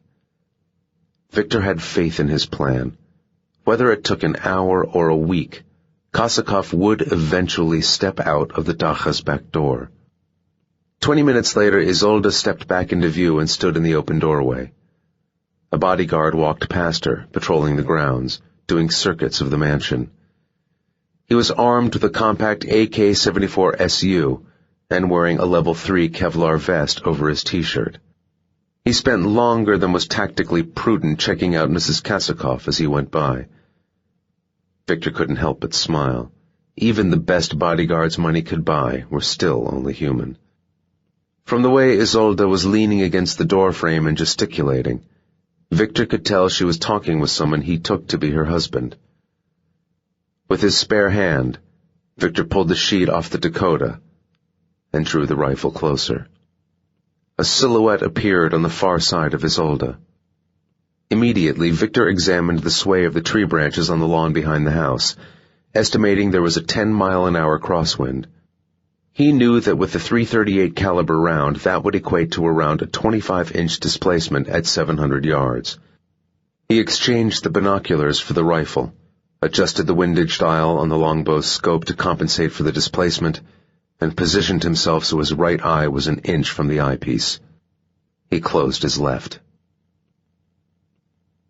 The American with the call sign Cowboy Bravo watched as the target readied the rifle, and said into his throat mic, "Cowboy Bravo, the target has taken up his weapon. This doesn't look like a drill. I think he's getting ready to shoot. Over." "Cowboy Daddy, roger that, Bravo. Can you confirm that Mr. VIP is exposed, Gamma? Over." "This is Cowboy Gamma. Hold on. I lost sight of Mr. and Mrs. VIP to avoid a guerrilla. I'm re-establishing a visual. I can hear them talking. Yes, I can see him in the kitchen near the door. He's approaching it now. Looks like he's going to step outside. He's definitely going to step outside the door. Over." "Copy that, Cowboy Bravo," Cowboy Daddy's gravelly voice answered. "When he does, you can bet your bottom dollar our boy is going to drop that son of a bitch with one through the cranium. This is it. Be ready. I'm moving into the killing range from the south of the target. Do the same from the north, Cowboy Bravo. Out." The American rose from his kneeling position and carefully approached the target, moving in a semicircle to come at him from behind. He released the safety on his MP5 and checked the selector was switched to 3-round burst. The silhouette behind Isolde stepped out of the shadows. Vladimir Kosakov was stripped to the waist and wearing long swimming shorts. His huge torso was covered in hair. His wife blocked a good deal of him, but Viktor centered the reticule between Kosakov's eyebrows and breathed slow and steady. His heart rate fell. He concentrated on its rhythm, timing himself, finger poised to squeeze in the pause between beats, ready for when Isolde had moved out of the way. Viktor watched as she took a glass of iced tea from her husband and then stepped backward and away from the door to allow Kosakov to exit. The big Ukrainian emerged through the doorway. The birds stopped singing above Viktor. He squeezed the longbow's trigger. Chapter 52. Something whizzed past the right side of Kosakov's head, followed by a loud thunk, as if a nail had been hammered into the wood. He flinched in surprise, but didn't understand what any of it meant. He put a hand to his ear and turned on the spot, confused. "Are you okay?" Isolde asked. "Yes," Kosakov replied. "I think a wasp flew past me." He stared, confused, at a small hole in the doorframe. The edges were frayed. "Has this hole always—" A sound like thunder rolled over them. Kosakov and Isolde looked at each other. "What was that?" she asked, sipping some iced tea and looking skyward. Kosakov looked too. There were a few clouds, but certainly no storm clouds. What caused the thunder? "Maybe it was a plane," Isolde suggested. A window shattered to Kosakov's left, and Isolde let out a surprised yelp. She dropped her glass and it shattered on the paving slabs. Shards of glass and ice cubes scattered across the ground. Iced tea spread out in a puddle. Brickwork exploded. Kosakov flinched as fragments pelted his arm and back. A second sound like thunder echoed. Concern spread across Kosakov's face. "What the hell?" One of their bodyguards came running around the side of the dacha. "Get down!" he yelled, gesturing frantically with both hands. "Get down!" Isolde screamed. Kosakov cursed himself for being slow to understand, and charged in his wife's direction. He threw her to the ground and lay on top to shield her. Another gunshot filled the air. So close to the fired rifle, the sound of the gunshots was loud enough to sting the ears of the American with the call sign Cowboy Bravo. He was barely 10 feet behind the target, the iron sights of the MP5 lined up to put a triangle of rounds through his spine when the command was given, which should be any second now. "Cowboy Gamma, this is Cowboy Daddy," a voice spat through the earpiece. "Shots have been fired. Give me a fucking sit rep, over." "He missed," Cowboy Gamma replied. "Goddamn missed with all 3 shots. Mr. and Mrs. VIP have realized what's happening and are on the ground. Bodyguards are securing them, over." "Shit," Cowboy Daddy said back. "I thought this guy was supposed to be good. Cowboy Bravo, hold your position. Do not shoot. Repeat, do not shoot the asshole. We can't kill our target until he kills his own. Out." Viktor lost sight of Kosakov and his wife. They both hit the deck soon after the 3rd shot had drilled a hole in the dacha's brickwork. At least 3 bodyguards were now on scene, shielding their protectees until it was safe to get them out of the area. They were looking Viktor's way, as the hillside was the most logical place for a sniper to be positioned, but he was too far away to be spotted. In return, Viktor couldn't see even a square inch of Kosakov. He grabbed the MP7 and sprinted forward in the dacha's direction. Cowboy Bravo whispered into his throat mic, "This is Cowboy Bravo. The target has ditched the rifle and is on the move toward the mansion with an SMG. Looks like he's going to do this from up close and personal, over." "Roger that," Cowboy Daddy replied. "Follow him and maintain a visual, out." The American rounded the 2 trees where the target had been lying and gave chase down the steep front of the high point. The target was running fast, heading west down the hillside, maybe 15 yards ahead, darting through the undergrowth, crushing shrubs and bending and snapping slim branches as he ran. The hillside was relatively steep with jutting protrusions of rock and jagged steps covered in a thick layer of soil and detritus. Thin-trunked trees rose into the sky all around him. Between them, shrubs and other plant life competed for the light filtering through the canopy. Moss spread across tree trunks, fallen branches, and rocky areas. Viktor sprinted as fast as he could without stumbling, dodging trees, ducking branches, jumping rocks. He spotted a fallen tree up ahead, saw it was perfect, and maneuvered toward where it lay. He leaped up and over it, dropped down on the other side, spun around, and into a firing position. As he expected, a shape was running through the trees behind him, 16 yards out, following Viktor's path. Hard to see at first, half hidden by trees, blending well into the surrounding vegetation due to a ghillie suit, but unmistakably a man with an MP5 SD. The sudden turn took Viktor's pursuer completely by surprise. Automatic gunfire echoed through the forest. The man in the ghillie suit danced momentarily as he was struck by a burst of 4.7mm high-velocity rounds, then fell out of sight, leaving a mist of blood hanging in the air. Viktor's gaze swept from left to right, knowing there would be more of them. He saw another blur of movement through the undergrowth, another man in a ghillie suit, 20 yards away at Viktor's 10 o'clock. The underbrush was thick and tall around him. Like the first man, the fact he was running gave Viktor the chance to distinguish him from the surrounding vegetation. The second man had a half-second extra to react over the other guy and was dropping low as Viktor fired, 4.6mm bullets missing and blowing bark from a nearby tree. The man shot back.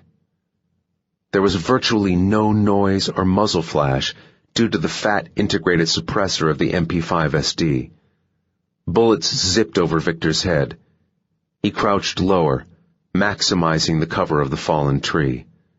He shot back, again missing, but this time hitting close enough to convince the shooter to back off into harder cover. Viktor had his left forearm resting on the horizontal tree trunk, gaze fixed along the MP7 sights at the area in which the gunman had disappeared. If he backtracked up the hill, Viktor would see him, but if he moved laterally, the gunman could stay hidden in the massive shrubs and tall plants, The trees were thin but plentiful. Victor's eyes flicked toward any swaying limb or falling leaf. He knew he was fortunate to still be alive. If the guy Victor had shot hadn't disturbed the birds in the trees above the high point and stopped them singing, Victor would have put a .338 Lapua Magnum through Kasakov's skull as planned, and in return would have been shot where he lay. After noticing the sudden quiet, Victor understood he was no longer alone, and that he still breathed was a clear sign whoever disturbed the birds was waiting for Kasakov to die before acting. One down, another close by. Victor didn't know how many there were in total, but there had to be at least one more he hadn't encountered, keeping a visual on Kasakov to confirm when he was dead. Which meant that one was now behind Victor, but maybe almost 700 yards away. He could forget about him for the moment. 3 bullets plugged holes in the fallen tree just beneath his arm. He didn't see the muzzle flash. The MP5 SD's suppressor substantially reduced it. He couldn't see the shooter either. The ghillie suit guy was so well camouflaged he was almost invisible. Victor shot a burst back, ejected shell cases ricocheting off the tree trunk, and got his head down behind it. He pushed a hand through the plant life and scooped up some damp soil. He rubbed it over his face and neck, closing his eyes to make sure his eyelids weren't missed out. He knew his attackers weren't Mossad. Kidon assassins would have just grabbed him while he slept and taken him someplace dark and quiet to slice every last shred of information from him. They obviously weren't Kasakov's men either. Any other enemies Victor had wouldn't have been waiting for him to kill Kasakov first. There was only one person who would want both Kasakov and Victor dead. He emptied his mind of the thought. He had to concentrate. Adrenaline was flooding Victor's veins, and he breathed slow and steady to control its effects. He needed his pulse lower than his body wanted it. A rapid heart rate would help him run faster, but it wasn't going to keep his aim steady. More bullets slammed into the tree trunk, shielding him. Splinters of wood and pieces of bark were blasted into the air and rained down over him. He stayed where he was, knowing subsonic 9mm rounds had no chance of penetrating through the thick trunk. Even his supersonic armor-piercing rounds wouldn't, but the MP7 easily outranged an MP5 SD. The problem was that contacts in this kind of terrain were almost exclusively from very close range. With the trees and undergrowth restricting line of sight to sub-30 yards, Victor couldn't make his fire superiority pay off. The virtually silent weapon of his attacker, with its almost eliminated muzzle flash, was far better suited to the fight than Victor's own gun. He shuffled to his left until he was close enough to the stump of the fallen tree to pop his head and gun around the side and out of cover. His gaze scanned the area where he'd last seen his enemy, but before he could spot the shooter, rounds were coming his way, slicing through foliage, thudding into the ground. He rolled back into cover. The gunman was firing from an elevated position, 25 yards out, and was perfectly camouflaged. Anytime Victor emerged out of cover, he would take longer to acquire his target than his enemy would. And in Victor's experience, whoever shot second in a firefight died first. If he was going to make it out of this, he needed to take away at least one of his attacker's advantages before the third shooter got involved. He jumped up, ran, weaving between the trees, veering right and east in a wide curve taking him back up the hill, the muscles in his legs burning as they powered him forward.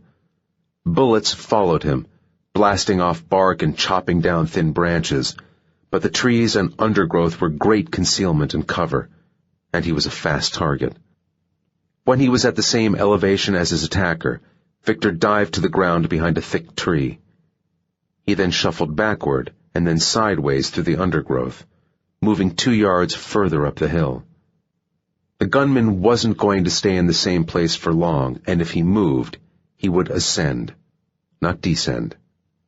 Victor inched forward, crawling with his knees and elbows. The ground was rocky. The woods were quiet. He heard the gentle rustle of leaves, his own breathing, and nothing else. So low to the ground, the dense vegetation concealed him completely, but also impeded his view. He positioned himself so he could peer through the tangle of plants and branches to see the shooter's last known location. Viktor set his gaze along the sights of the MP7 and waited. 10 seconds later, he saw movement. He couldn't see the guy in the ghillie suit, but he saw a healthy leaf float to the ground. Viktor squeezed the MP7's trigger, unleashing 3 bursts of 4.6mm rounds into the thicket. He watched twigs and leaves shred, but couldn't see if he'd hit his target. Rounds whizzing over his head gave him the answer. From Viktor's position, the shooter was impossible to see. He couldn't see any undergrowth damaged by the bullets' paths either. Foliage exploded next to Viktor's head. He fired again, fanning bullets across the thicket, aiming low, knowing the gunman would be close to the ground like he was. The return fire stopped. At the very least, he'd forced his enemy to keep his head down too. He strained to see where the firing had come from, but this guy was too good and too well hidden. He was keeping still and low, not relying on the ghillie suit to keep him unseen, but making the best of the terrain as well. Professional. Former military, experienced, highly trained. Against such an opponent, if nothing changed, there was only one possible result. Viktor crawled backward again until he was in the cover of a shallow depression. Thick roots protruded from the earth around him. He wiped sweat from his eyes and reloaded the MP7. The magazine wasn't empty, but there were only maybe 6 or 7 rounds left. It was hard to keep an exact count on automatic. He had 3 magazines in total, and slid the mostly empty mag back into his harness in case those 6 or 7 rounds turned out to be the difference between life and death. The shooter had shot 7 identical bursts in a short time frame. MP5s had a 3-round burst setting, so 21 rounds had been fired so far. 9 left, if he hadn't reloaded by now, which he probably hadn't, as 9 was almost a third of a mag. 3 bursts remaining. Not as few as Viktor would like, but it would have to do. If the shooter had in fact reloaded, this was going to be a short run. Viktor turned around, got up into a crouch, and sprinted out from cover, moving north along the hillside, weaving as much as he could. He heard the rapid clicks of the SMG firing behind him, and bullets tearing through vegetation. He kept running north. Branches snagged his clothes and scratched his face. More rounds flew his way, ripping through leaves, slamming into tree trunks. Fragments of bark bounced off the back of his neck. Then the firing stopped suddenly, and Viktor knew the guy was out of ammo. He powered on. The trees were less densely set, but the undergrowth was thicker, slowing him down. A knee-high layer utterly covered the ground.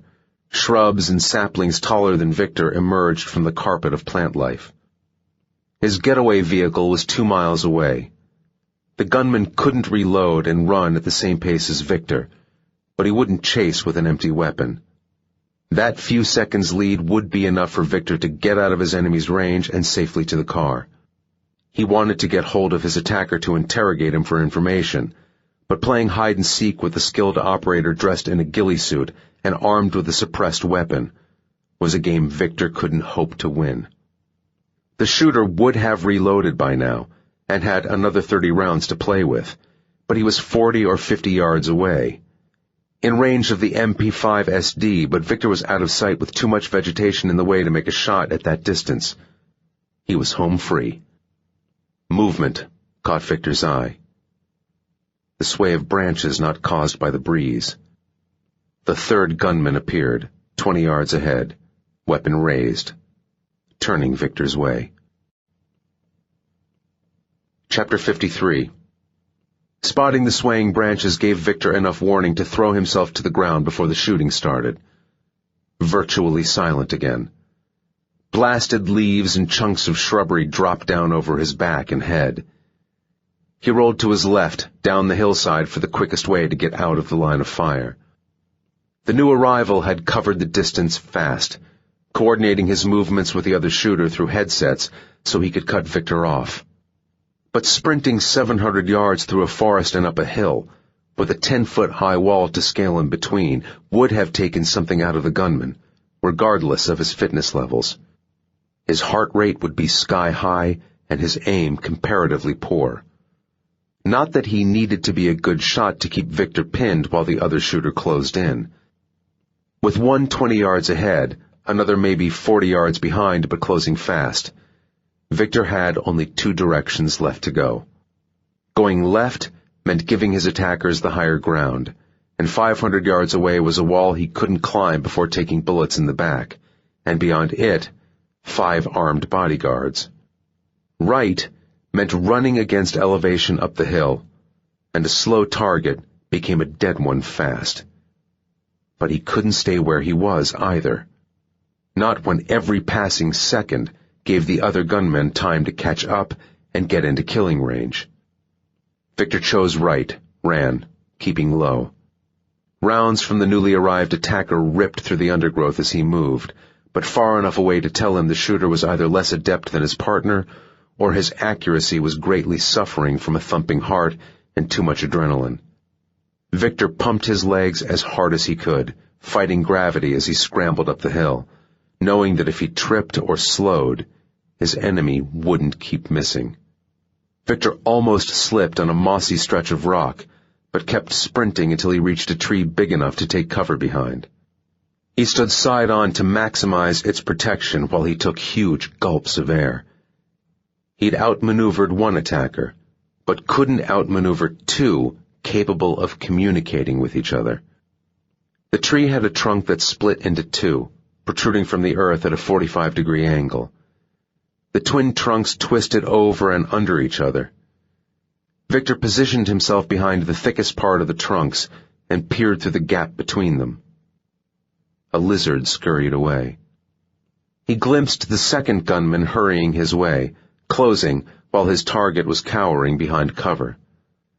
The gunman was about 30 yards out, half buried in the underbrush, weapon up and ready, pointing in Viktor's direction.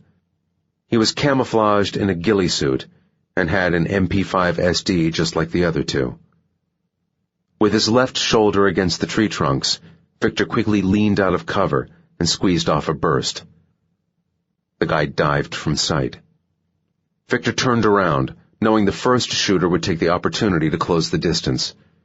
It took a second to spot him, moving from tree to tree, low but fast, rushing but composed. Viktor fired just as the gunman went out of sight behind a mass of low-hanging branches. Armor-piercing rounds blasted through the foliage. Viktor hadn't expected to hit either man. Hitting fast-moving targets in a heavy cover environment was never going to be easy. But he knew they'd try to get nearer while they thought he was focused on hiding, and moving men in ghillie suits weren't as hard to see as stationary ones. Having gained a few extra seconds while they were taking cover, Viktor used it to again sprint up the hill, once more getting behind a tree as soon as one big enough presented itself. He felt himself tiring, his chest heaving, the lactic acid in his muscles building. All it would take to get a bullet in the back was being in the open for a second too long. Viktor breathed heavily, tasting the dirt and sweat on his lips. He fought the instinct to entrench himself and fight back, knowing they were still too far apart to engage at the same time, and if he stayed in the one place for too long, he would be outflanked. He had to keep moving, otherwise he'd never make it out of the woods alive. His only chance was to find a small cliff, some boulders, or a crevasse, any terrain feature that he could use to even up the firefight. He steeled himself for another sprint. Leaves crackled overhead, branches swayed. He heard something hard clatter on a tree trunk and crash into the undergrowth further up the hill, maybe 5 yards east. Viktor threw himself to the ground an instant before the grenade exploded. Soil and plant life flew through the air. Hot slivers of metal slammed into the tree trunk above where Viktor lay. Bark sizzled. He breathed in the acrid smell of high explosive. He wasn't injured, despite his close proximity to the blast. Lethal radius for a modern fragmentation grenade was about 5.5 yards, and injury radius around 16 yards. But the path of shrapnel rises as it travels outward, and Viktor had been lower than the grenade. He lay still, hoping to convince the two gunmen he'd been killed, and therefore draw them out of cover. He heard the clatter of another grenade sailing through the branches above him. He watched it fall out of sight 3 yards up the hill, and pressed himself prone, hands clamped over his ears. The grenade exploded and more soil and decimated foliage blasted outward. More shrapnel ripped through the undergrowth. Smoke swirled in the air. They weren't going to be convinced of his death quite so easily. Another couple of yards closer, and the elevation wouldn't save him.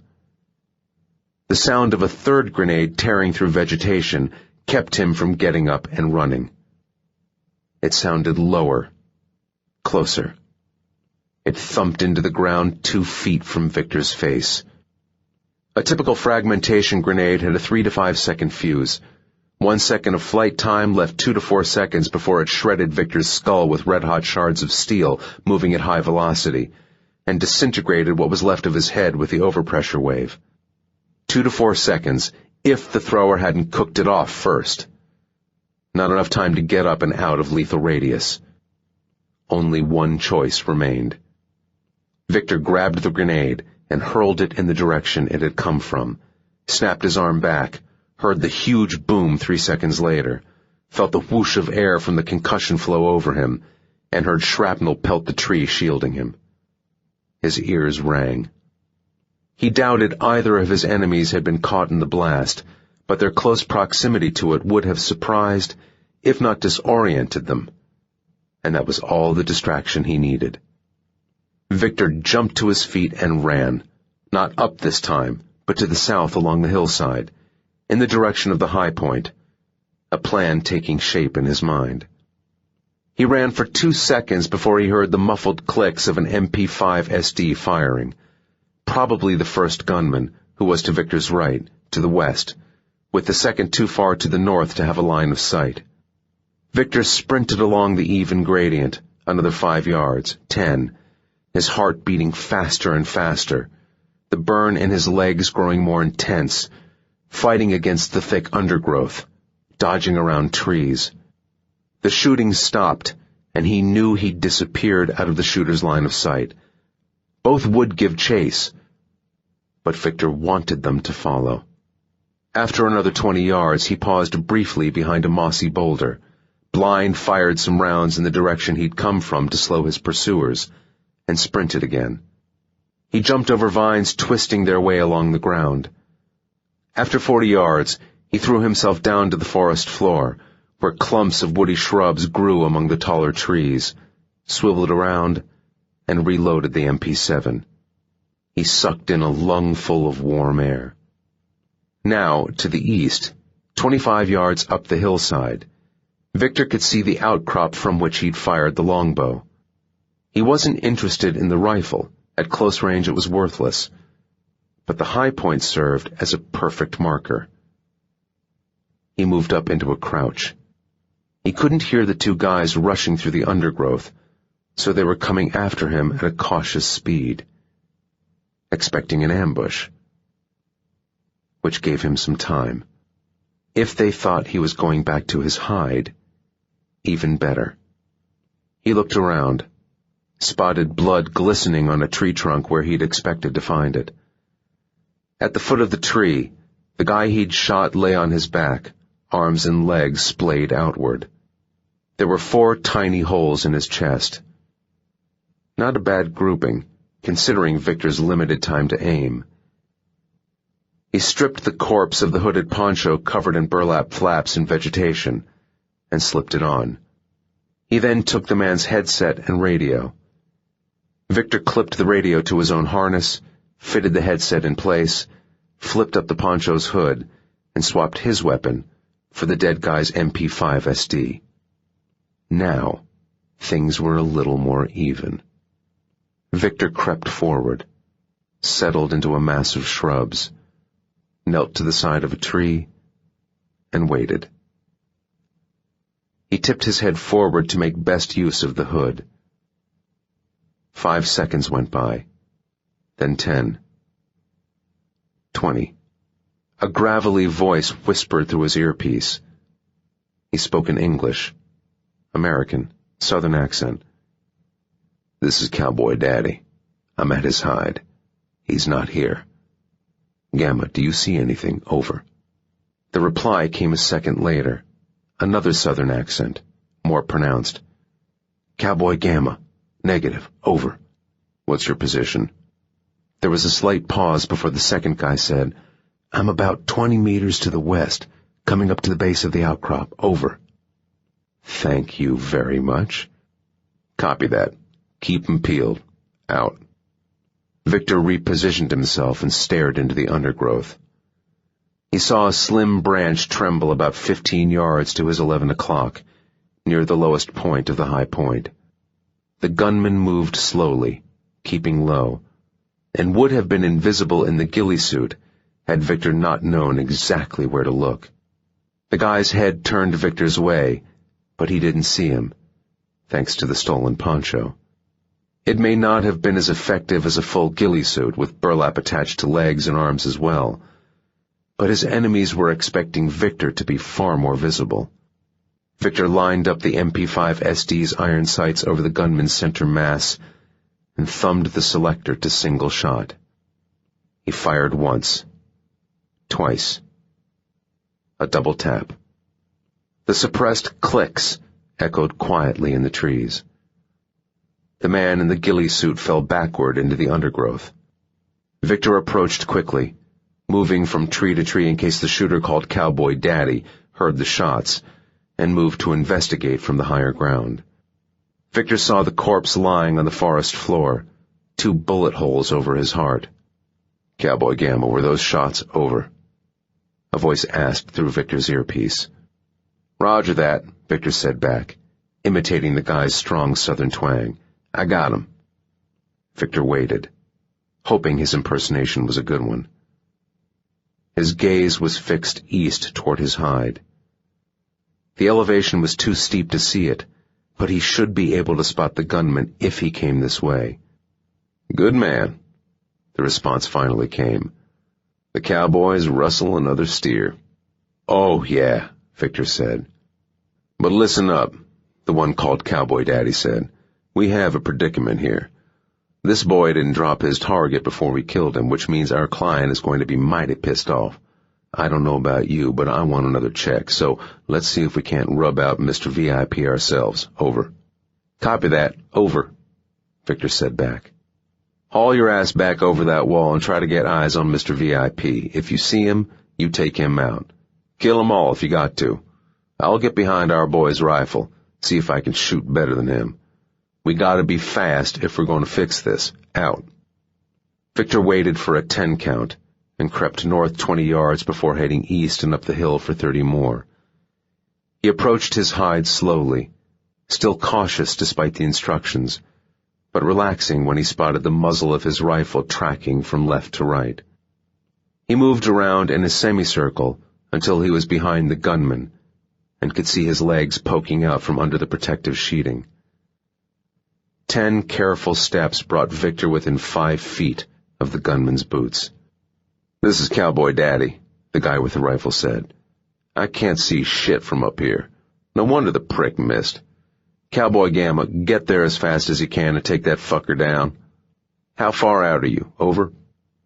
Viktor was too close to risk even whispering a response, so he stayed silent as he crept closer. "Cowboy Gamma, this is Cowboy Daddy. Confirm your position. Over."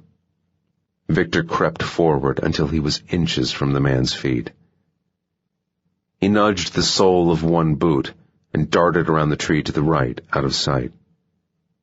He was on the other side of the tree and behind the gunman by the time the guy had scrambled to his feet to investigate what had just happened. Sometimes the simplest tricks were the best. Viktor smashed the butt of the MP5 into the back of the man's head where the spine met the skull. He collapsed forward, limbs limp, and was still. Chapter 54. Viktor threw some water over his captive's face. The American awoke suddenly, eyes snapping open, grimacing through the pain in the back of his head, but evaluating the situation at the same time. He was sitting with his back against a mossy tree, arms stretched backward around the trunk, wrists tied together on the other side. He pulled against the restraints. "Don't bother," Viktor said. "I used to be a Boy Scout." The guy stopped struggling. He'd been stripped of his headset, weapons, and tactical harness. Viktor had found nothing useful except some hard candy. He'd taken the green ones and left everything else. The American seemed groggy but without lasting damage, which was good because the brainstem was the most vulnerable part of the skull, and a 4-pound gun smashing against it wasn't conducive to coherency. Viktor squatted down and sat on his haunches. His captive looked at him with contempt, but Viktor could sense the fear that lay just beyond the bravado. The guy looked to be around the 40 mark, brown hair and eyes, muscular and athletic.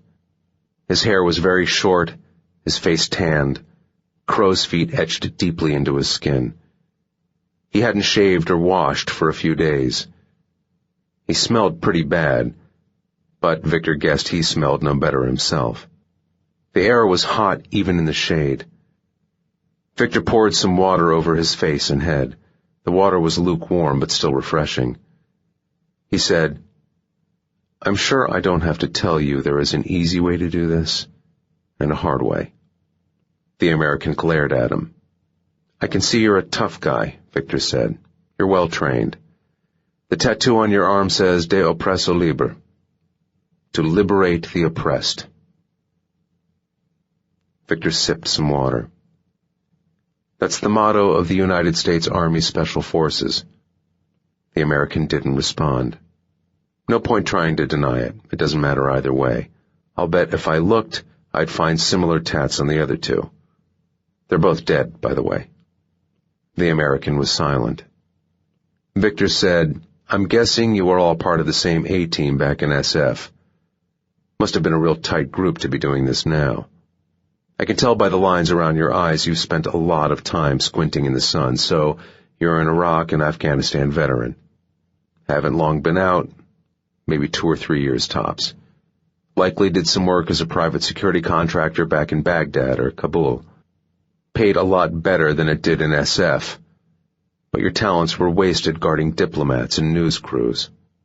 It's frustrating to feel the skills you spent a lifetime honing being eroded through disuse, isn't it?" The American didn't answer. "But then someone you knew from the Army," Viktor continued, "who got out before you did, offers you a different kind of private sector job. Kind of like what you used to do for Uncle Sam, only it paid better than even babysitting reporters. Given its nature, you were hesitant. Maybe even said no to start with, but your friend convinced you this was a bad guy, so you would actually be doing some good. And it worked out great. So great you ended up doing another, and another. And before long, that's all you're doing. Each time the money goes up, and the voice in the back of your head gets quieter and quieter until you can't even remember what it used to say." Viktor paused. "Before you know it, you're a contract killer." The guy stared at him, confused, and more than a little uneasy. "What's your point?" "Bet you still think of yourself as a merc, though," Viktor added. "Take it from me. Another year, and you wouldn't have bothered trying to lie to yourself. And, to answer your question, my point is that now your teammates are dead, I know you better than anyone, because I used to be you. And I also know it's only your job to be my enemy. There's nothing personal between us." The American's eyes hardened. "Except you killed my 2 buddies." Viktor nodded. "In self-defense. You've lost guys before. You got over it. This is no different. You'll get over it. But I can't wait that long. You need to decide right now if I'm just a job to you or if I'm your enemy." "Why?" Viktor stared at him. "You know why." The American's head dropped forward and he took a heavy breath. When he looked back up, he said, "It's how you just put it. This is a job. Nothing more. If things were reversed, I'd have done the same as you. No hard feelings." Viktor motioned to the water bottle and the American nodded. Viktor held the bottle so the American could use the straw. He took several swallows. Viktor placed the bottle down. "Who are you working for?" The American frowned. "Come on, man, you know I can't tell you that." Viktor gave an understanding nod and took the combat knife from his tactical harness. "I'm not a fan of torture," he explained. "Which isn't because I'm squeamish. You know as well as I do, the more blood you see, the less of an effect it has." He touched a finger to the sharp point. "The problem I have with torture is that I'm usually a very clean person, and it can be such a messy business. I don't like making a mess. But sometimes it's simply unavoidable." The American's gaze was locked on the knife. "We don't have to go there." "Then try again at answering my original question." The American shook his head. "I don't know exactly. That's not good enough." "Wait. Shane always dealt with the clients. No one else did. It was his job. I'm just a shooter. He was the boss." Viktor raised an eyebrow. "Your call sign was Cowboy Daddy." "Okay," the guy said after a pause. "Okay. You ran things, on and off the op. How did you do it?" "Dead drops, phone calls, online. Did everything on computer, safest that way. Different email account for each job. Half the money up front, the other half after the job was done. How I always do it. Less chance of clients fucking with you like that." Viktor nodded. "Which is why I do it the same way." He took a smartphone from his tactical harness and powered it on. He opened up a browser. The reception was perfect. Sochi's elite demanded it. "Give me the details for the operational email account." "Won't work," the American said. "Can only access the job spec from my computer back home." "How would your buddies get paid the second half of the fee if you got killed?" The American hesitated. "I don't know what you mean." "Yes, you do. You guys served and killed together in the military. You saved each other's lives. Nothing else creates a bond of friendship that strong. They were your buddies, like you said. And friends who watch each other's backs in combat never stop looking out for each other. You wouldn't leave them dangling if you took a bullet. If you used a safe, they'd know the combination. If you kept everything in a deposit box, they would have keys. A computer that only you could access would be no good to them. So I'm asking you for the last time, before I start carving the truth from you, what are the details?" The American looked away, finally defeated. "Before we'd go on an op, I'd give everyone the login info for the account I used. Just in case. Like a good buddy." The American gave Viktor the details and he logged into the account. There were 5 emails in the inbox from the anonymous client or broker. Viktor read them in order. The first email was the offer of the job with the fee and the window of opportunity. The next email included Viktor's dossier. The following 3 were clarifications. He opened the attachment and read through the file. 7 months back he'd read a similar document, but that had only contained a single sheet of paper, an estimation of his physical attributes, and a photo fit of his face. This dossier was considerably more extensive. It included accurate details on his height, weight, hair, and eye color. There was a list, though far from all-inclusive, of languages he spoke. A page described his combat capabilities and skills. Some of his identities were listed. The most telling inclusion was the photographs of his face, close-ups from the front and each profile. His hair was a clipped quarter-inch. There was dried blood on his forehead and other evidence of injuries. The photographs had been taken without his knowledge, while he lay injured in hospital prior to his recruitment by the CIA. A substantial insurance policy for his employer. It was bad enough knowing his employer had betrayed him, without discovering that betrayal had been planned well in advance. There was only one course of action to take in response.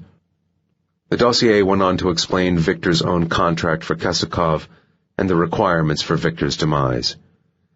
He was to be killed only after he had murdered the arms dealer.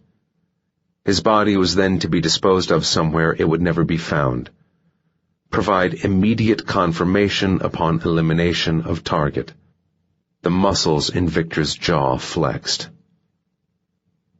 How many other contracts have you performed for this client? The American shrugged as much as his position would allow. Just one. Tell me about it. A couple of weeks ago, in Beirut, had to kidnap some Egyptian arms dealer and his wife and kids. A groove appeared between Viktor's eyebrows. Egyptian arms dealer? Yeah. Name? I don't know, man. Some rag name. You know how it is. Bara Arif? Viktor said. The American nodded. Yeah, that's it. How did you know? Who did you deliver Arif and his family to? We didn't. Then what did you do with them? The American looked awkward. What do you think? We killed them. Why kidnap them, if you were just going to kill them? Client wanted them tortured and the whole thing filmed. Viktor frowned. He tried not to imagine what that consisted of. What are the account details for the email address used for that job? The account's been deactivated after each job. I believe you, Viktor said with a nod. I do the same. He read through the emails again to get a feel for the American's word choice and tone before composing a confirmation of the kill. There was no point getting the American to choose the wording himself. Either he would deliberately try to sabotage the message, or his current stress level would unintentionally show through. Viktor sent the confirmation. His things were already packed, and he had sterilized the area as much as he could. He powered off the phone, hoisted his rucksack onto his shoulders, and drew the Mk-23 from his thigh holster. "Whoa," the American said with wide eyes. "What's that for?" I wasn't lying when I said there was nothing personal between us, but that was before I knew you'd killed children. Viktor released the safety catch and aimed the handgun between the American's eyes. Even people like us need limits. Clack, clack.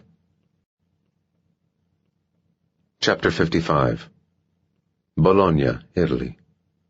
Alberto Giordano sat outside one of his favorite little cafes in the heart of the old city, feeling the warmth of the sun on his back, sipping his espresso, and enjoying the spectacle whenever pretty Bolognese women passed by.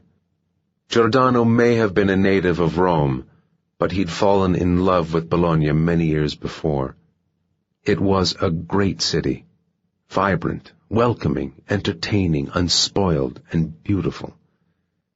And Giordano felt lucky his trade had brought him within its medieval walls.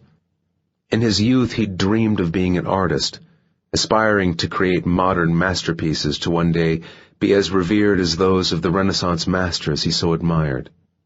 But it was hard to pay the bills as a struggling painter, and through a friend of a friend, Giordano's dexterous skills had eventually found a more profitable use. Another man might have been sad to think that all his boyhood ambitions had been drowned in the harshness of reality. But it was hard for Giordano to be sad when life was so good. A pair of shapely young women walked by, their heels clattering on the cobbled surface of the side street, and Giordano politely clapped their passing. For some reason he had yet to work out, foreign women found such a compliment embarrassing or even rude. But Italians were rightfully pleased to have their efforts appreciated. These two were no exception, and glanced and smiled Giordano's way as they whispered between themselves. Another time, and Giordano would have caught them up, but he had a client to meet after he'd finished his coffee. Instead, he made a flirty wave and was happy to see it returned. He had been the cafe's only outside patron until a man sat down at the table in front.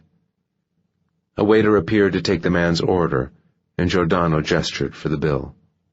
He finished the last of his espresso and noticed the sun was no longer warming his back. He turned in his seat to find a woman sitting at the table directly behind him. He hadn't noticed her arrival, and now saw why. She was plain of face and figure, with short, boyish hair. Her clothes were drab and hid anything about her that said she was a woman. Giordano turned back, irritated by the intrusion to his pleasant afternoon, and shuffled his chair so he was out of the new arrival's shade. Giordano used his fingers to collect some crumbs of ciabatta from his plate to eat, while he waited for the waiter to appear. A vehicle pulled up to the nearby curb. He thought nothing of it, until he heard a sliding door open, and noticed a shadow fall across his table. As he turned to investigate, he saw the man from the table in front leap from his seat. Giordano started and went to rise, but powerful hands grabbed his shoulders. He heard a fizz of electricity and felt a jarring pain originate in his lower back and rack his entire body.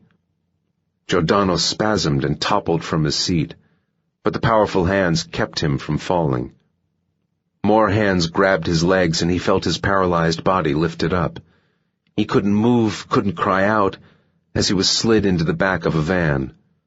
The door slammed shut behind him, and he lay on the cold metal floor, aware of figures around him that he couldn't make out, and words in a language he did not understand. The van pulled away and his hands were yanked together and plastic cuffs wrapped around his wrists.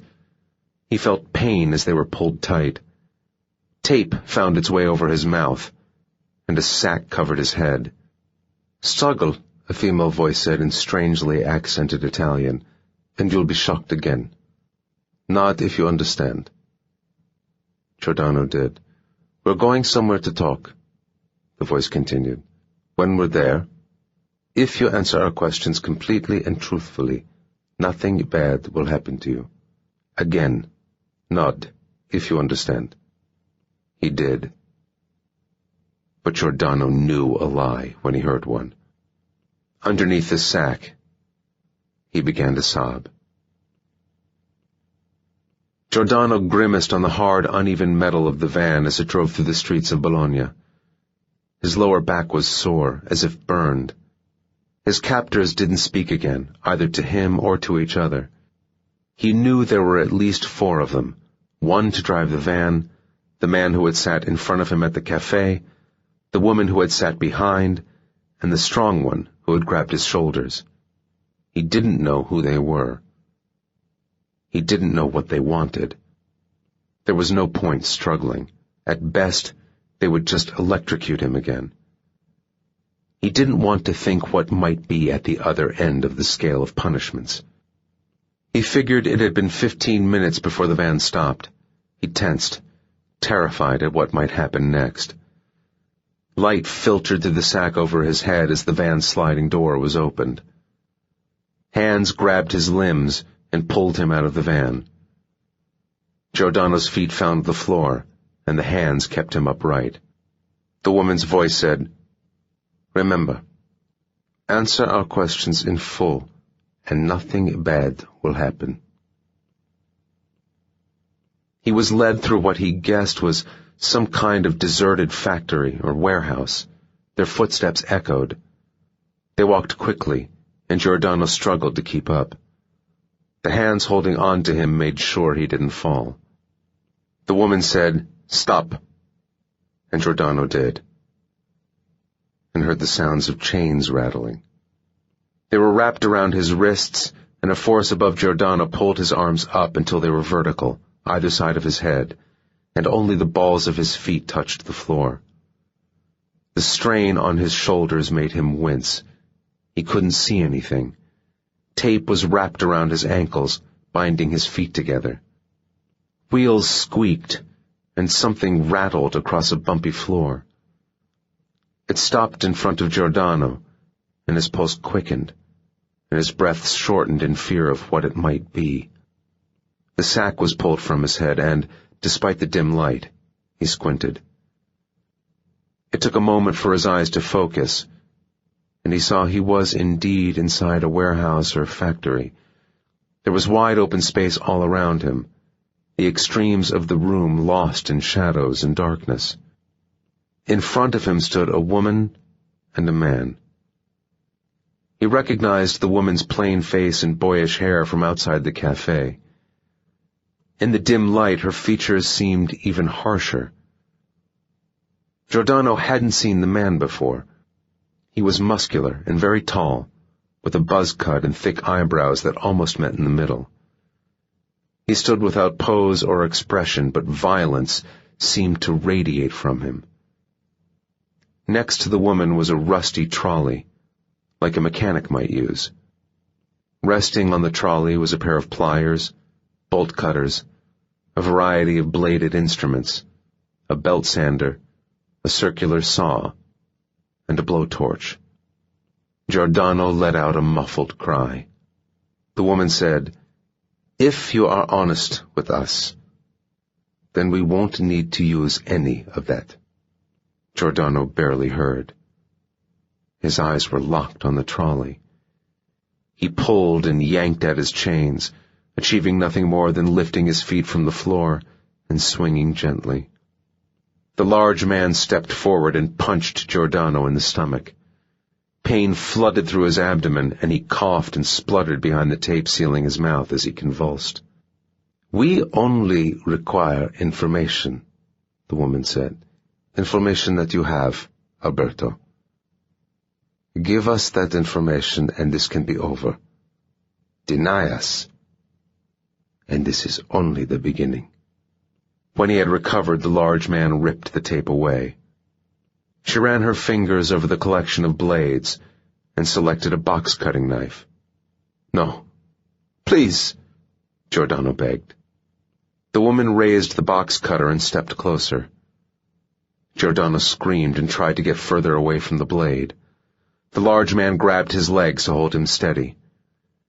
Giordano continued screaming as the woman used the knife to cut through his t-shirt from waist to neck. She pulled it open to reveal his bare flesh beneath and pressed the blade to the skin of his stomach. The skin indented, but the pressure wasn't enough to split it. Yet, Giordano was paralyzed with terror. Tears streamed from his eyes. The woman produced a grainy picture and said, "Where is this man?" "I don't know. I swear." "You're lying," she said, and Giordano felt the blade press harder against his flesh. "He was here in Bologna with you 4 weeks ago. You met with him twice. Your people have already confirmed it." "But I don't know where he's gone," Giordano shouted, trying to get away from the knife. "I don't." "Why did he visit you? What did he want?" "Information." "On what?" "He had a camera. He wanted me to track its origin." "Did you?" "I gave him the name of a company. Lancet Incorporated. That's all I found." The woman exchanged words with the large man, speaking in the language Giordano didn't understand. "What else did you give him?" the woman asked. "Nothing. I swear." The woman's eyes examined Giordano. "I know you're loyal to him, but I see you're also afraid of him, aren't you, Alberto?" Giordano didn't answer. "You don't have to confirm it," she said. "I find that amusing. I find it amusing that you would dare lie to me when I have the power to inflict upon you the most horrific pain imaginable. I'm not lying, Giordano dared to say. Of course you aren't. In one quick action, the woman dragged the blade of the box cutter down the Italian's abdomen. The skin bloomed open. Blood poured out of the wound. Giordano wailed. He thrashed and bucked against his chains, and the large man holding his legs. "You are a master forger," the woman said, talking loudly to be heard over Giordano's screams. "What did you make for him? Identification? A passport?" "Yes!" Giordano managed to yell through his cries of pain. "A passport! I made him a passport!" "That's better," the woman said in a pleased tone. She placed the box-cutting knife down on the trolley and turned away from Giordano. "That's much better. What is the name on the passport you constructed for this man?" "Tolento Lombardi," he said to her back. "Remember when I told you if you were truthful I wouldn't hurt you?" she asked, without turning back around. Before Giordano could answer, she added, "Unfortunately, you chose to lie to me, and now I can't believe anything you say." Giordano grimaced from the agony in his stomach. He could feel rivulets of warm blood trickling down his stomach. Sweat covered his whole body. "I'm sorry. Please. I won't lie again. Please." "Some people believe torture to be ineffective," the woman explained, her back still to Giordano. "But it is only ineffective if the person administrating it is unlearned. I have studied the art for more than a decade all over the world, learning every technique imaginable, both modern and ancient. But, alas, I rarely get to use my talents." The woman finally turned around, the blowtorch in hand. "So, Alberto, I'm particularly glad that you chose to lie to me. Thank you for that."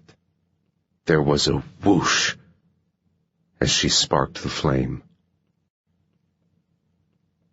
Chapter 56. Moscow, Russia. Yulia Eltsina stood inside one of the many warehouses owned by the organization. Even though the arms trafficking company was huge in size, there was no office building or central hub. The business employed a structure not dissimilar to a terrorist network, with cells operating largely independently from one another. Each cell received its orders from a member higher up the chain, who, in turn, answered to an executive governed by the board, of which Berliuk and Eltsina were the equivalent of VPs. Kosakov, of course, sat at the top of the table as CEO. Until now. Of the 7 members of the board, only 5 could make it to her meeting. The others were stationed too far away to arrive in time, but would be contacted afterward to be informed of the new changes. The power rush Eltsina was feeling made her hands shake. She had never felt so alive. The warehouse was empty and was nothing more than part of the organization's facade of legitimacy.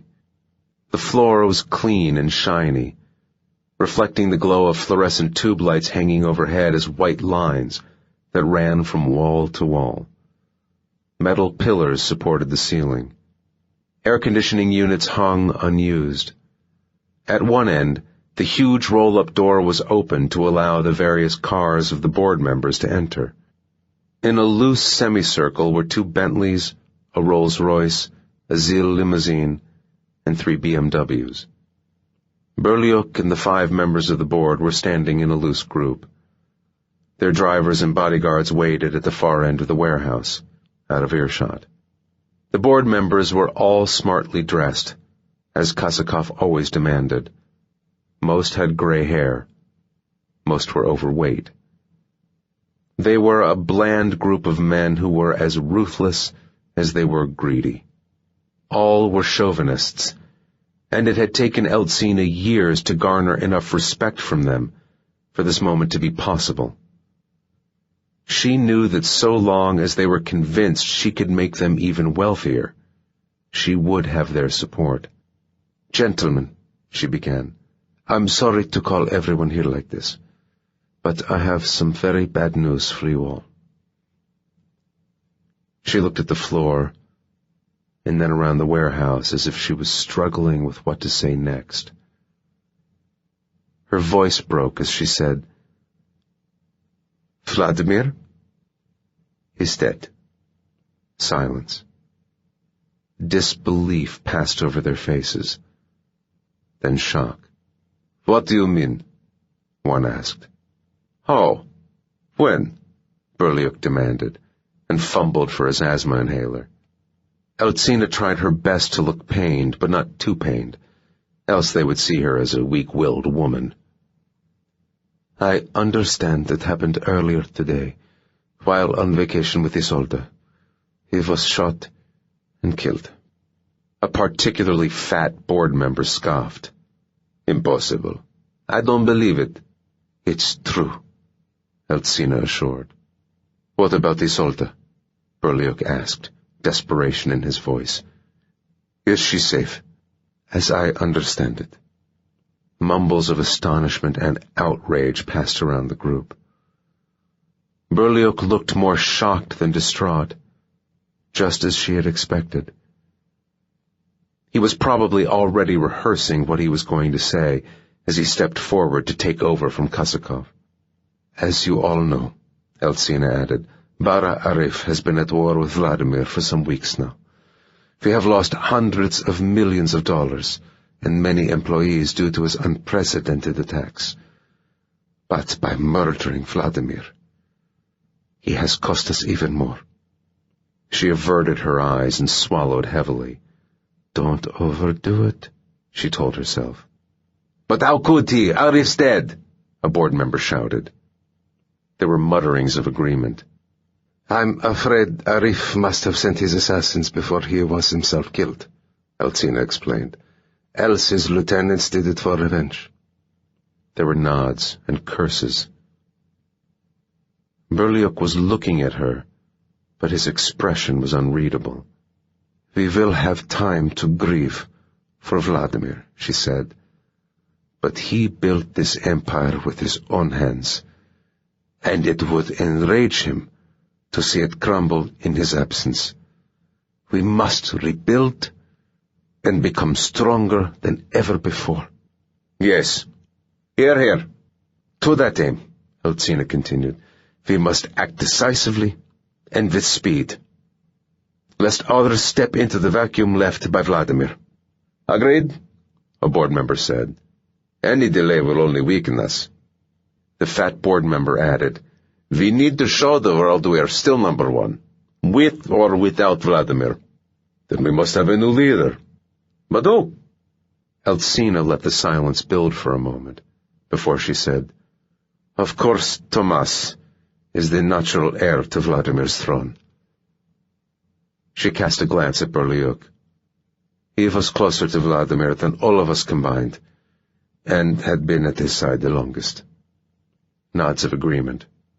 "But," Eltsina added, with a careful look at each of the board members she had lied to or manipulated over the past month, "he thirsted for Arif's blood as much as Vladimir, and together they brought Arif's assassins to our doors."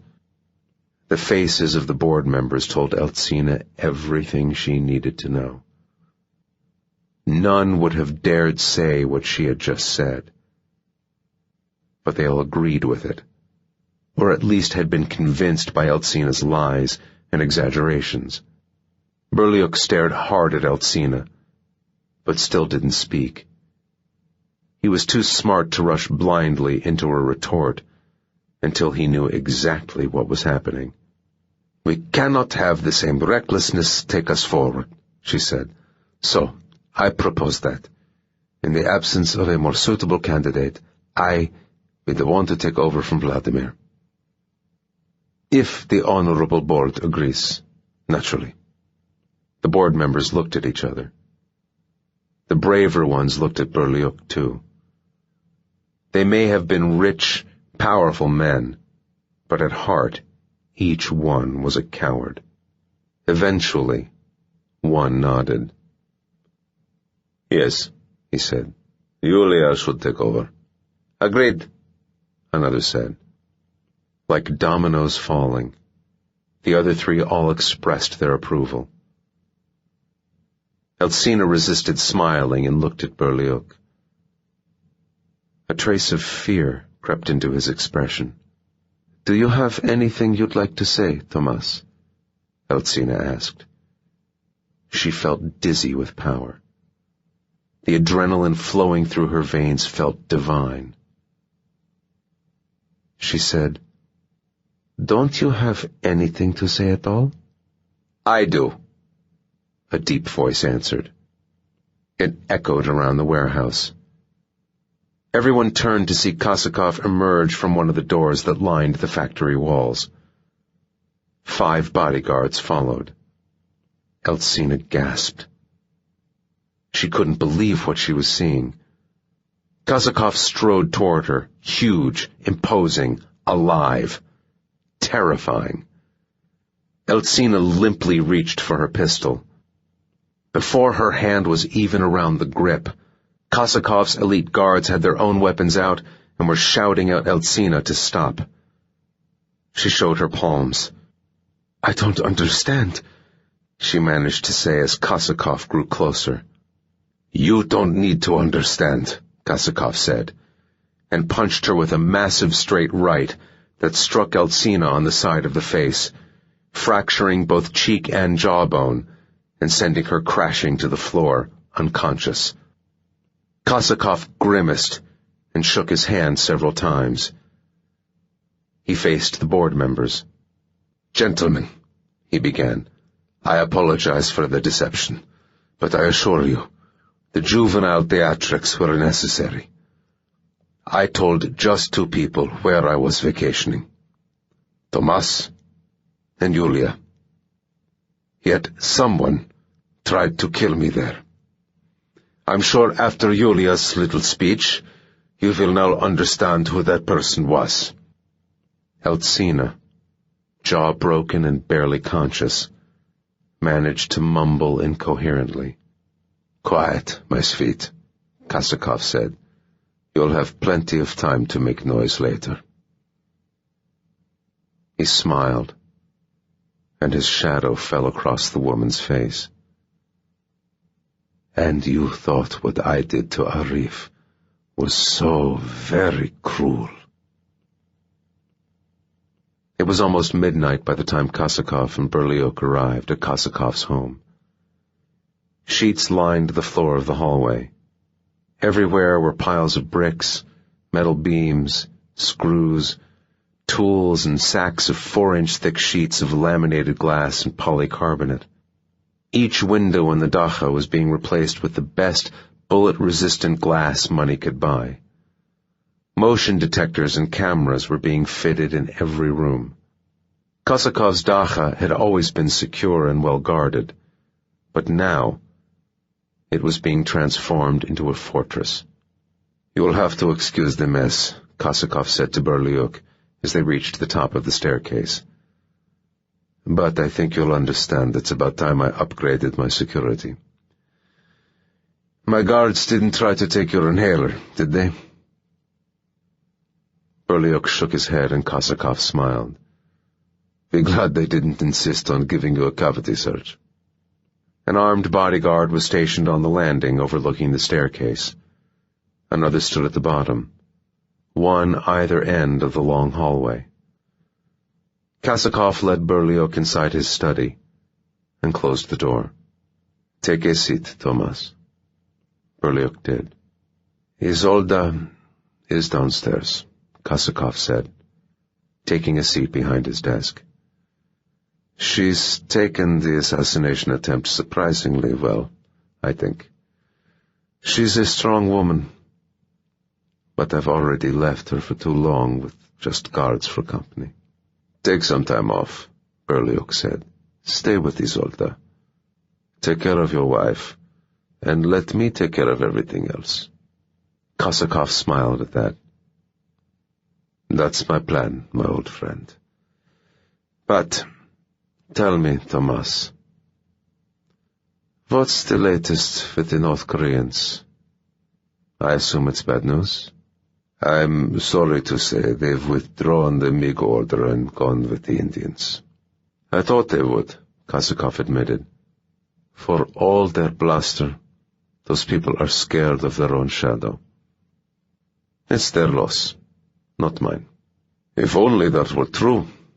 That deal was vital for us, not only in monetary terms but for our reputation. It will be a long time before we are trusted again. And who else is there to sell to? How many conflicts are fought with tanks and jets today? War has changed. This is the era of the terrorist and the guerrilla. Rifles and IEDs are their weapons." "You're right, of course," Kosakov agreed. "But I still don't care." "How much money and power is enough?" "I don't understand." "I'm retiring." Berliuk struggled to respond for a moment, before asking, "Since when?" "I've been thinking about it for a little while, but when I found out I was going to be a father, the decision was made for me." "What?"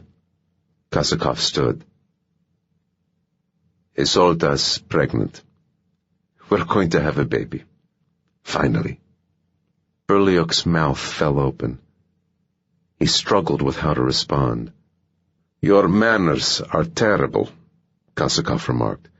"This is usually the point where you offer congratulations."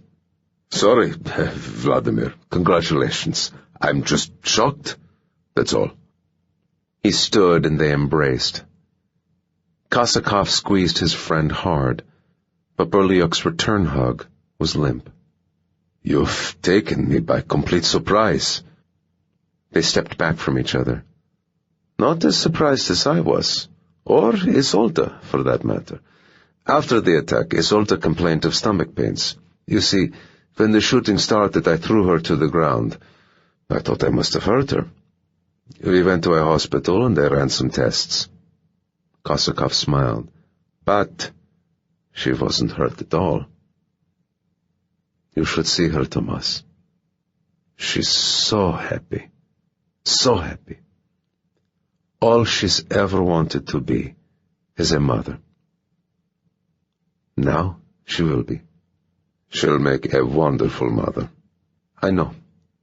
And I'll do my best as a father. I won't treat the child any different than I would my own." Berliuk's eyes widened in surprise. "Excuse me? Did you not wonder why Isolda and I have been without a son or daughter for so long?" "We've never spoken of it, but I don't believe you haven't been curious. The reason is that I can't father children, Tomas. Of course, I never told anyone.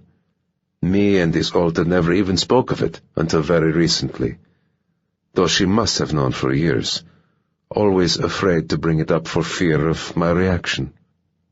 Berliuk was shaking his head. He used his inhaler. "If you're not a father, then who is?"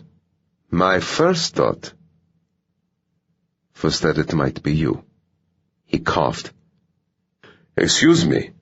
You should know me well enough by now to know I am no fool, my friend. I've seen the way you look at Isolda, the way you've always looked at her." Berliuk showed his palms.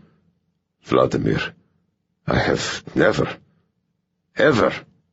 Kosakov made another dismissive gesture. "I believe you. You're in love with her, I know that. It was just a foolish idea, and one I dismissed quickly. I know Isolda thinks of you like a brother. She wouldn't betray me with you. Someone else? Yes. You? Never." Berliuk's eyes narrowed a fraction. He looked away. "I'm going to play along with the deception," Kosakov said. "I won't let on I know the child isn't mine. I don't blame Isolde for what she's done. If I had been strong enough to admit my problem, we could have received help long ago. I'm doing this for Isolde, not for me." "Very noble," Berliuk muttered. Kosakov stood in front of Berliuk and rubbed his friend's arms. "Are you sad for me, Tomas? Or for yourself?" Berliuk said nothing. "It must hurt to have desired Isolde all these years while she shared my bed. It must hurt even more now that you know she chose another man, not you, with whom to lie. Maybe several men, for all I know. Vladimir, don't say anything. Let me speak. You've been at my side for all these years, my one true friend. You're the only person in the entire world, besides my wife, who I could trust." Kosakov rubbed Berliuk's shoulders. "It occurs to me that we still know nothing about who tried to kill me in Bucharest." "Eltsina, surely," she said. Kosakov shook his head. Only under the most extreme pain did she admit to hiring that sniper. However, her pain relied on you and me being discredited by the war with Arif. Killing me before the war would not have achieved that. You would have been chosen to head the empire, not her. So, no, it wasn't Yulia." Kosakov squeezed Berliuk's shoulders. "You, however, were most keen that I should personally go to Bucharest to negotiate with the North Korean broker. Why would you do that when they were willing to come to Moscow?" Berliuk reached to again take out his inhaler. "Vladimir, Kosakov's huge hands enveloped Berliuk's neck and squeezed. Berliuk gasped and dropped the inhaler to grab at Kosakov's wrists, pulling with all his strength. Kosakov's hands didn't move. "I spoke to your friend, Daniil Petrenko, just before he disappeared in Barcelona," Kosakov said. "He told me about what went on in Minsk that time, about your deal with Gabir Yamut. You put him in touch with Petrenko, and Yamut did you a favor. I wonder what that could have been. Maybe he put you in touch with the killer, one who could never be traced back to yourself." "No," Berliuk managed to croak. "I know you've never shared Eltsina's ambition," Kosakov stated. "So why else, I ask myself, if not to take over my empire, would you want me dead?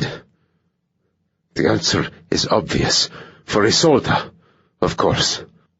But I never would have believed you could do that to me until just now. When I told you of Isolde's affair, you could not disguise the depth of your anger. Then I knew." Kosakov squeezed harder. The blood vessels in Berliuk's face stood out beneath his reddening skin.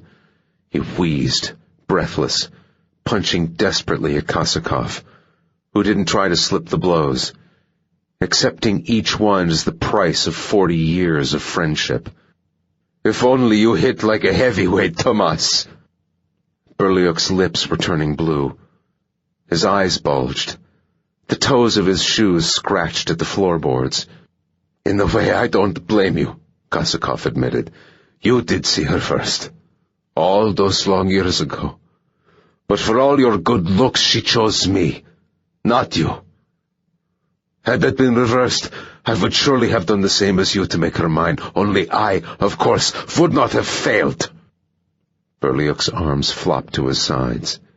His legs slackened, and his head tilted forward.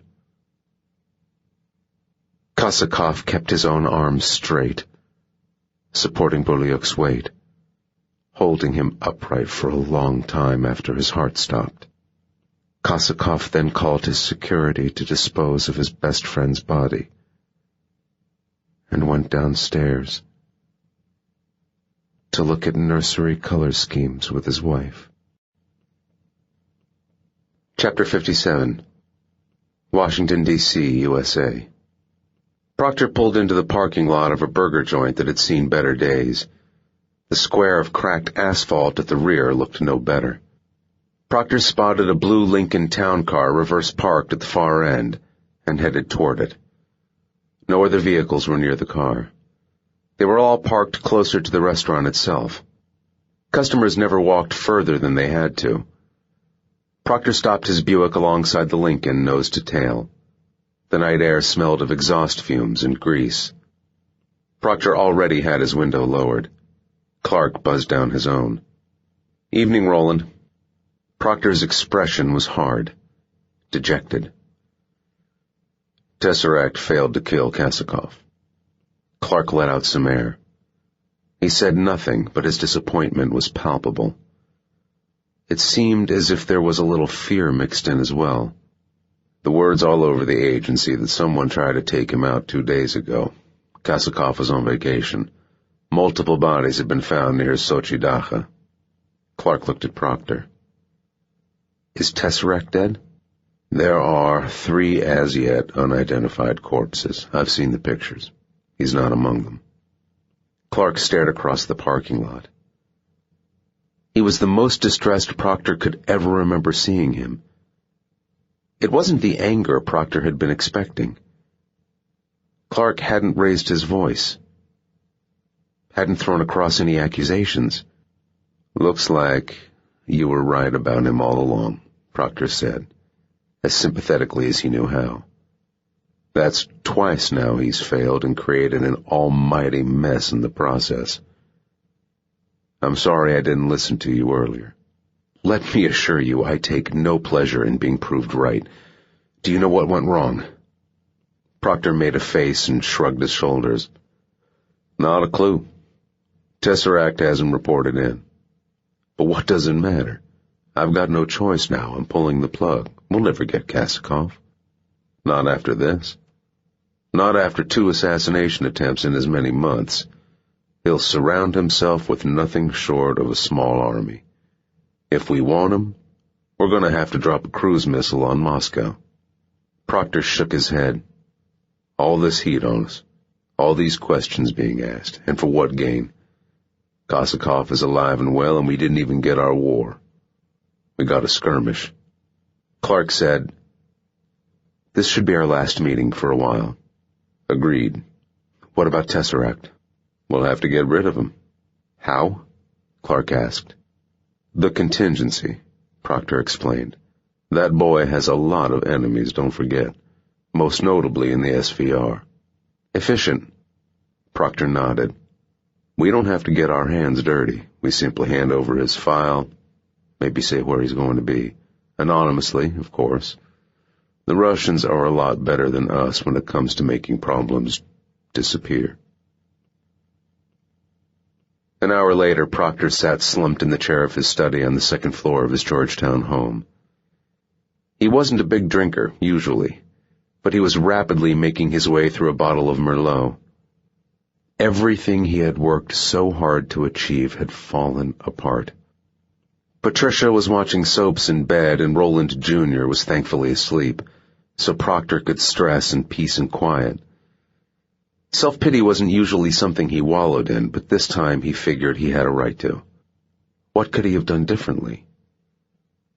He replayed the past few weeks in his head, the months and years beforehand. The plan had seemed like a good one. It came with a real risk of failure, sure, but Proctor had expected success. After all, he had the right backer in Clark, the right triggerman in Tesseract. It should have worked. He drank some more wine. It dribbled down his chin, and he wiped it away with the back of his wrist. On the screen of his computer monitor was Tesseract's file.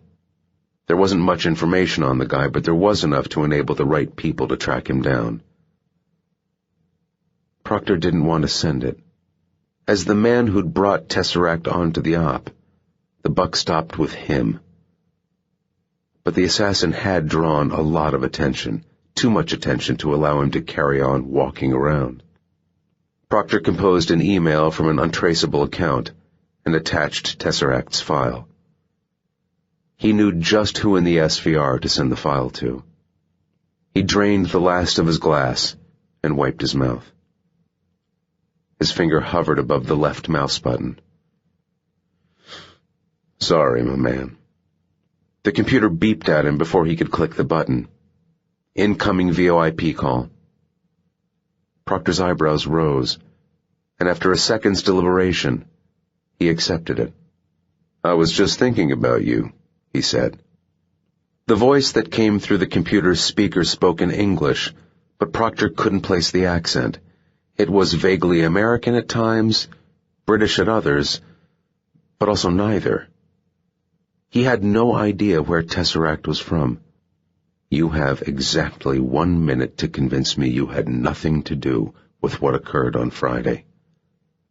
Tesseract's voice was low and chilling. "Then I'm hanging up and getting on the next flight to the States. You can guess what happens after that." Proctor frowned, considered. "What the hell are you talking about?" 57 seconds left. Proctor sat up in his seat. He gathered his thoughts. "If something happened, you need to stop playing games and just tell me what it is." 50 seconds. "Jesus! What the hell is this? You can't be serious. I don't know what you're talking about." 46 seconds. "Okay," Proctor said. "Someone came after you, right? That's why you're pissed. You think it was me. It wasn't, I swear." 37 seconds. "All right. You need more convincing than that. I don't know what to say if I don't know what happened." 31 seconds. Proctor grabbed hold of the desk with both hands. He leaned forward. "Come on. Cut me some slack here. I'm trying my best. Someone came after you. We've established that. You think it was me. Okay. So that means they did so while you were on the Kasakov contract, right? They were waiting for you, so you think I set you up." 18 seconds. Proctor stood. "I understand why you would think that, but I didn't. You have to believe me. I know how good you are. I know what happened last time someone set you up. I don't want you coming after me." Tesseract's voice cut right through Proctor. "I am coming after you. 9 seconds. Please."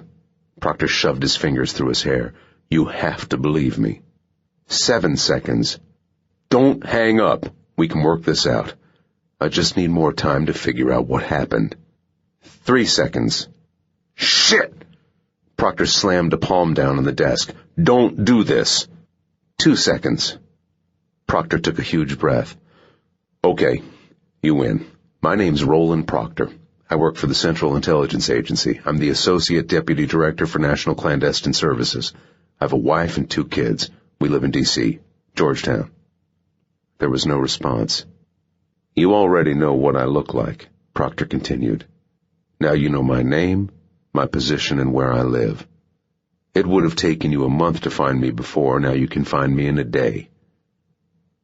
He paused, caught back his breath. "If I set you up, would I have told you that?" Silence. Proctor breathed heavily. His heart thumped hard inside his ribcage. "All right," Tesseract answered eventually.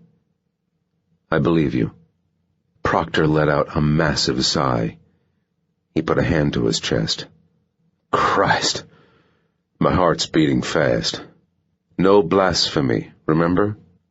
Proctor fell backward in his chair. He wiped sweat from his forehead with the back of his hand. "You need to tell me what happened." Tesseract said, "For days I've been waiting for Kasakov to be in just the right place to make the shot. A moment before I squeezed the trigger, I realized I was being watched. There was a team, 3 pros, American, ex-Special Forces. They were waiting for me to kill Kasakov. The second I did, they would have killed me too.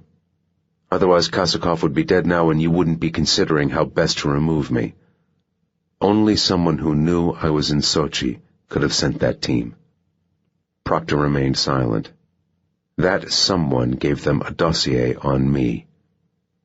A dossier that included pictures taken in the hospital before we met. So, if it wasn't you who set me up, who was it? Proctor pinched the skin between his eyes and said, "My partner. No one but him and me knew you were going to kill Kasakov, or had access to those pictures. Name." "No," Proctor said. "I won't do that.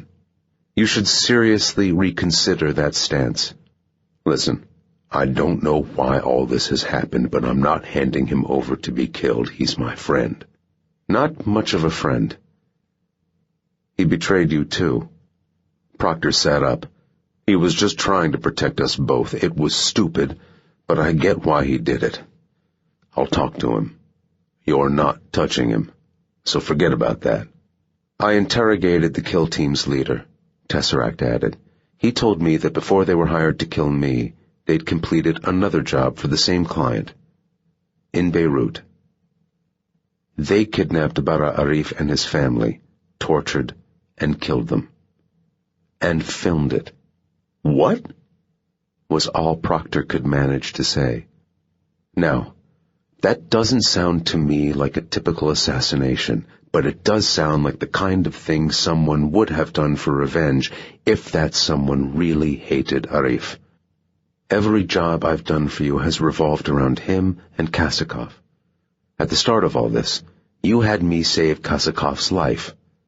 Otherwise, with Kasakov dead, it might have been hard to convince Arif that it was Kasakov who sent me after Yamut in Minsk.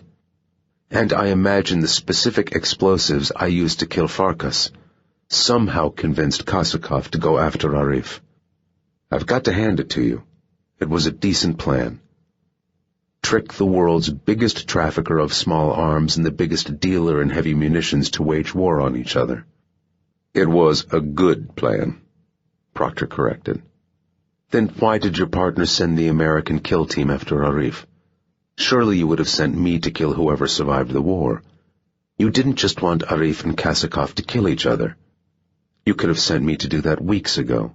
You wanted them to bludgeon each other's networks first, damaging the arms trade instead of simply removing its replaceable figureheads.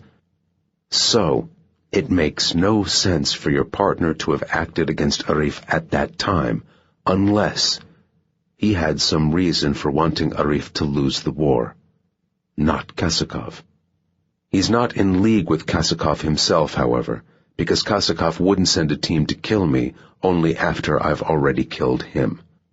So it'll be one of his lieutenants, hoping to take over from Kasakov after I'd killed him. I'm sorry to be the one to tell you, but your friend has been playing you this whole time." Proctor put his face in his hands and pulled his fingers down over his eyes and cheeks. "Are you quite sure you don't want to tell me who he is?" When Proctor spoke, his voice was quiet, deliberate. "I'll deal with him." "You had better," Tesseract said, "because I've got some more bad news for you." "Let's hear it." "You were wrong when you said it would take a month for me to find you." "What?" "It took 48 hours. Not as many places selling steak sandwiches within lunchtime driving distance from Langley as you might think. I stopped by Nelson's Diner this afternoon. The staff were very helpful when I told them I wanted to find my long-lost uncle. I can see why you like their food. Very tasty, but every day? That's not good for your arteries. With your weight, you should be more careful and get plenty of exercise. I'll email you a workout program." Proctor's eyes were wide. "What?" "I check under your Buick before you next start the engine. Make sure you cut the green wire, not the blue." The line disconnected. Proctor shot up from his seat, went to the window and heaved the blind open. His car sat on the driveway as usual. Nothing appeared suspicious. In the garage, he grabbed a set of clippers and a flashlight and hurried out front. He lay on his back and used the flashlight to check under the car.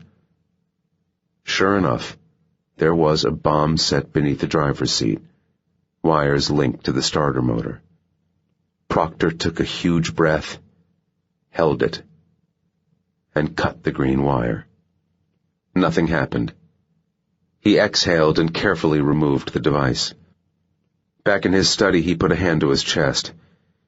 It was a long time before his pulse steadied. He poured out the last of the wine and drank it down. In one short conversation, his life had been turned upside down. Clark had betrayed him. Tesseract had threatened to kill him. He didn't take kindly to either.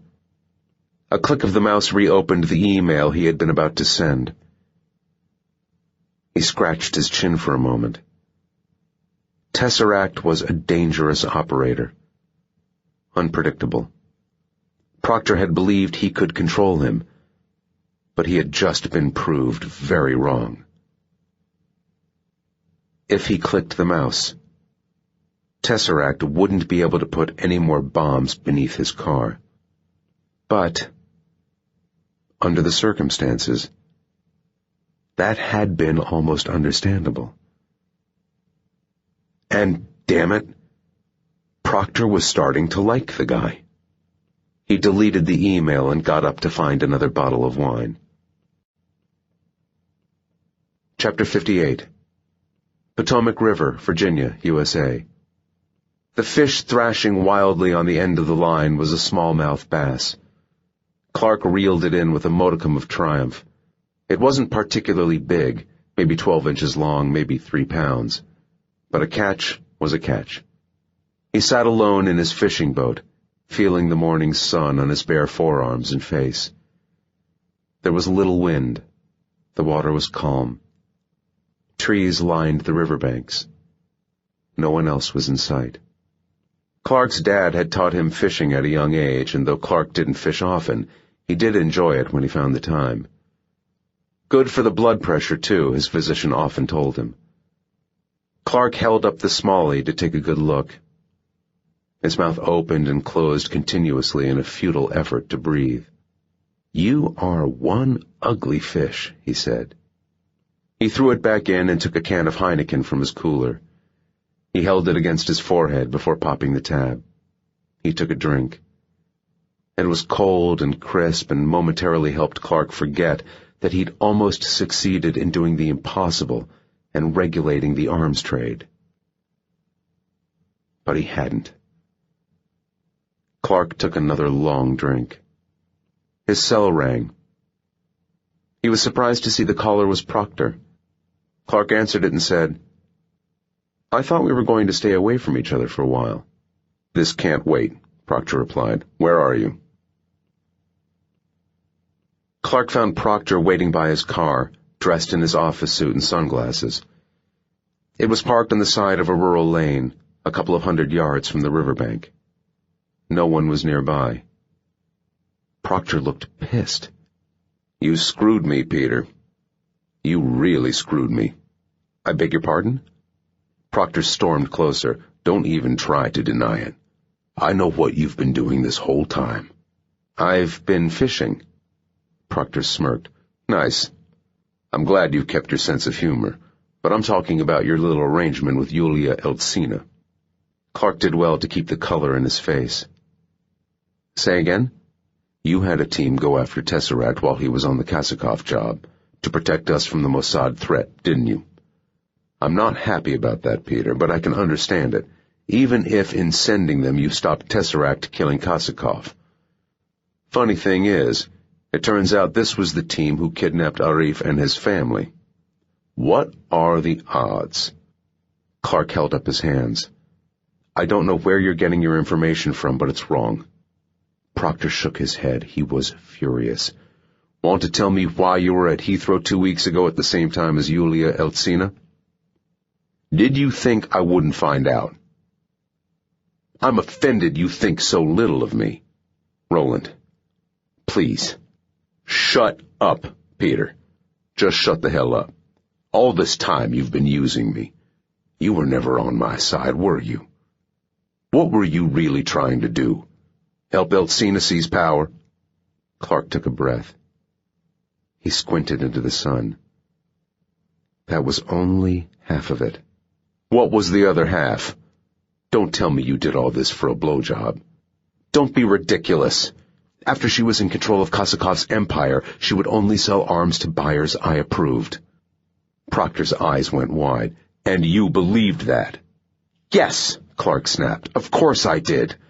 I've known Yulia since the height of the Cold War. I trust her. And Roland, your plan would never have worked. Eventually, Kosakov and Arif would have worked out they'd been tricked. At that point, the war would have stopped, and we would have achieved nothing. My way would have enabled Eltsina to take over Arif's network, too. She would have been the single most important trafficker of small arms as well as heavy munitions, answerable to me. Me! I could have made sure the supplies of weapons to America's enemies ran dry and were never replaced. It would have achieved both our goals. You should have told me. Clark laughed. Roland! You're as stubborn as a grease stain. You would never have agreed to doing it my way.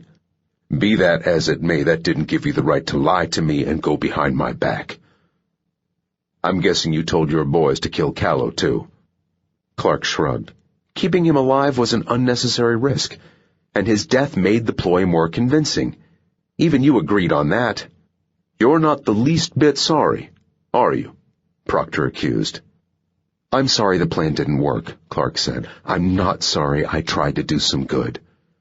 Our friendship means a lot to me, but not as much as saving American lives.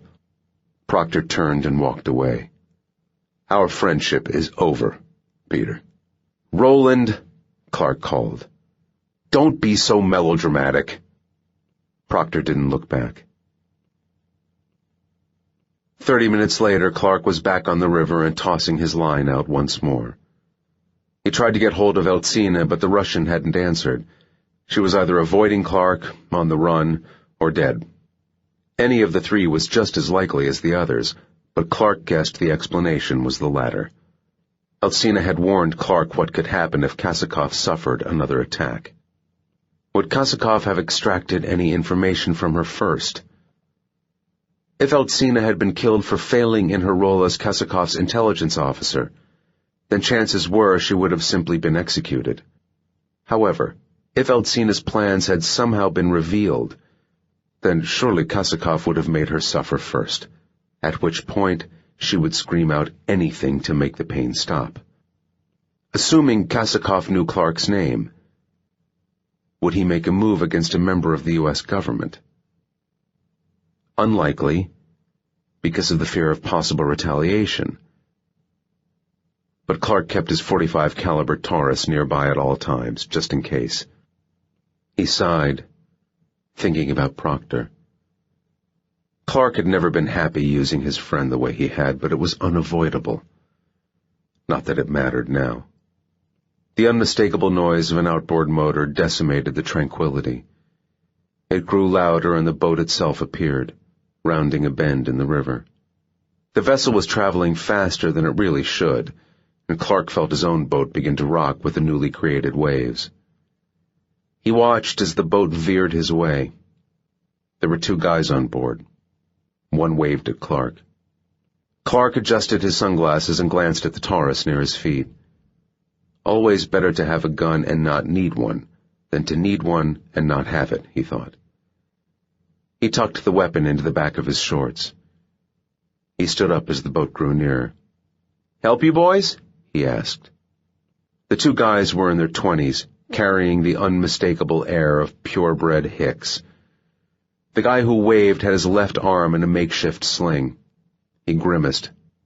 "My buddy hurt his arm," the guy at the motor said. "Think his wrist might be broken." "Ouch," Clark said. "How'd you do that?" The guy with the sling shrugged and looked sheepish. "Fell over trying to reel in a biggin. Hope you got it." The guy shook his head. "Too bad," Clark said, feeling better about the 12-incher. "Sorry to disturb your fishing, mister," the guy at the motor said. "But you got a first aid kit? Maybe some aspirin?" "Sure," Clark said, "but ibuprofen is probably better for your needs." He turned to fetch his first aid box. When he turned around, both guys were standing. They didn't look like hicks anymore. The guy with the sling no longer had a sling. Instead, He had a silenced automatic pistol in his right hand. The other guy had one too. Both pointed Clark's way. "What is this?" he asked, though he knew the answer. Clark thought about the Taurus in the back of his shorts. No way he could get to it, let alone get it out. He tried to stay calm, but panic overtook him. He shook his head from side to side. The guy without the sling looked to the other guy, who nodded and said, "Compliments of Vladimir Kosakov." Clark felt the agony of the first bullet hitting him just below the rib cage. After that, he felt nothing. Chapter 59. Sofia, Bulgaria. Viktor had been in the city for 24 hours after returning from the U.S. via Canada. He'd done the same on the way into America, too, to avoid the fingerprinting and photographing of flying directly. He sat at his hotel room desk and used his new laptop to make the scheduled call with Proctor. The line connected and Proctor said, "My partner is dead." "I didn't think you had it in you." "I didn't," Proctor admitted, voice strained. "But someone else did." "I can't say I'm sorry about that," Viktor said. "He was a good man. I'll take your word for it." "Do," Proctor insisted. "I hope you're not going to ask me to avenge him." "No," Proctor said. "I wouldn't, even if I wanted to. He made his bed. Now he's lying in it." "Where does that leave us?"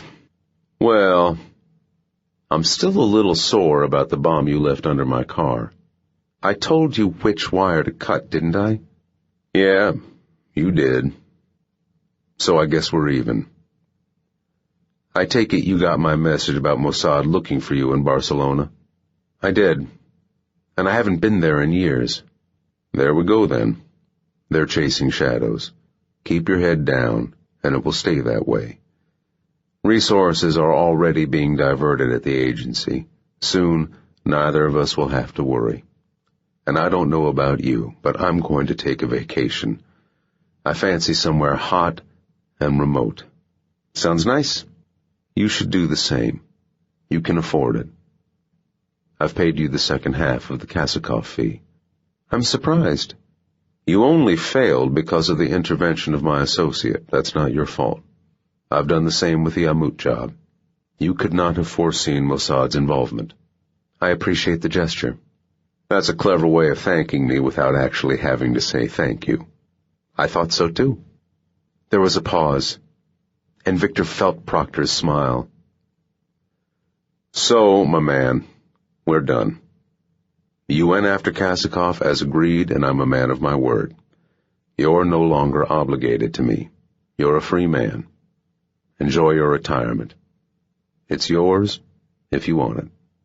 Viktor ignored the comment for now. He said, "Tell me something. Why go after Kosakov and Arif the way you did?" "What do you mean?" "Why do it under the radar, using someone like me instead of a CIA team? Kosakov and Arif can't be popular in Washington." "They're not," Proctor agreed.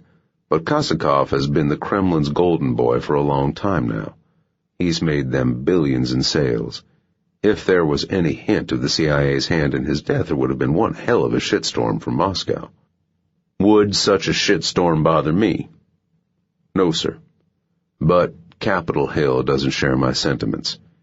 With Arif the prime suspect, however, it's a different story." "That's one half of it." "I don't follow."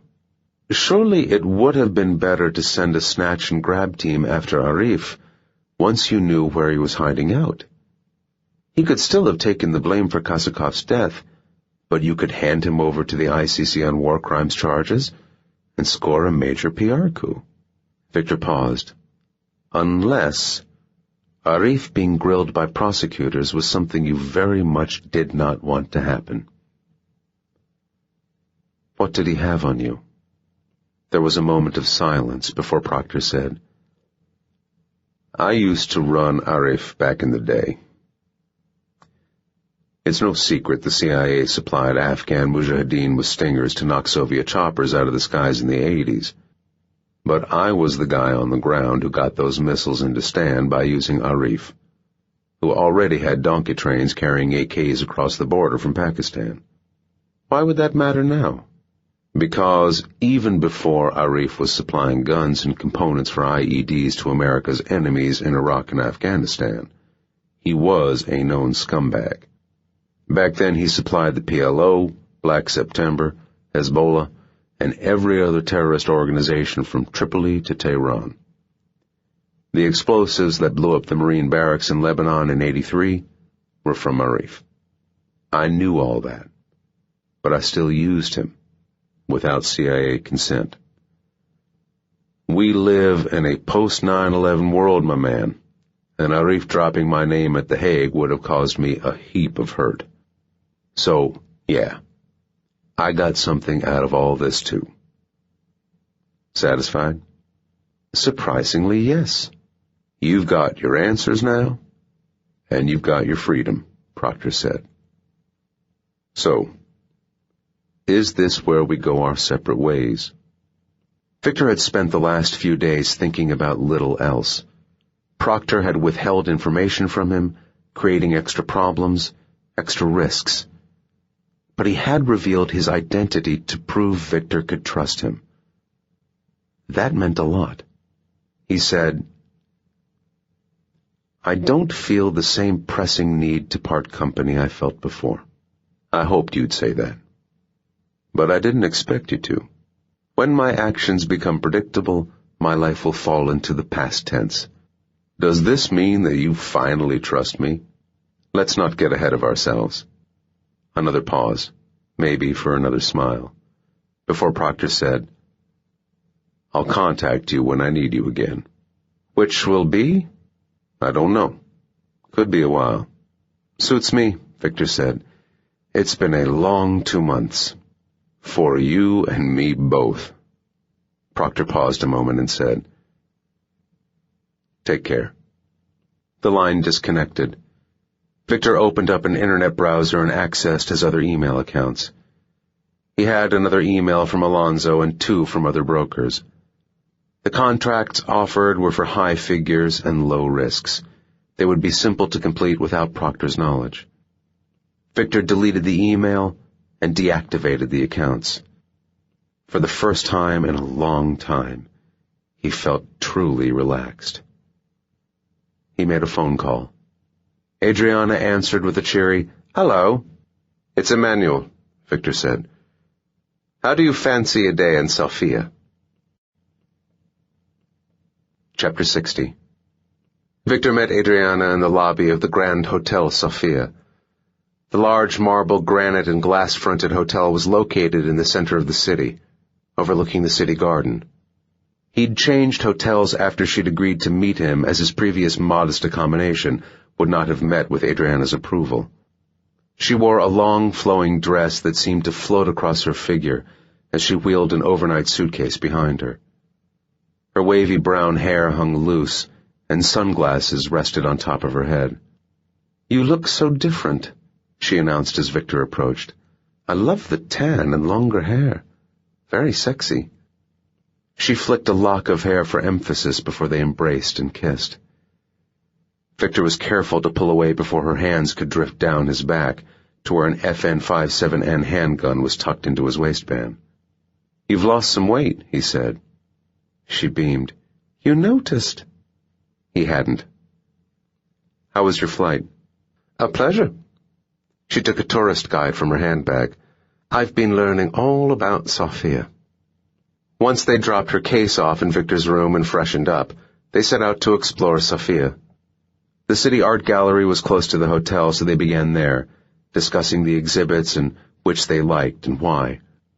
Afterward, they used the city's yellow trams to visit some of Sofia's many historic Orthodox churches, of which the highlight was the impressive Alexander Nevsky Cathedral, with its 150-feet-high gold-domed basilica.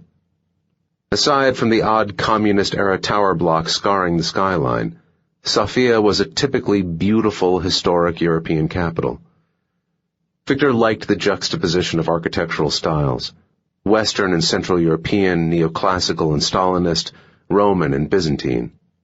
The ever-changing architecture gave each tree-lined street its own unique identity and feel. The roads of the city center seemed to be almost entirely paved with yellow cobblestones. "From Vienna," Adriana was quick to tell him. It may have been Adriana's first visit, but Viktor had been a couple of times before, and had always found Bulgarians to be almost universally friendly and welcoming. This time was no different. He liked the climate, too, warm but not hot, maybe 70 degrees today. They ate a late lunch at one of Sofia's many open-air cafes, where they enjoyed the sun on their faces and the frenetic chatter of the surrounding locals. Viktor knew enough of the language to get by and taught Adriana the odd phrase.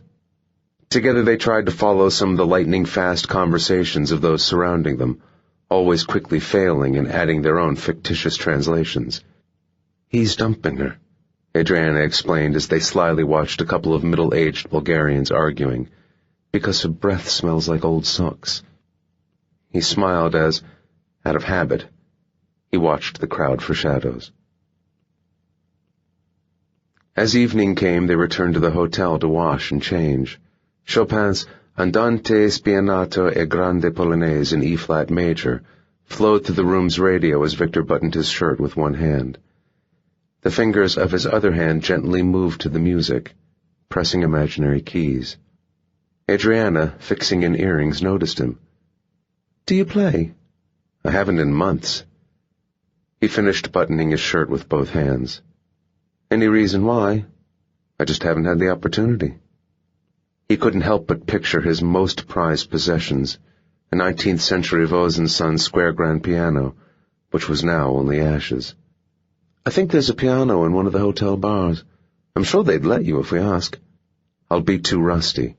I don't want to embarrass myself," he said, using the pretense of shyness to hide the fact that years of trying to remain unnoticed had conditioned him to find such acts as publicly playing a piano to be an impossibility. He finished getting ready and, while Adriana was in the bathroom, tucked his gun into the waistband over his right hip. He would make sure she walked on his left side only. "What do you think?" Adriana said as she emerged back into the bedroom. She looked gorgeous in a black evening gown, pashmina wrapped around her shoulders, and her hair tied up. Viktor didn't disappoint and said, "Stunning."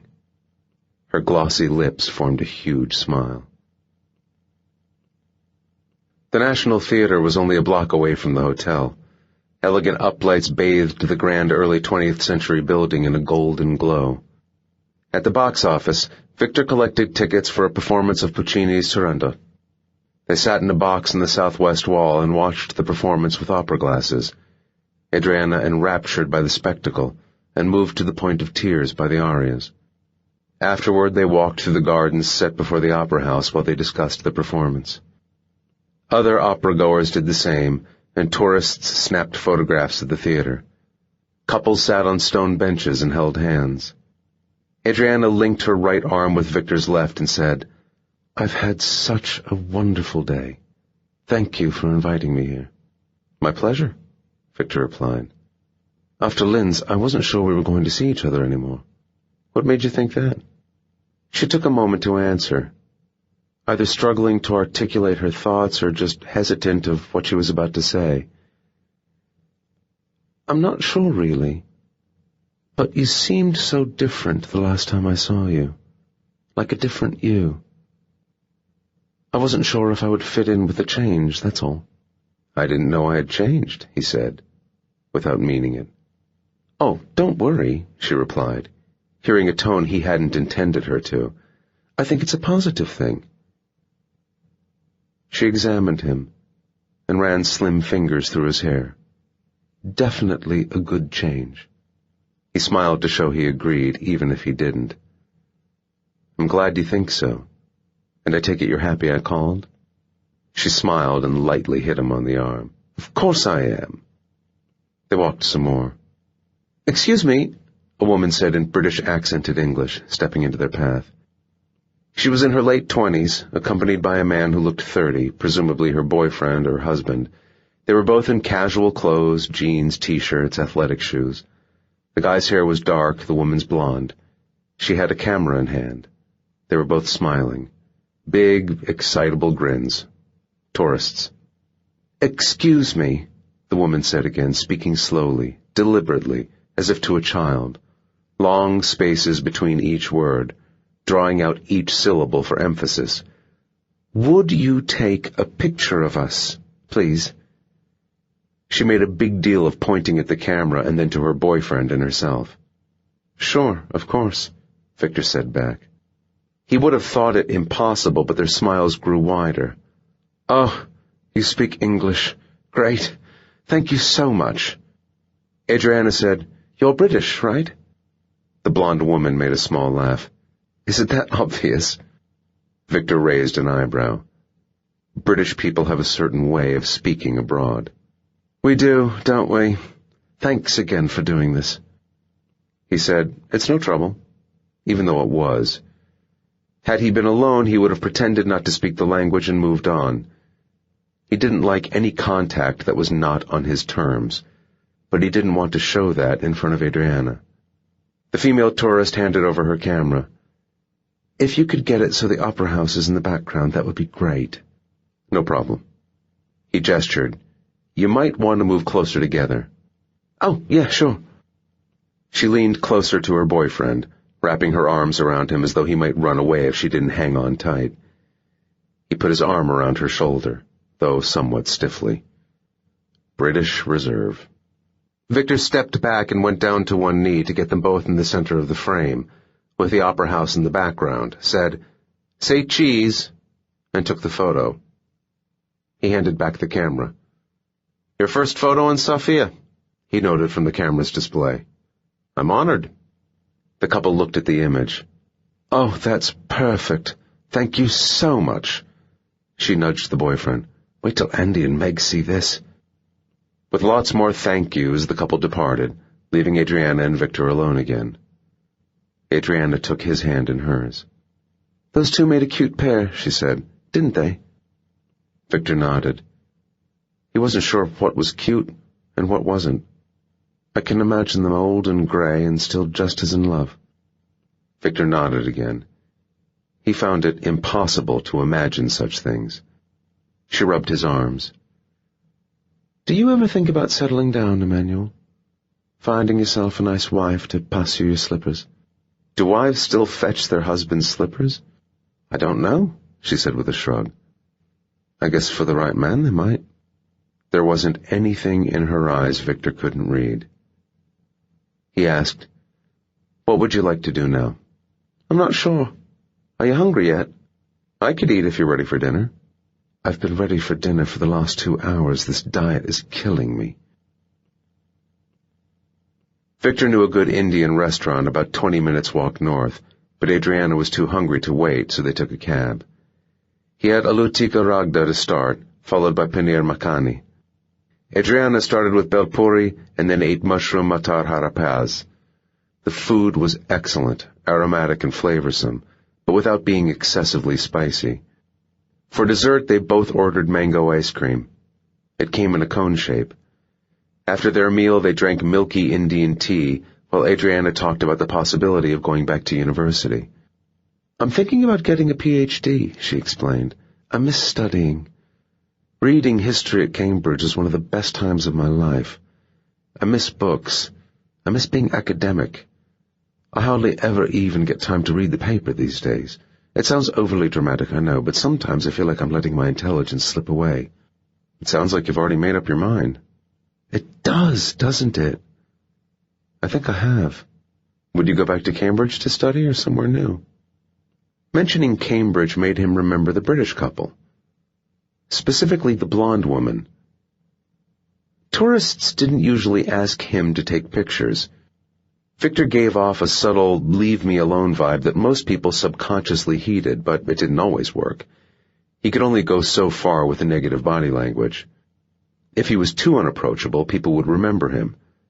Better to be the kind of man some people were happy to talk to than the kind of rude man no one forgot. And in Adriana's company, he would seem more approachable. She asked, "What's wrong?" "I can't hide anything from you, can I?" he said, again surprised that she could read him so well. "I was just thinking about work. Sorry." Want to talk about it? He shook his head. Work is boring. Let's talk about you. So, Cambridge. I'm not sure. I did love it there, but maybe somewhere different would be good. I'm all for new experiences. He nodded and enthused as she talked about her plans, but all the while he replayed the incident with the tourists in his mind. There was nothing suspicious about either of them. The guy hadn't spoken, but he seemed shy compared to his outgoing partner. No, it wasn't the tourists that were bothering him, it was himself. For his inability to lower his guard and take a picture for a couple of dumb tourists without feeling exposed because they had taken him by surprise.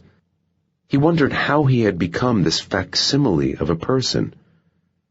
A jigsaw with pieces missing. And if it would ever be any different.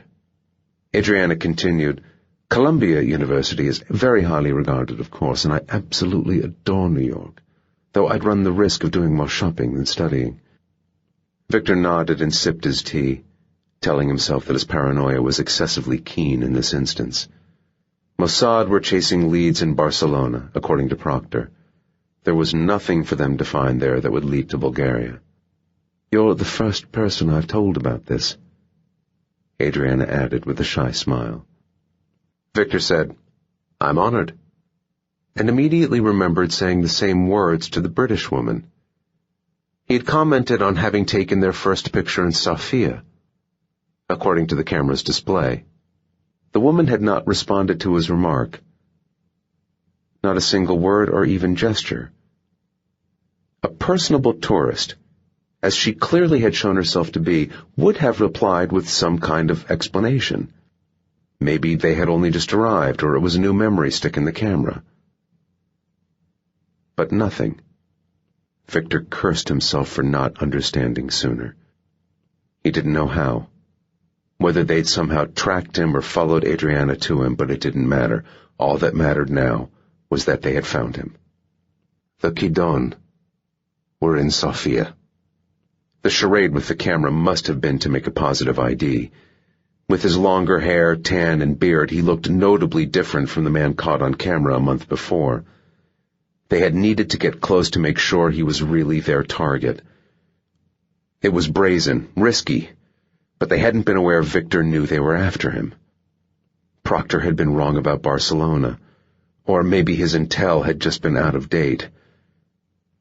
Across from Viktor, Adriana continued to talk about universities and studying, completely unaware of the mortal danger they were both in. They were being watched at this very moment, Viktor knew. He detected no shadows in the restaurant, which would be unnecessarily close, but they would be waiting outside, ready to follow him and Adriana when they left. He had an advantage. They had no idea he was onto them. When would they strike? He didn't know. Probably not at his hotel. Hotels were notoriously difficult places for actions to go down. He knew that better than most. But that wouldn't stop Kidon operatives. Mossad had successfully pulled off more hotel assassinations than anyone else. But they didn't want to kill him, at least not yet. Otherwise, they could have gunned him down outside the opera house the minute he'd been identified. They wanted answers first. They wanted to know who he was and who sent him and why. A kidnapping was more difficult than an assassination, so they would have to make an attempt on the streets, somewhere with the fewest possible witnesses to see him bundled into a van. So long as Adriana was with him, Viktor couldn't escape the Kidon. Alone, he might have a chance. So, you see, he became aware Adriana was saying, I can't quite decide between Columbia or Cambridge. She laughed. Maybe I'll do a PhD at both. It's a tough decision, Viktor said. He stood. Excuse me for a minute. He headed to the restrooms, knowing the Kidon watchers outside would see him go, but they wouldn't be worried because Adriana was still sitting at the table, awaiting his return. While she sat there, Viktor gained time. The restaurant's bathroom was compact and clean. A small window was set high in the back wall above the furthest stall. Viktor entered it, knocked the lid down on the toilet, stood on it, worked the latch and opened the window. Cool air flowed in and over his face. He peered into the alleyway beyond. It was dark, but empty. The Kidon were watching the front. There was no reason to watch the back. In 3 minutes they would start to wonder. In 5, they would begin to worry. By 6, they would send someone inside to check. But with a 6-minute head start, he would be long gone, in a cab or on a bus, heading out of town. They wouldn't catch him. Their attention would turn to Adriana as a solid link to him, even if she was anything but. They wouldn't believe that she knew nothing about him. They would have to be convinced. He tried not to picture what they might do to her to extract information she didn't have. But together they couldn't avoid them. And if Viktor sent her away first, it would only make them suspicious, and any chance he had of escaping would vanish. Viktor didn't have true friends. He cared about no one. It was one of the ways that kept him alive. His relationship with Adriana was an act they both played, and she played it for money. Nothing more. She used him like he used her. There was nothing else between them. Nothing to stop him now. He climbed through the window and into the night. Chapter 61. Adriana checked her watch. Emmanuel had been gone for over 4 minutes. She sipped her milky tea while observing the other diners around her. There were lots of couples, the odd family, everyone enjoying the food and having a good time.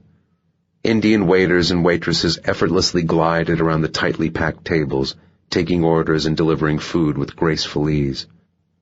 She'd probably had 1 glass of rosé too many with dinner, and was feeling a little less composed than she would normally prefer to operate, but she was having a good time. That wasn't an act. Her dinner had been delicious, the best meal she'd had in a long time. The mushroom matar harapyaz was divine, so creamy. And the mango ice cream was just the thing to freshen the breath afterward. She finished the last of her tea while she thought about Emmanuel.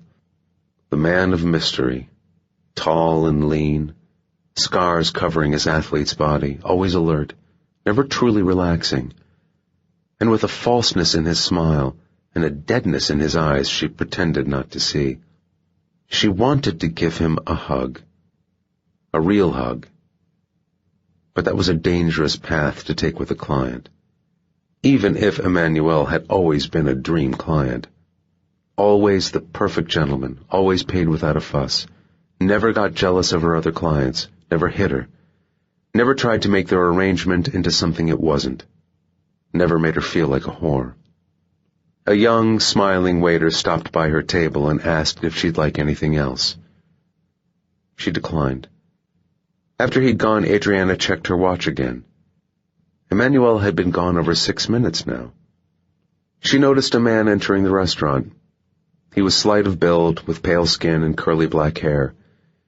He seemed particularly underdressed in jeans and a nylon jacket, and waved a hand to dismiss a waitress's offer to seat him. Adriana watched him as he headed for the restroom. He looked vaguely familiar, as if she'd seen him before, but only in passing. Had he been on the same flight, or in the crowd at the airport when she landed? He glanced her way out of the corner of his eye, and Adriana averted her own gaze so as not to be caught watching. She turned her thoughts away from him, whoever he was, and back to Emmanuel. Adriana had a strange feeling he wasn't coming back. Ridiculous as that idea was. It was just that extra glass of wine playing with her, she knew, but maybe she'd scared him off with all that talk of him being different last time they met. Had she upset him by claiming he'd changed? She should have known better than to get that personal with a client. The kind of men who paid for her company didn't want her analyzing them, especially a man as private and particular as Emmanuel. Adriana silently cursed herself for saying anything. Why had she? She knew the answer.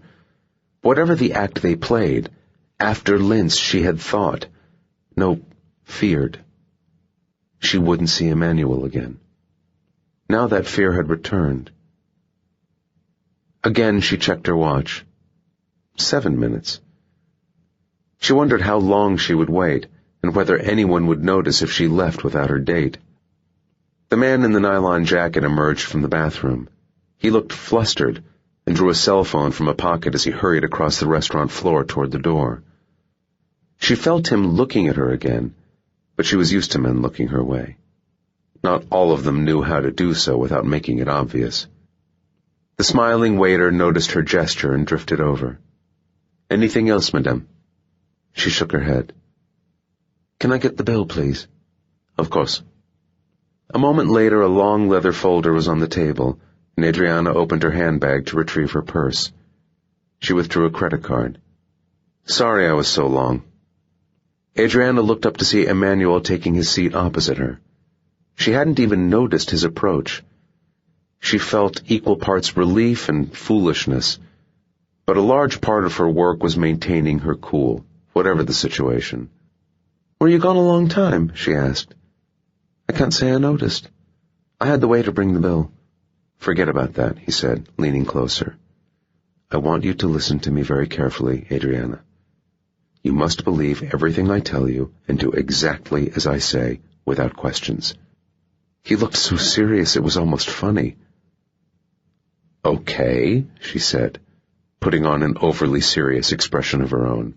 "I'm listening." Emmanuel said, "After we've finished talking, I want you to get up and go to the ladies' restroom. Go into the far stall, put down the toilet seat, and take off your shoes."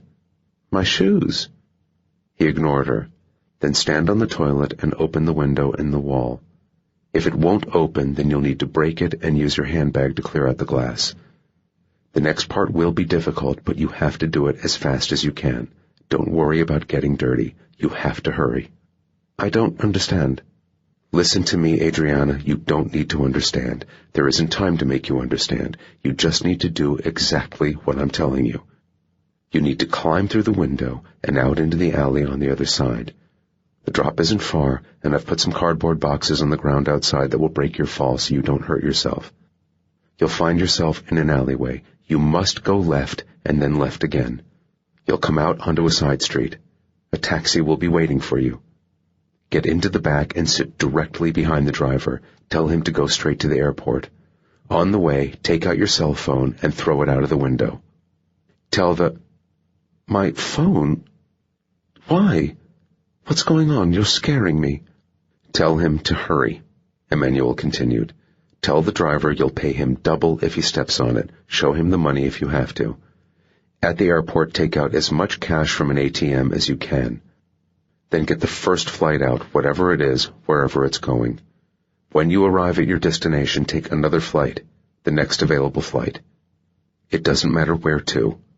When you arrive, you can go wherever you wish, but take a train or bus. Pay in cash. Don't use any credit cards again." Tears welled in her eyes.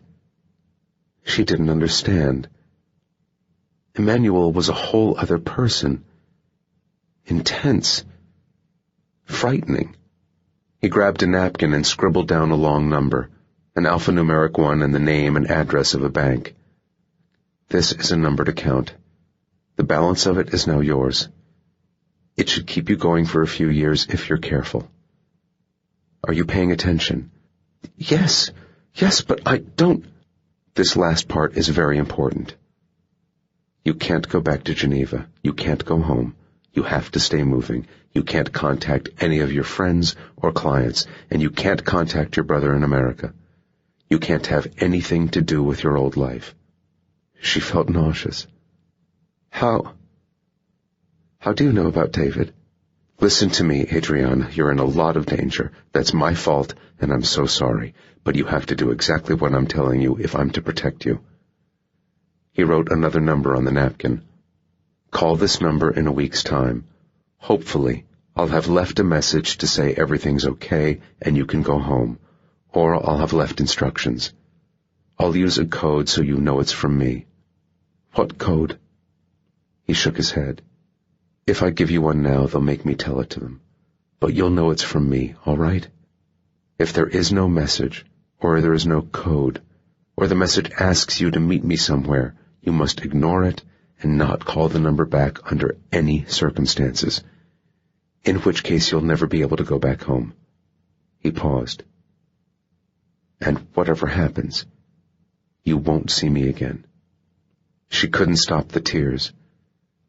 She reached out a hand to touch his. "Stop crying," he said. "Stop it right now. If they see you crying, they'll know." "Who? Who will see? Who will know? Who will make you tell?" "Put that napkin in your bag and don't lose it. It's time to go." "I don't want to." "Do you remember everything I've said?" "I don't understand why you're doing this." She squeezed his hand, seeking comfort. "Who will see, Emmanuel? What is going on?"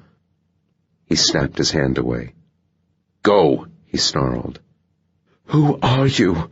she asked, wide-eyed. "Someone you don't want to know."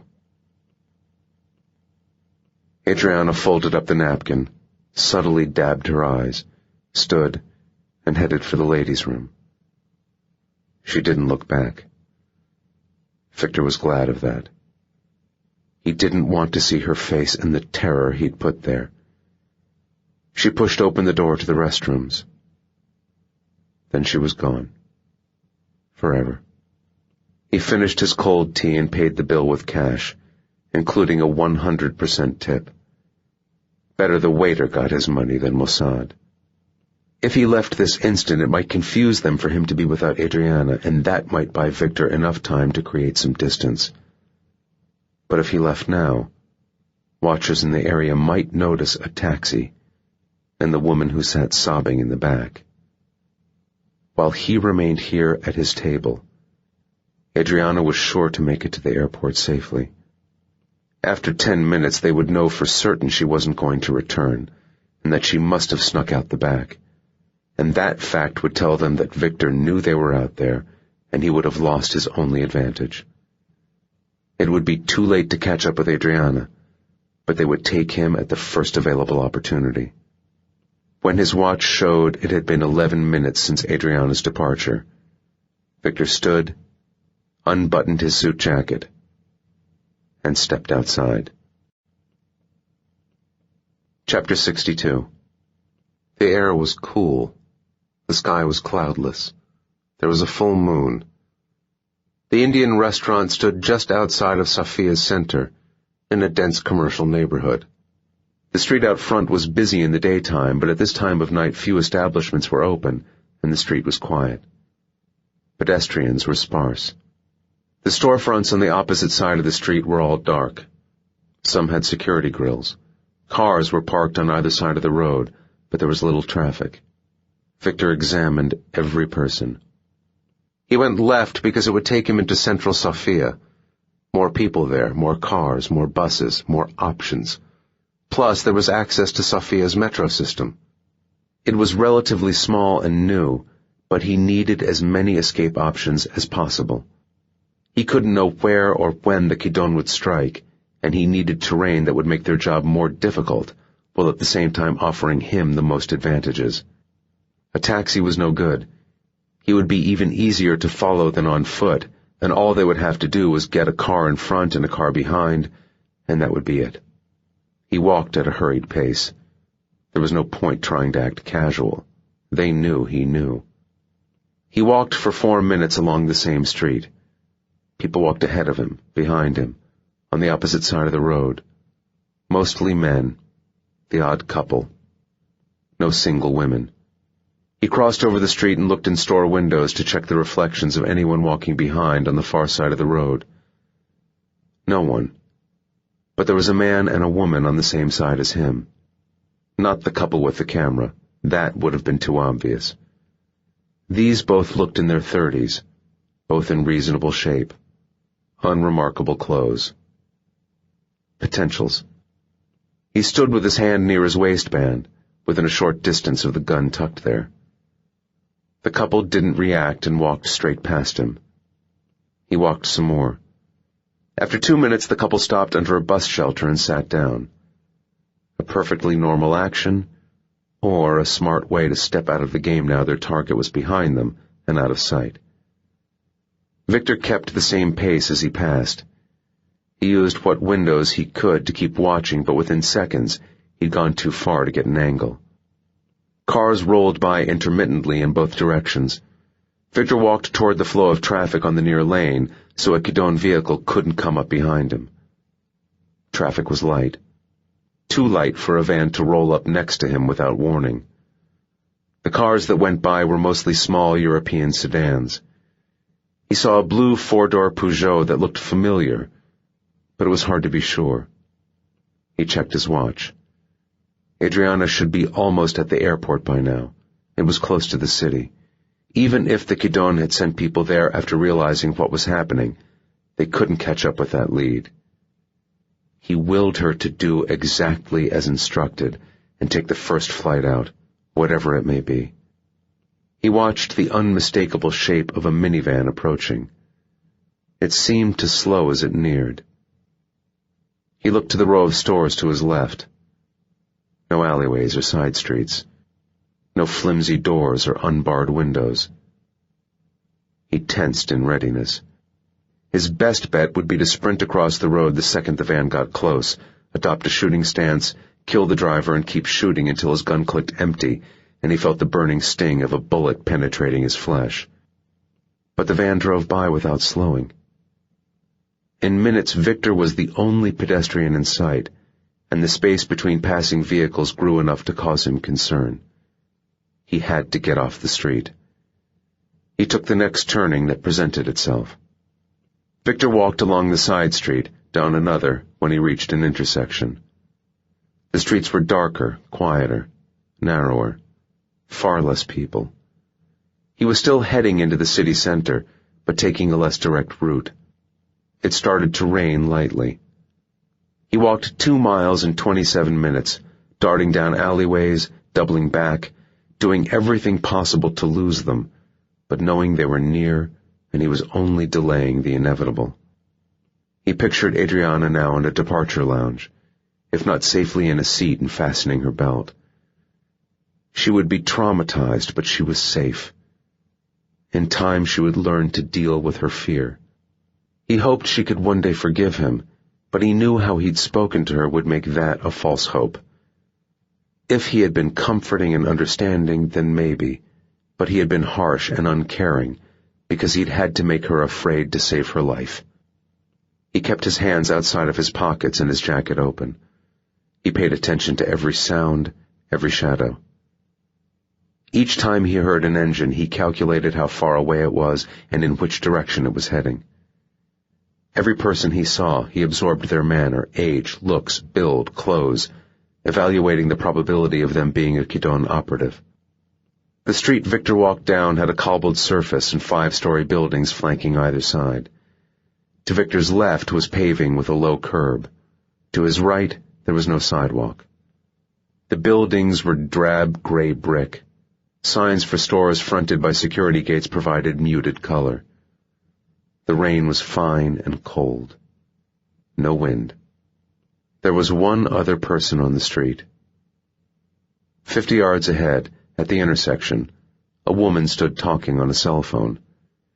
She paced back and forth beneath the glow of a street lamp. Viktor's footsteps echoed. Few lights were on in the windows above the closed stores. He felt the urge to light a cigarette and wished he still smoked. If his mental map of Sofia was accurate, there was a metro station about a block away. A few minutes, and he would be in the relative safety of a clean, modern carriage. He would ride it to the train station and take any train he could. He was so close. He noticed footsteps behind him. Someone had just turned onto the street on the opposite side of the road. A man, by the weight of the footsteps and the time between them. Viktor walked on. He felt a prickling at the back of his neck. Including himself, there were 3 people on the street now. A lot for a quiet street at that time of night. The woman continued to talk into her phone. She hadn't looked at him once. He increased his pace. There were no alleyways leading off the street except back the way he had come. The intersection was 40 yards away. The woman beneath the streetlight was short and slender. Flat, practical shoes. Viktor looked up. No one at any windows or on any rooftops. He heard the rumble of an approaching engine. The footsteps behind him hadn't grown quieter. They should have. The walker was matching his pace. A car turned onto the street from the intersection ahead. Its headlights swept over the woman. Viktor averted his eyes to preserve his night vision. The car crawled his way at 15 miles per hour. It was a plain sedan, a Peugeot, blue, 4 doors. The near side windows were all up. It didn't slow down or speed up. Viktor's right hand hovered over the FN's grip. The Peugeot passed him on his right side. Another car pulled onto the road. Viktor heard the Peugeot behind him slow down. As it did, the woman put away her phone and turned in his direction. She was 20 yards away. She had short, boyish hair and a plain face. Viktor glanced over his shoulder. The man walking on the opposite side of the street was tall, 6'4", and strongly built. Buzz cut. The shadows hid any other details. The Peugeot was slowing down further behind him as the second car accelerated hard. 2 cars, 2 pedestrians. Viktor couldn't keep eyes on them all. Which was the point? He snapped his gaze back to the woman, and needing no other evidence, drew his gun. The woman was already reaching into her coat to do the same. Viktor didn't need to look back to know the big guy across the street would be readying his own weapon. Positioned on opposite sides of the street meant they could safely shoot at him without endangering the other. Headlights swept in his direction, momentarily blinding Viktor as he took a shot. The crack from the unsuppressed 5.7 echoed between the overlooking buildings. He didn't see if he'd hit, and had no opportunity to check as the second car hurtled closer, straight at him. Another French sedan, a Renault. 10 yards away, then 5. There was only time to fire at the driver or jump out of the way. If he killed the driver, it wouldn't stop the car slamming into him. Viktor leapt right, into the road. The car roared past where he'd been standing, and Viktor rolled on the asphalt, absorbing the energy that would otherwise induce injury. Doors were opening before the Renault had even stopped. 2 people charged out. A woman from the passenger seat, a man from the back. Viktor rose into a kneel, drawing a bead on the man who was closer, but shouts from the big guy on the far side of the street and the woman with the plain face stopped him squeezing the trigger. Covered from 2 angles, there was nothing Viktor could do. If he fired, he died. The FN clattered on the road surface, and Viktor showed his palms. The Peugeot had stopped 60 yards at the end of the street to block off the intersection from other vehicles. The Renault was less than 10 yards away. He recognized the woman now hurrying toward him from the Renault's open passenger door. She looked markedly different with a gun instead of a camera, the friendly smile replaced by a cold stare. She covered him from a distance of 5 feet. The driver stayed behind the wheel. The man from the back had a pale, gaunt face and held the same gun. Beretta 92 FS. Suppressed. Viktor glanced over his shoulder to see the slender woman with the plain face remained stationary near the street lamp, in a combat stance, gun aimed at his back. The man with the Beretta aimed it at Viktor and shouted, "Don't move." He spoke in Russian, just as Viktor had spoken in Minsk. The big guy approached. He was strongly muscled, but a lean 220 pounds. No excess bulk. Loose trousers, open sports jacket, t-shirt beneath. He searched Viktor, locating the all-ceramic folding knife in seconds and tossing it away. "Hands," he demanded. Viktor held them out, shoulder-width apart. The big guy grabbed Viktor's wrists. The strength of the grip was huge. The guy looped plastic cuffs around both of Viktor's wrists and fastened it tight enough for the skin to bulge white around the straps. He took Viktor by the right triceps, pulled him to the car. Viktor didn't let the pain show or resist as he was thrown into the back of the Renault. The big guy gave some order in Hebrew, and the original two from the car climbed in. The man onto the seat next to Viktor, the woman into the passenger seat. The short woman under the streetlight slipped her gun away and rushed over to the Peugeot, climbing into the back. The big guy got into the passenger seat. Already Viktor could feel the tingling in his hands caused by the blocked circulation. He sat himself upright. He was behind the driver. The guy on the back seat with him kept as much distance between them as possible, but didn't take his gaze off Viktor. He kept his gun pointed at Viktor at all times. The Beretta was chambered for 9mm rounds, double action, safety off, hammer cocked. All he had to do was squeeze, and Viktor would take one in the sternum. The Israeli held the gun in his right hand and kept it parallel to his chest.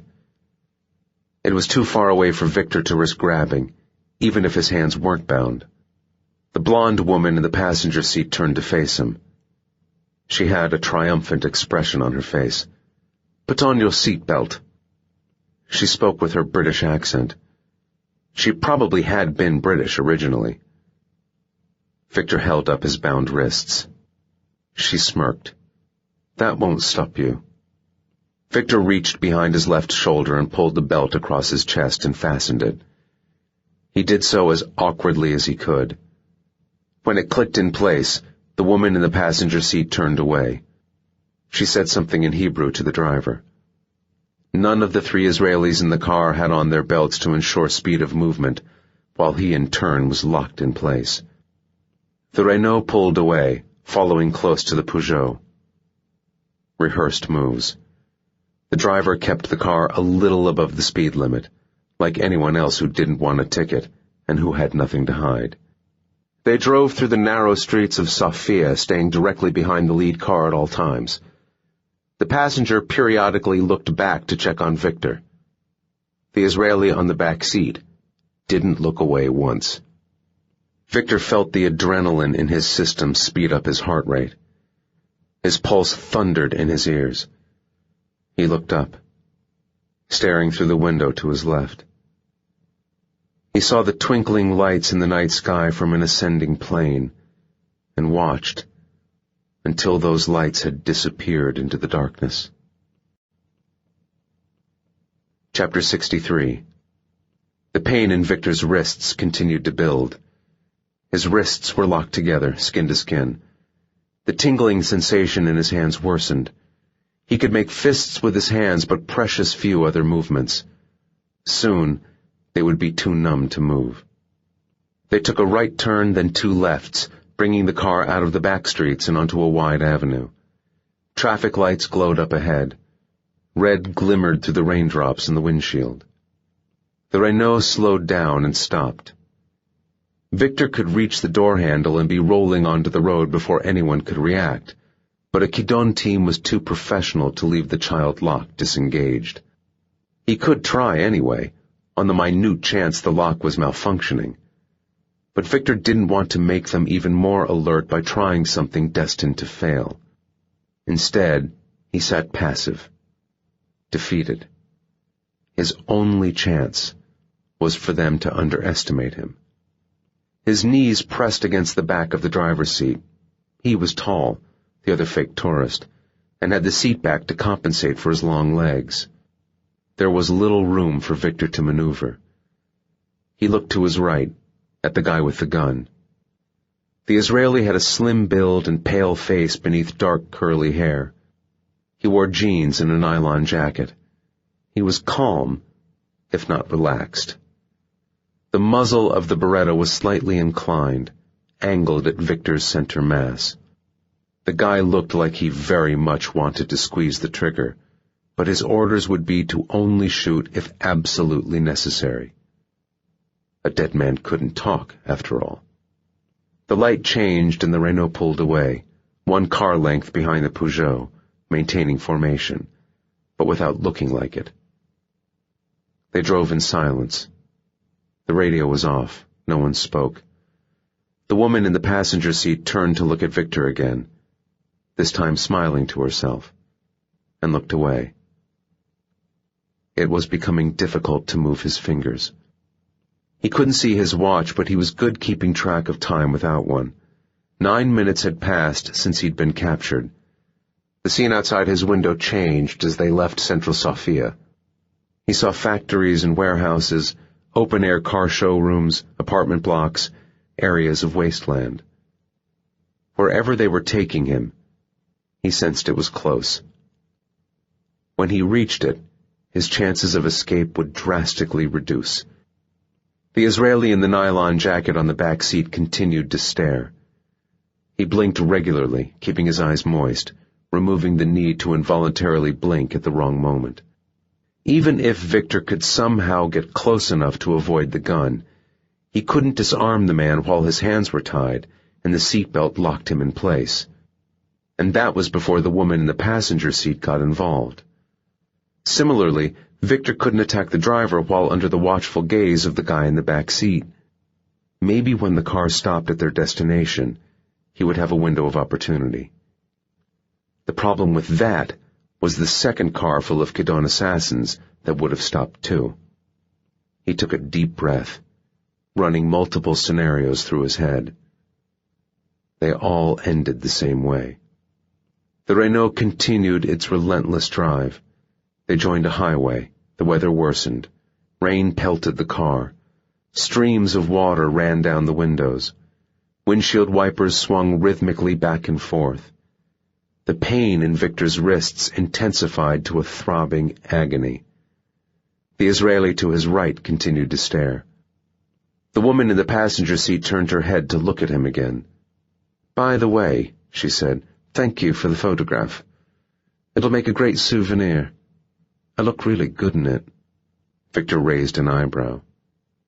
"And they say the camera never lies." She smirked. The driver said a word in Hebrew, and the woman quickly turned back. She stiffened in her seat and said something. The driver nodded in response. Viktor saw headlights approaching fast on the opposite lane. He immediately saw why it had caused a reaction. A police cruiser, lights flashing, sirens wail beating back the sound of the weather, responding to a call. The woman said something else, probably intended to calm herself as well as the two men. Viktor inhaled and rocked his head from side to side to crack his neck. Ready. He watched the woman's head turn to the right to follow the car as it sped past. It was habit, human nature. Everyone looked when a cop car rolled by, especially when there was something to hide.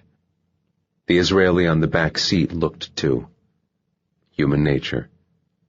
His gaze left Viktor. Just for a second. A second too long. Viktor leaned forward, raised his hands, hooked them over the driver's head, and tugged them sharply back. The hard edge of the plastic strap dug into the bridge of the Israeli's nose. Viktor's wrists covered his eyes. The driver cried out in pain, surprise, and panic as he lost his vision. The Renault swerved as he took one hand off the wheel and pulled at Viktor's wrist. But Viktor had two arms against one, leverage, and the will to survive. He sawed the plastic strap deeper into the driver's nose. Blood ran down his face. The guy in the back and the woman in the passenger seat both yelled at Viktor to let the driver go as they fought against the force of the swerving car. Viktor, knees pressing into the seat and wrists locked around the driver's face, kept himself steady. They weren't wearing seatbelts either. He was. Viktor pulled backward harder, the plastic strap cutting deeper into the driver's nose. The man yelled in pain and fear as his head was forced against the headrest. The Israeli in the back tried to keep the Beretta trained on Viktor, but he wasn't firing. Killing Viktor was the last resort. He didn't want to have to explain to his masters why their investigation had permanently ended, and with the car swerving, it wouldn't take much to throw a shot off far enough to hit the driver instead. The passenger turned in her seat. She had her own gun out and pointed at Viktor. She had a better angle on him, but the swerving car was having more of an effect on her. She couldn't keep still or her aim steady. "Let go of him!" she shouted. "Right now!" Viktor's gaze flicked between her and the guy in the back. He felt the car slowing. Nails drew blood from his skin, but he didn't let go. The driver screamed in Hebrew. Horns sounded from other cars on the highway. They were nearing an exit. If the driver took it, they could stop the car.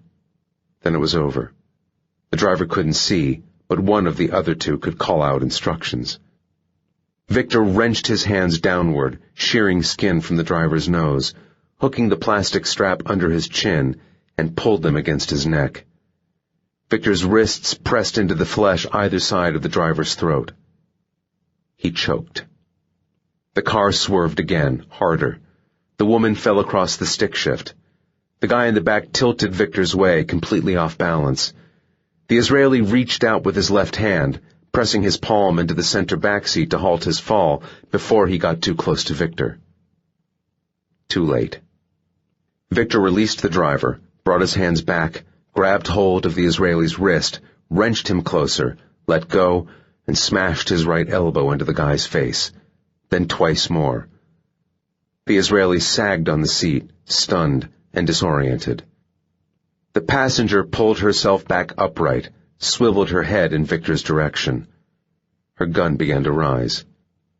Viktor grabbed the stunned Israeli's right hand with his own too, heaved the arm up to tilt the Beretta in the correct direction as much as he could, and squeezed the guy's finger down onto the trigger. The suppressed clack was loud inside the car. The bullet caught the driver in the side of his rib cage, halfway between his armpit and hip. The car swerved again as the woman fired, throwing her aim. A hole blew through the back window. Pebbles of glass struck the back of Viktor's head. Wind and rain rushed inside. The Renault careered into the other lane, hitting an SUV side on. The force pushed Viktor against the door to his left, and he lost his grip on the Beretta. It dropped into the footwell behind the driver's seat and between Viktor's feet. The dazed Israeli fell against him. Metal shrieked against metal. The driver groaned. Horns blared, other cars swerved out of the way. The woman grasped the wheel, one hand keeping the Renault from crashing while trying to retrieve her own gun, dropped in the impact, with the other. The guy in the back grabbed at Viktor, who threw a sideways headbutt into his already bloodied face, took hold of his jacket, and shoved him between the front seats and into the woman. Her hand was forced away from the wheel and the car swerved sharply.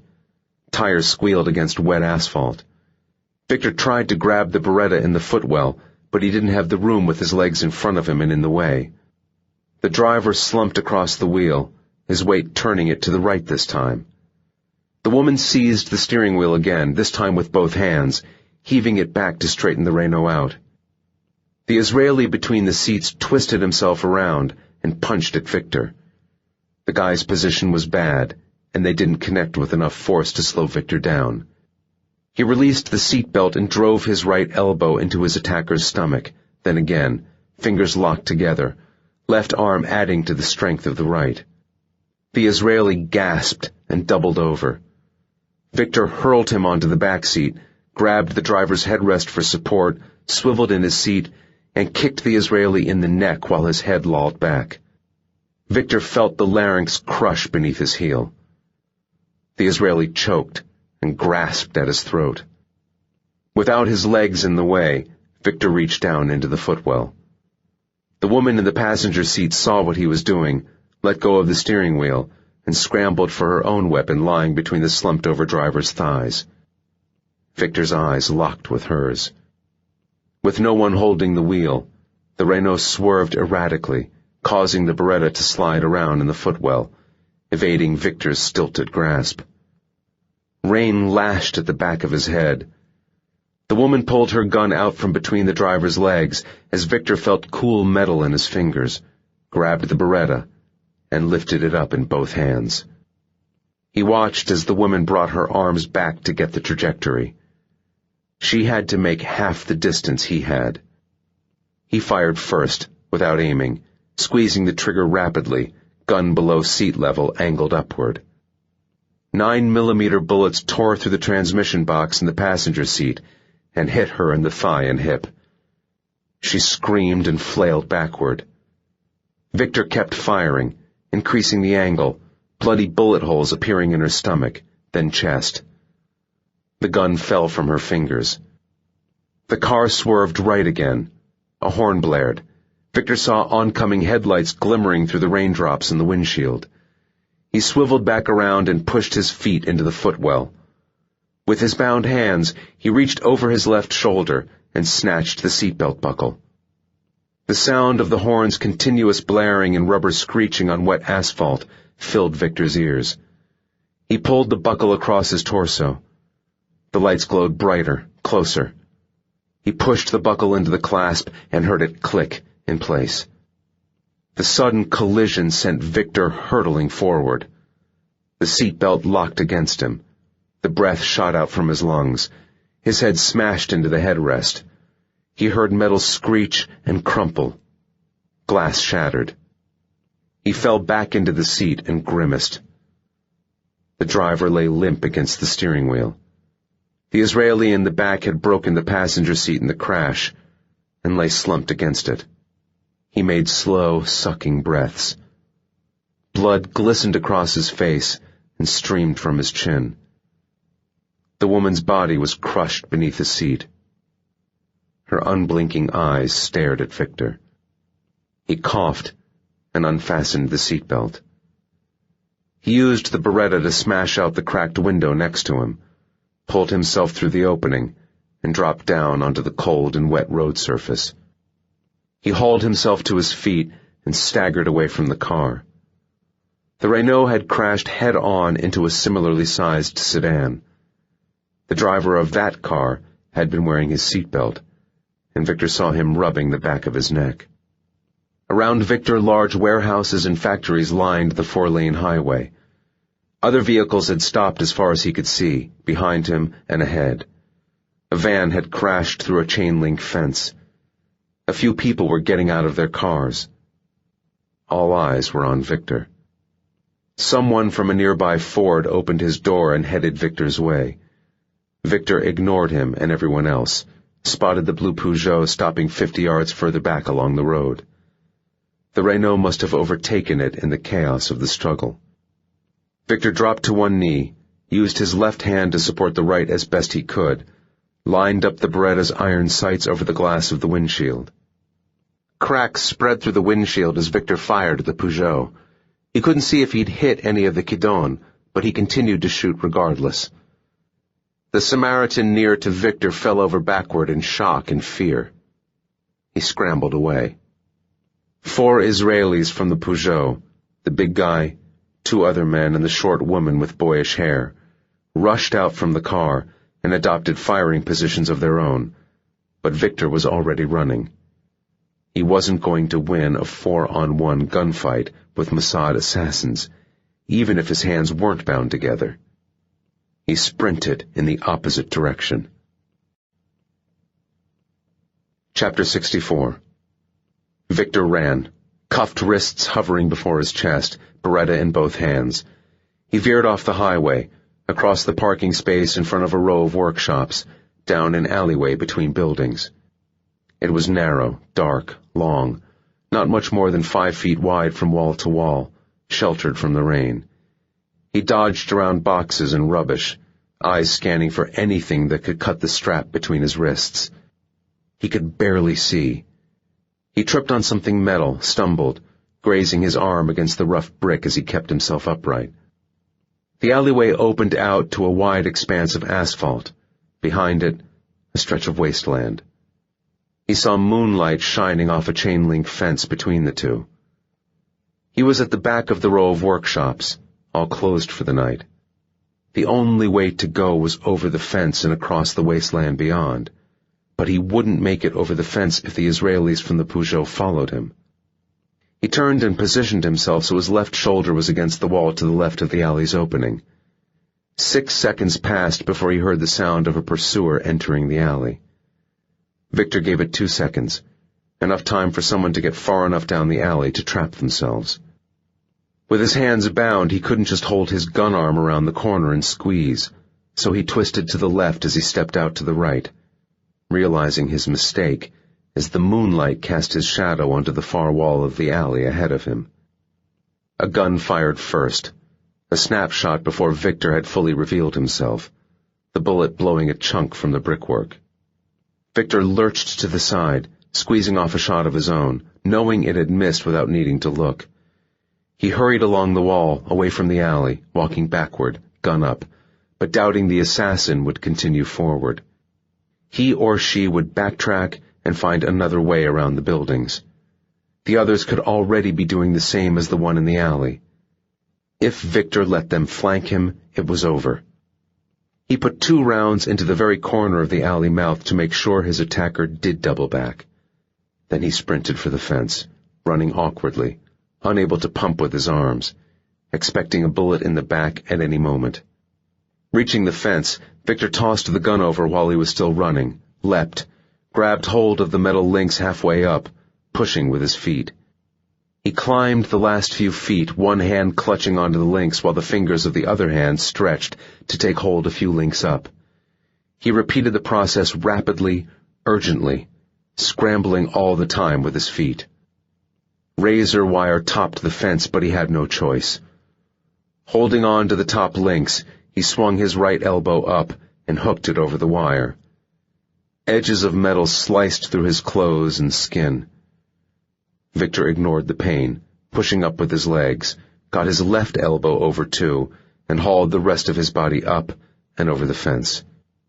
He let go and dropped down to the other side. The razor wire shredded the sleeves of his jacket and shirt and the skin beneath. His feet hit the ground, and he immediately went into a roll to disperse the impact. The earth was rocky and wet from the rain. His fingers were slick with rainwater and blood. He couldn't feel them.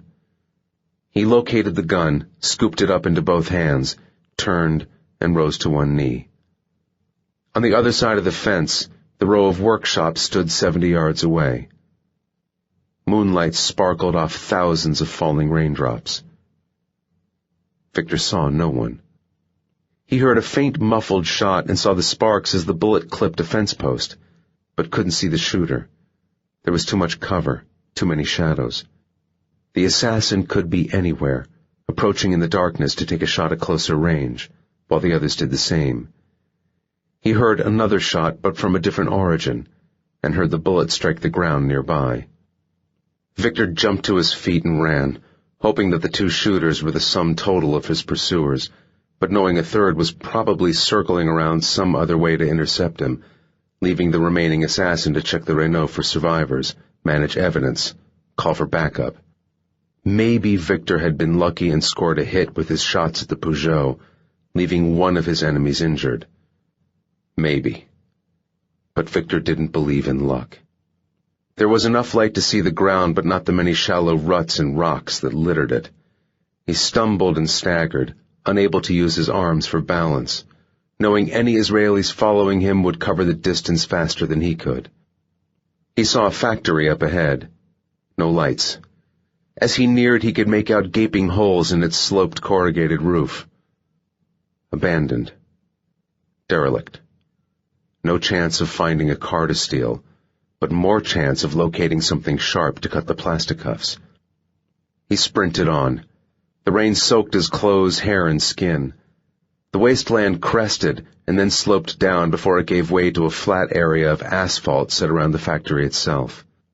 Grass grew through cracks in the ground. The factory was several hundred feet long and 30 high to the start of a sloping roof that rose and peaked after another 20. The walls were made of brick, set all the way along with huge rectangular windows comprised of dozens of smaller panes, many broken. Viktor ran up to the factory and rushed along the edge of the building, crouching low, looking for a way inside.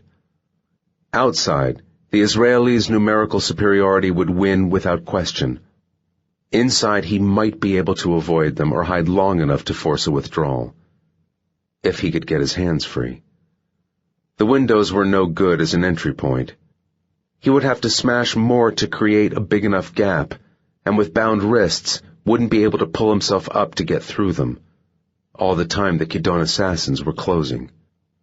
He found a set of double doors. He checked the padlock. Stainless steel and sturdy. Even if he fired all 4 of his precious remaining bullets, he wouldn't get through it. He moved on. He dared to glance back but couldn't see his pursuers. They wouldn't be able to see him either, but they would have heard him kicking the door. After a few more seconds he found another door, this time a single. It had been reinforced with a padlock too, but some enterprising person had smashed in the lower half of the door. Viktor silently thanked delinquents everywhere and got on his hands and knees. He crawled through the gap. Splinters of wood snagged his jacket. It was cold inside. It might have been cold outside, but he hadn't noticed. He was in a huge expanse of almost empty space that had once served as the main factory floor. Rain fell through gaping holes in a sloping, corrugated roof, supported by huge metal pillars. Large puddles spread across the floor beneath and bounced back the moonlight. Some grass and plant life grew where light and rain regularly reached. Metal pipes, pieces of wood, and sheets of plastic were scattered around. Visibility was good for an interior at night, but some areas in deep shadow were utterly black. Viktor hurried away from the door. He heard glass smash and knew one of the huge windows was being used as an entry point. Another assassin would be following directly behind Viktor, and in seconds, crawl under the door. He could wait to ambush his pursuer, but that would keep Viktor occupied long enough for the second or third Israeli to kill him from behind. No time to find something to saw through the straps. There were several exits leading deeper into the factory. Viktor lurched through the closest. He strained to see in the darkness. The further he went, the less light there was. He didn't know where the corridor led, but he had to keep moving. Water dripped on him from somewhere above. He passed an interior door, tried it, found it locked, and carried on. He turned a corner, pressed his back against the wall for a moment, breathing heavily. Viktor forced himself to carry on. The light increased as the corridor opened up into a courtyard, overlooked on all sides by tall factory walls. There was only one way out, on the far side of the courtyard. A metal door streaked with rust. It was padlocked, impenetrable. The walls were too tall and sheer to climb. No way out. He turned around, rushed back down the corridor. He found the interior door again, kicked it open. In his peripheral vision, he caught a glimpse of a moving form before he dashed through the doorway. On the other side, moonlight shining through the decaying roof illuminated the large space. He made out the shapes of machinery, crates, tools, shelving, a conveyor belt, barrels. There were huge empty metal shelves along one wall, an abandoned forklift set before them. Viktor backed into the darkness. He needed to find a way out. The Israelis would know that, and one of their number would be sprinting around the exterior of the factory to cover the far side from which Viktor had entered. Were all three to follow him inside, and he managed to get back outside, he would be home free. They wouldn't make that mistake. He stayed away from the dim beams of light filtering through the roof, to protect his night vision as well as to stay hidden. On the end of each row of shelves was a circular mirror to aid driving the forklift. Most were smashed. Large crates were stacked in several rows and piles. Viktor squatted down behind them, breathing hard, and used a jacket sleeve to wipe some sweat and rain from his face. He felt along the floor, hoping to find something sharp to cut the plastic cuffs, but there was nothing. He peered around the crates, saw a tall figure enter the room, quickly sidestepping away from the door. Viktor squeezed off a shot, but he wasn't fast enough, and the Israeli disappeared into cover. A shot sounded from somewhere unseen, and wood exploded as bullets punctured one of the crates. Viktor backed off. He couldn't see the assassin, and couldn't risk exchanging fire if he did. His wrists were still bound, and the Beretta had just 3 rounds remaining. There was a passageway to Viktor's left, which he guessed would take him back to the main factory floor. He made a break for it, sprinting out of cover, trusting to speed. A bullet pinged off machinery. He made it, didn't slow down, running along the wide corridor, seeing the huge broken windows in the distance. He ran out into the main factory floor, veered right to take him out of the immediate line of sight of anyone following him. Viktor didn't know if the second assassin was nearby. He had to risk it. There was no time to fumble in the dark for something sharp to cut the straps, so Viktor tucked the Beretta into his waistband, grabbed a pipe from the floor, and swung it at a corner of one of the metal pillars.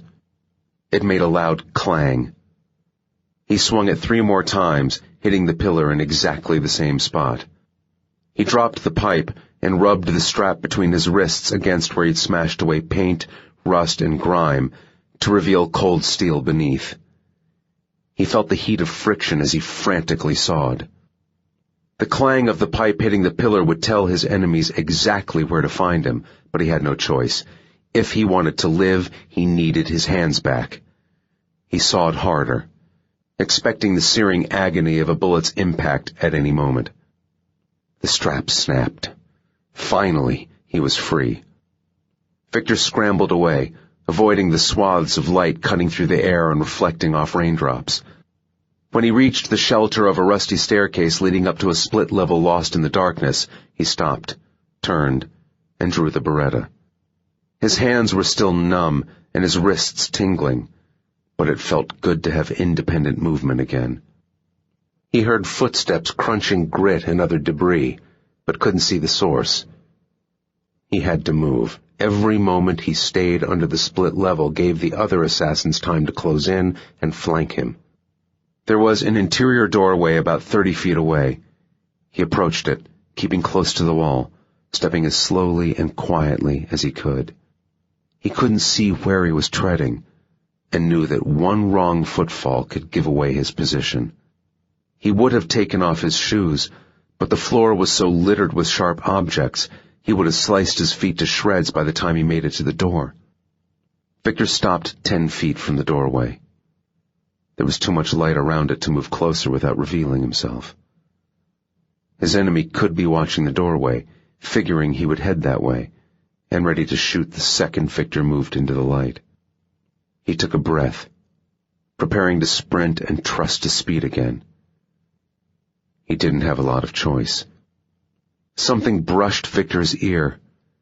He flinched, reached a hand up, and found a flake of rust on his shoulder. Instinctively, his head tilted backward, looking up.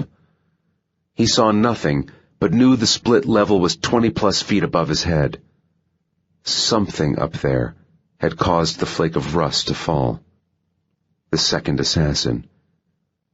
As Viktor had thought, they knew where he was hiding, and while one waited on the factory floor, the second was seeking to flank. Not from the left or right, but from above. Viktor pivoted in the direction of the staircase. The Israeli above would have to come down that way, into the light. Viktor stepped forward and to the side to get a better angle on the staircase. If he could kill this one, that left only one inside with him. Those were Viktor's kind of odds. He knocked something with his shoe. It skidded into a puddle and splashed, not loud, but loud enough in the silence. A suppressor clacked and a bullet buried itself in the floor a couple of feet away. Another splashed into the puddle. The shots came from above, firing through the wooden floorboards of the split level. Impossible to tell exactly where from just 2 shots. Viktor remained perfectly still, willing the Israeli to shoot again and give away his position. The assassin fired a 3rd shot, then a 4th. The final one hit the floor close enough for Viktor to feel pieces of exploded concrete strike his shins. Moonlight glowed through a hole above. Viktor calculated the trajectory and squeezed off around. He heard it tear through wood. There was a grunt, a stumble. Viktor tracked the sound and risked another shot. A second of silence before something small and hard hit the floorboards. Something big and heavy followed. Dead, or maybe just wounded. Or pretending. 1 round left in the Beretta. 1 too few to risk another blind shot, especially with another foe nearby. Viktor felt around on the floor, found a heavy bolt, and hurled it at the open doorway. He was sprinting the instant the bolt clattered on the other side, knowing the Israeli on the factory floor couldn't help but be distracted by it, if only for a moment. Viktor reached the staircase and ascended fast. He heard movement below him as the assassin responded, moving to get a shot, and Viktor flinched as a bullet struck the metal handrail behind him, but he made it to the top of the stairs and dived through a doorway onto the split level. He was in a derelict office. Moonlight shone through a wide, smashed-out window. Viktor jumped to his feet and, gun up, moved quickly across the space. The time for stealth had passed. If the Israeli up here was dead, it didn't matter. If he was alive and wounded, Viktor wanted to get to him before he could recover sufficiently to retrieve his weapon, and before the assassin below arrived. There was no furniture except for a dented filing cabinet against one wall. The drawers had all been removed and stood upside down on the floor. Makeshift stools. Crushed beer cans and broken bottles were spread across the floor. Through another door, Viktor emerged into a larger office, some kind of briefing room perhaps. The carpet had been stripped to expose the floorboards. Rain fell through holes in the roof. There were piles of broken chairs and other junk, rusting filing cabinets lying on their sides, plastic water cooler bottles scattered around. Too dark to see the bullet holes in the floor. There were 2 doors at the far end. No dead or injured assassin. Viktor froze, knowing he couldn't backtrack and go down the staircase. If the Israeli from the factory floor was still down there, he or she would have an easy time shooting Viktor as he descended. He had to keep moving forward, knowing at least one assassin was waiting for him. He stepped around the junk. There was nowhere for anyone to hide, but there were 2 doorways that led out of the room, both open. An ambush could be waiting for him on the other side of either. At least 2 assassins close by. 1 bullet. Chapter 65. As Viktor approached the doorway, he saw the closest wasn't an option. Junk packed the room beyond. Broken chairs, boxes, and other trash created an impassable blockage. Viktor headed toward the second. He walked down the hallway beyond, slowly, cautiously, one silent footstep after the next. The light was dim but abundant enough that he could see the details of the walls. Old peeling paper, wires hanging where light fixtures had been removed, holes for hooks. The carpet had been stripped from the floor, but some underlay was left over the floorboards. The roof above had yet to breach, and the floor was dry. There were 2 closed doors, the nearest to his left, the furthest to the right, before the hallway opened up to another area. Based on the width of the split level, he imagined the closed doors would lead to small offices. Beyond the open space up ahead would be the other staircase. The cool air that flowed gently his way told him a large opening lay ahead, maybe a smashed-out window. He heard the relentless patter of rain hitting hard surfaces. Viktor ignored the doors. A Kidon assassin would not have trapped him, or herself, in a small office with only one exit. He or she would be in the area at the end of the corridor, or somewhere beyond. 12 more steps and he was almost in the open area. A rotting couch and a water cooler with no bottle revealed it as having once been a reception room or lounge. Rain soaked the floorboards beneath a huge hole in the ceiling. The couch had no cushions, bare springs visible and rusty. A doorless entranceway on the opposite side of the lounge led to a kitchen. Viktor could see the remnants of white-painted units and cabinets. He stepped quickly into the open area, first looking left, then right, sweeping with the Beretta as he did. No sign of an assassin, and nowhere for one to hide. Shards of glass from broken bottles and crushed cans were scattered across the floor. Through an open door to Viktor's right, he saw a metal balcony and another staircase.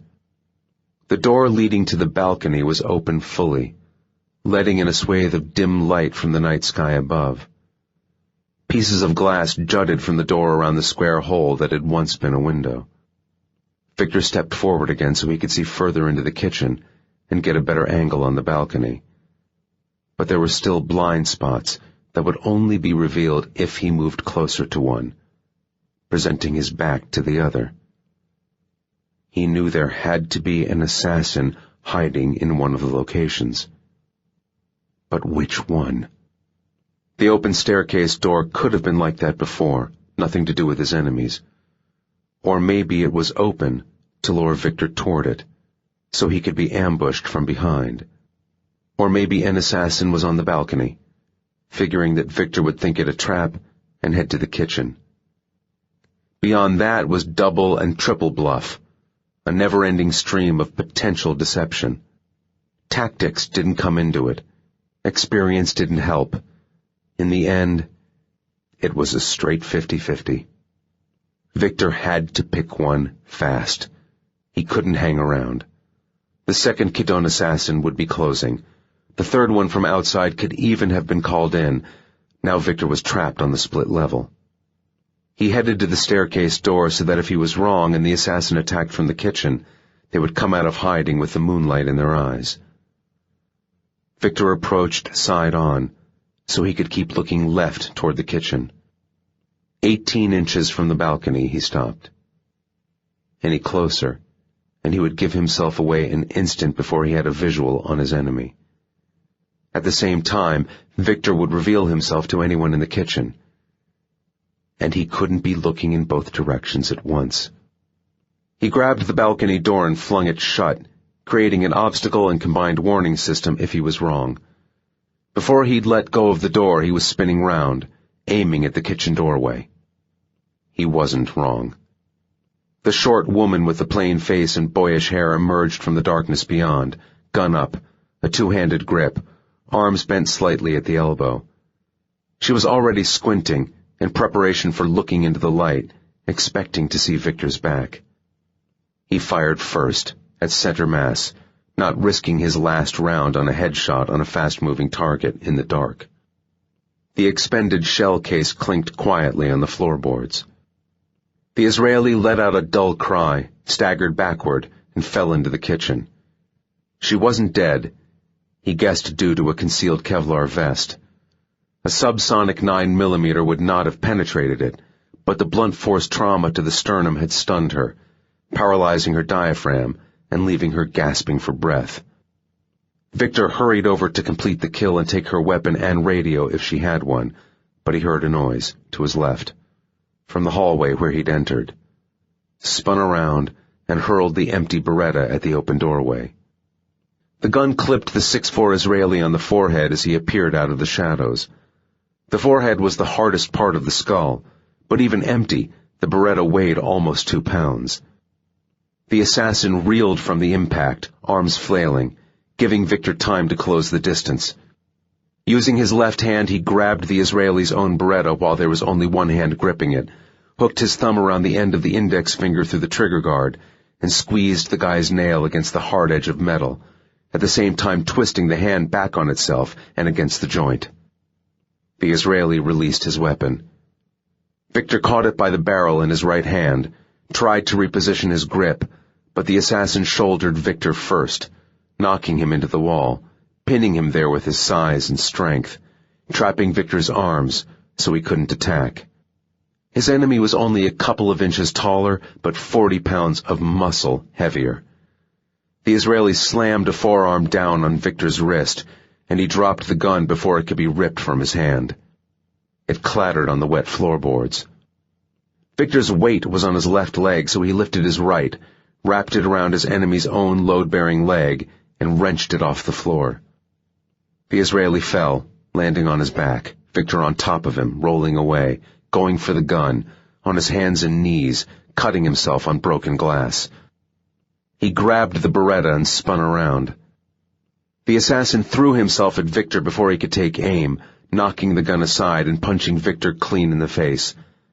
The Israeli didn't get his full power behind it, but the fist caught Viktor on the jaw, and sent a huge jolt of pain and disorientation through him. The gun was torn from his hand with ease. Viktor grabbed a handful of broken glass from the floor and smashed it into his enemy's face as the muzzle twisted Viktor's way. The assassin grunted, knocked sideways, shards of glass buried in his cheek and forehead. A hard kick to the wrist forced him to drop the Beretta, and it skidded across the floorboards. Viktor jumped to his feet and moved, circling his enemy toward the gun. The Israeli stood just as fast, stepped laterally into Viktor's path, blocking him before he could get close to the weapon. The assassin charged forward, arms out, ready to grapple. 220 pounds of strength and skill. Viktor timed the attack, waiting until the Israeli's head inevitably dipped to grab him below his center of gravity, and brought his knee up into his enemy's face. It caught him under the jaw, but the Israeli's momentum carried him forward regardless, and he collided with Viktor, slamming him backward into a wall. Plaster cracked. Viktor elbowed the Israeli on the back of his head, but the blow wasn't hard enough to stop him grabbing Viktor and spinning him around, off the wall, and hurling him. He hit the floor, cracking wet floorboards, and rolled backward over his head and onto his feet. Blood, rain, and sweat covered the Israeli's face. Moonlight glimmered against the shards of glass buried in his cheek. Viktor took a series of deep breaths. Hand-to-hand combat was exhausting against a similarly sized enemy, let alone a bigger, stronger one. The female assassin writhed on the floor of the kitchen, still winded, but she wouldn't be for much longer. Viktor spotted the gun. It was too far to get to before his opponent was upon him. Viktor read the assassin's expression well enough. He wasn't going to risk it either. But he didn't need to. The Israeli grabbed a shard of glass from a broken window of the staircase door, held it like a knife. It was slim and narrow, 5 inches long. He gripped it tightly, not caring that it was cutting into his palm and fingers. He attacked with fast thrusts to Viktor's abdomen, not wanting to risk breaking the glass against ribs. Viktor dodged to the left, maximizing the distance between himself and the right-handed attacker. The Israeli turned with Viktor, slashed at his neck. Viktor ducked beneath the blade and darted away. His enemy was composed, patient, maintaining his range advantage by keeping the shard out before him, arm almost fully extended. His arms were longer anyway, but with the extra inches of glass, Viktor's own reach was far too short to deliver a meaningful blow, without bringing himself too close to the makeshift knife. He backed away, circling, using the space of the lounge. He glanced around quickly, looking for weapons. The couch was obviously no good, the water cooler too big and heavy to wield. The rest of the shards around the smashed window were too small to be effective weapons. Viktor dodged the assassin's attacks, always circling, waiting for an opportunity to strike back. But he was running out of room as the Israeli slowly forced him closer to the wall. Sweat and rainwater ran into Viktor's eyes. He blinked it away. Lactic acid made his muscles ache. He faked a stumble, and the Israeli lunged to take advantage, his momentum carrying him forward an extra step, giving Viktor enough time to sidestep out of the way and grab the assassin's right hand in his own. Viktor squeezed hard. The Israeli grunted, blood oozing out between his knuckles as his hand was contracted against the sharp edges of the glass shard. The assassin threw his free elbow, striking Viktor on the temple before he could twist his head away. The blow destroyed his equilibrium. His whole body sagged. The Israeli pulled his right hand free, dropping the glass shard, and it landed on the floor intact, slick with blood. Hands grabbed Viktor's shirt and shoved him backward, off balance and dazed from the blow to the temple. The assassin set his feet, planted his shoulder into Viktor's chest, twisted his hips, and pushed with his legs, throwing Viktor to the floor. He hit the floorboards hard, awkwardly, reacting too slow to break the fall. His head spun. The Israeli scrambled on top of him, knees either side of his hips, grabbing the shard of glass in his left hand. It came down fast, point racing to penetrate Viktor's face. His senses cleared in time for him to grab the wrist with both hands, halting the shard 2 inches above his left eye. Immediately, the Israeli brought his injured right hand to add extra strength. The right hand was badly sliced and couldn't be fully employed, but he didn't need it. He was stronger, heavier, and had the advantages of position and gravity. Viktor's arms shook under the pressure. The shard descended toward his eye. Viktor couldn't stop it, only slow it down. The assassin's face was directly above his own, cheek and forehead embedded with glass.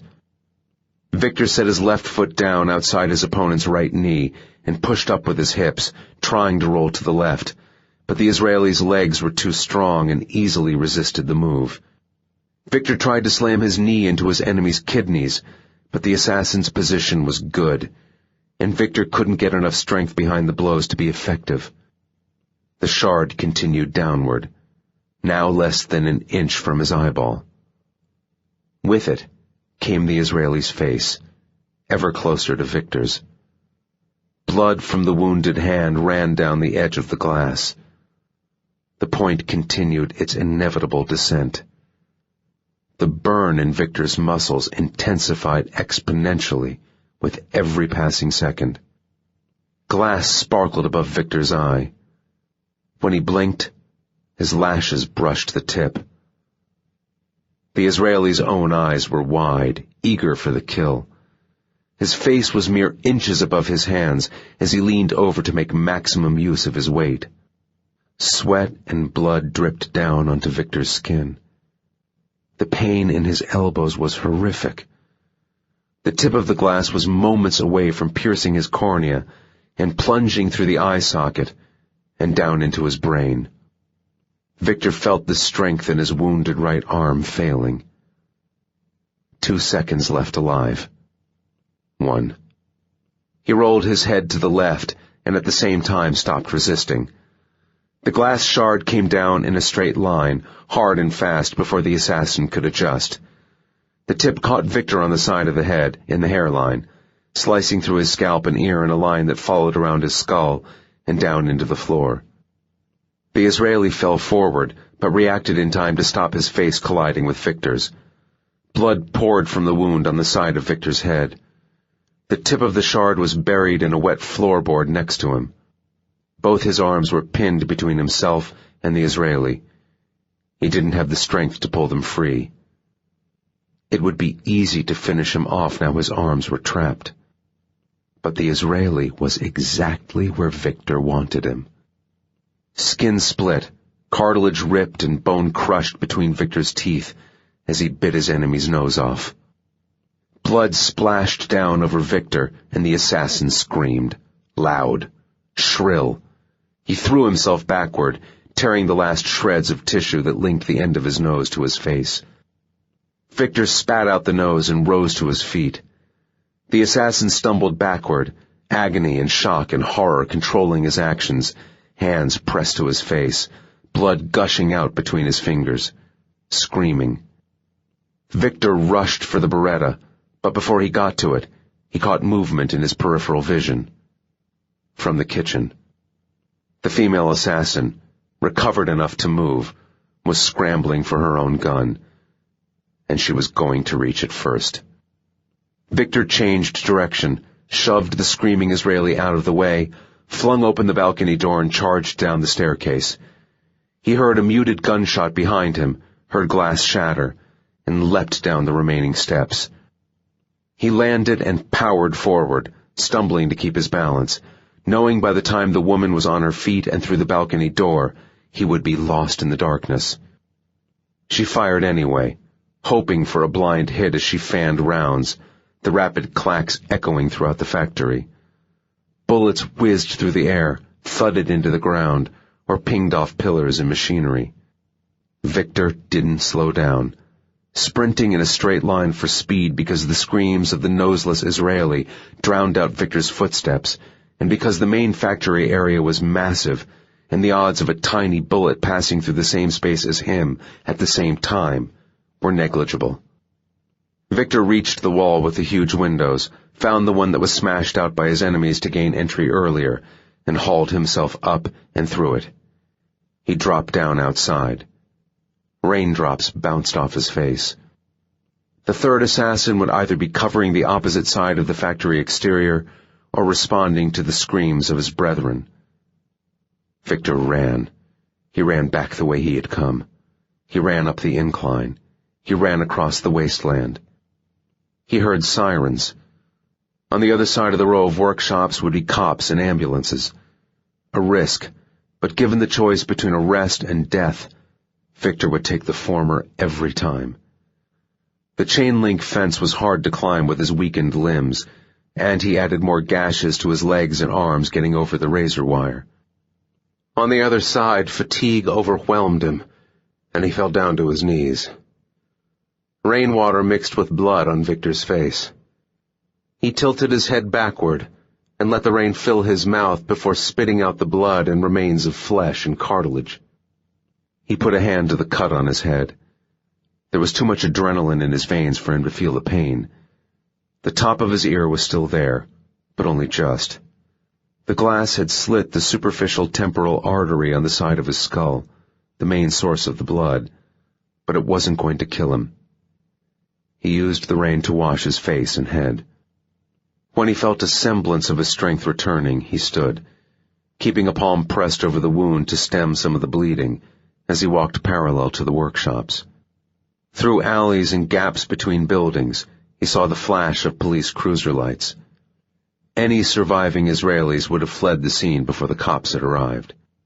Witnesses would no doubt be telling crazed stories of guns and shooting. Eventually, the area would be secured and searched, but by the time the factory was searched, the Kidon assassins would be long gone. Victor hurried away, rain pelting his head and drenching his clothes. Within 15 minutes he was a mile away, on the outskirts of Sofia, walking along a quiet street. He paid a homeless guy 50 euros for his woolen hat before catching a bus. Victor sat at the back, with the cut side of his head pressing against the cold window glass to keep pressure on the wound, and looking like just another tired and soaked traveler. There were 5 people on the bus. Nobody paid Victor any attention. The pain intensified as the adrenaline faded away. He checked his watch. A little after midnight. A new day. Wounded but alive, with the remaining members of the Kidon team far behind him. The Israelis wouldn't be looking for him now. They would be extracting, just like him, trying to put as much distance as possible between themselves and the failed kidnapping. They wouldn't want to tangle with the Bulgarian authorities any more than he did. Before the day was out, the surviving members of the team would be back in Israel, trying to work out what went so wrong. In the coming days, there would be reports to write, bodies to recover, funerals to attend, a nose to reconstruct. For the time being, they were no threat to him. But Victor knew the danger hadn't passed. After tonight, more than ever before, Mossad would want his blood. They could get in line. The reflection in the glass stared back at Victor. The eyes were unblinking black orbs set in a face without expression, distorted by raindrops. A translucent specter hovering over the world beyond. The bus headed out of the city. To where? He didn't know. He didn't much care. Victor closed his eyes and let sleep take him.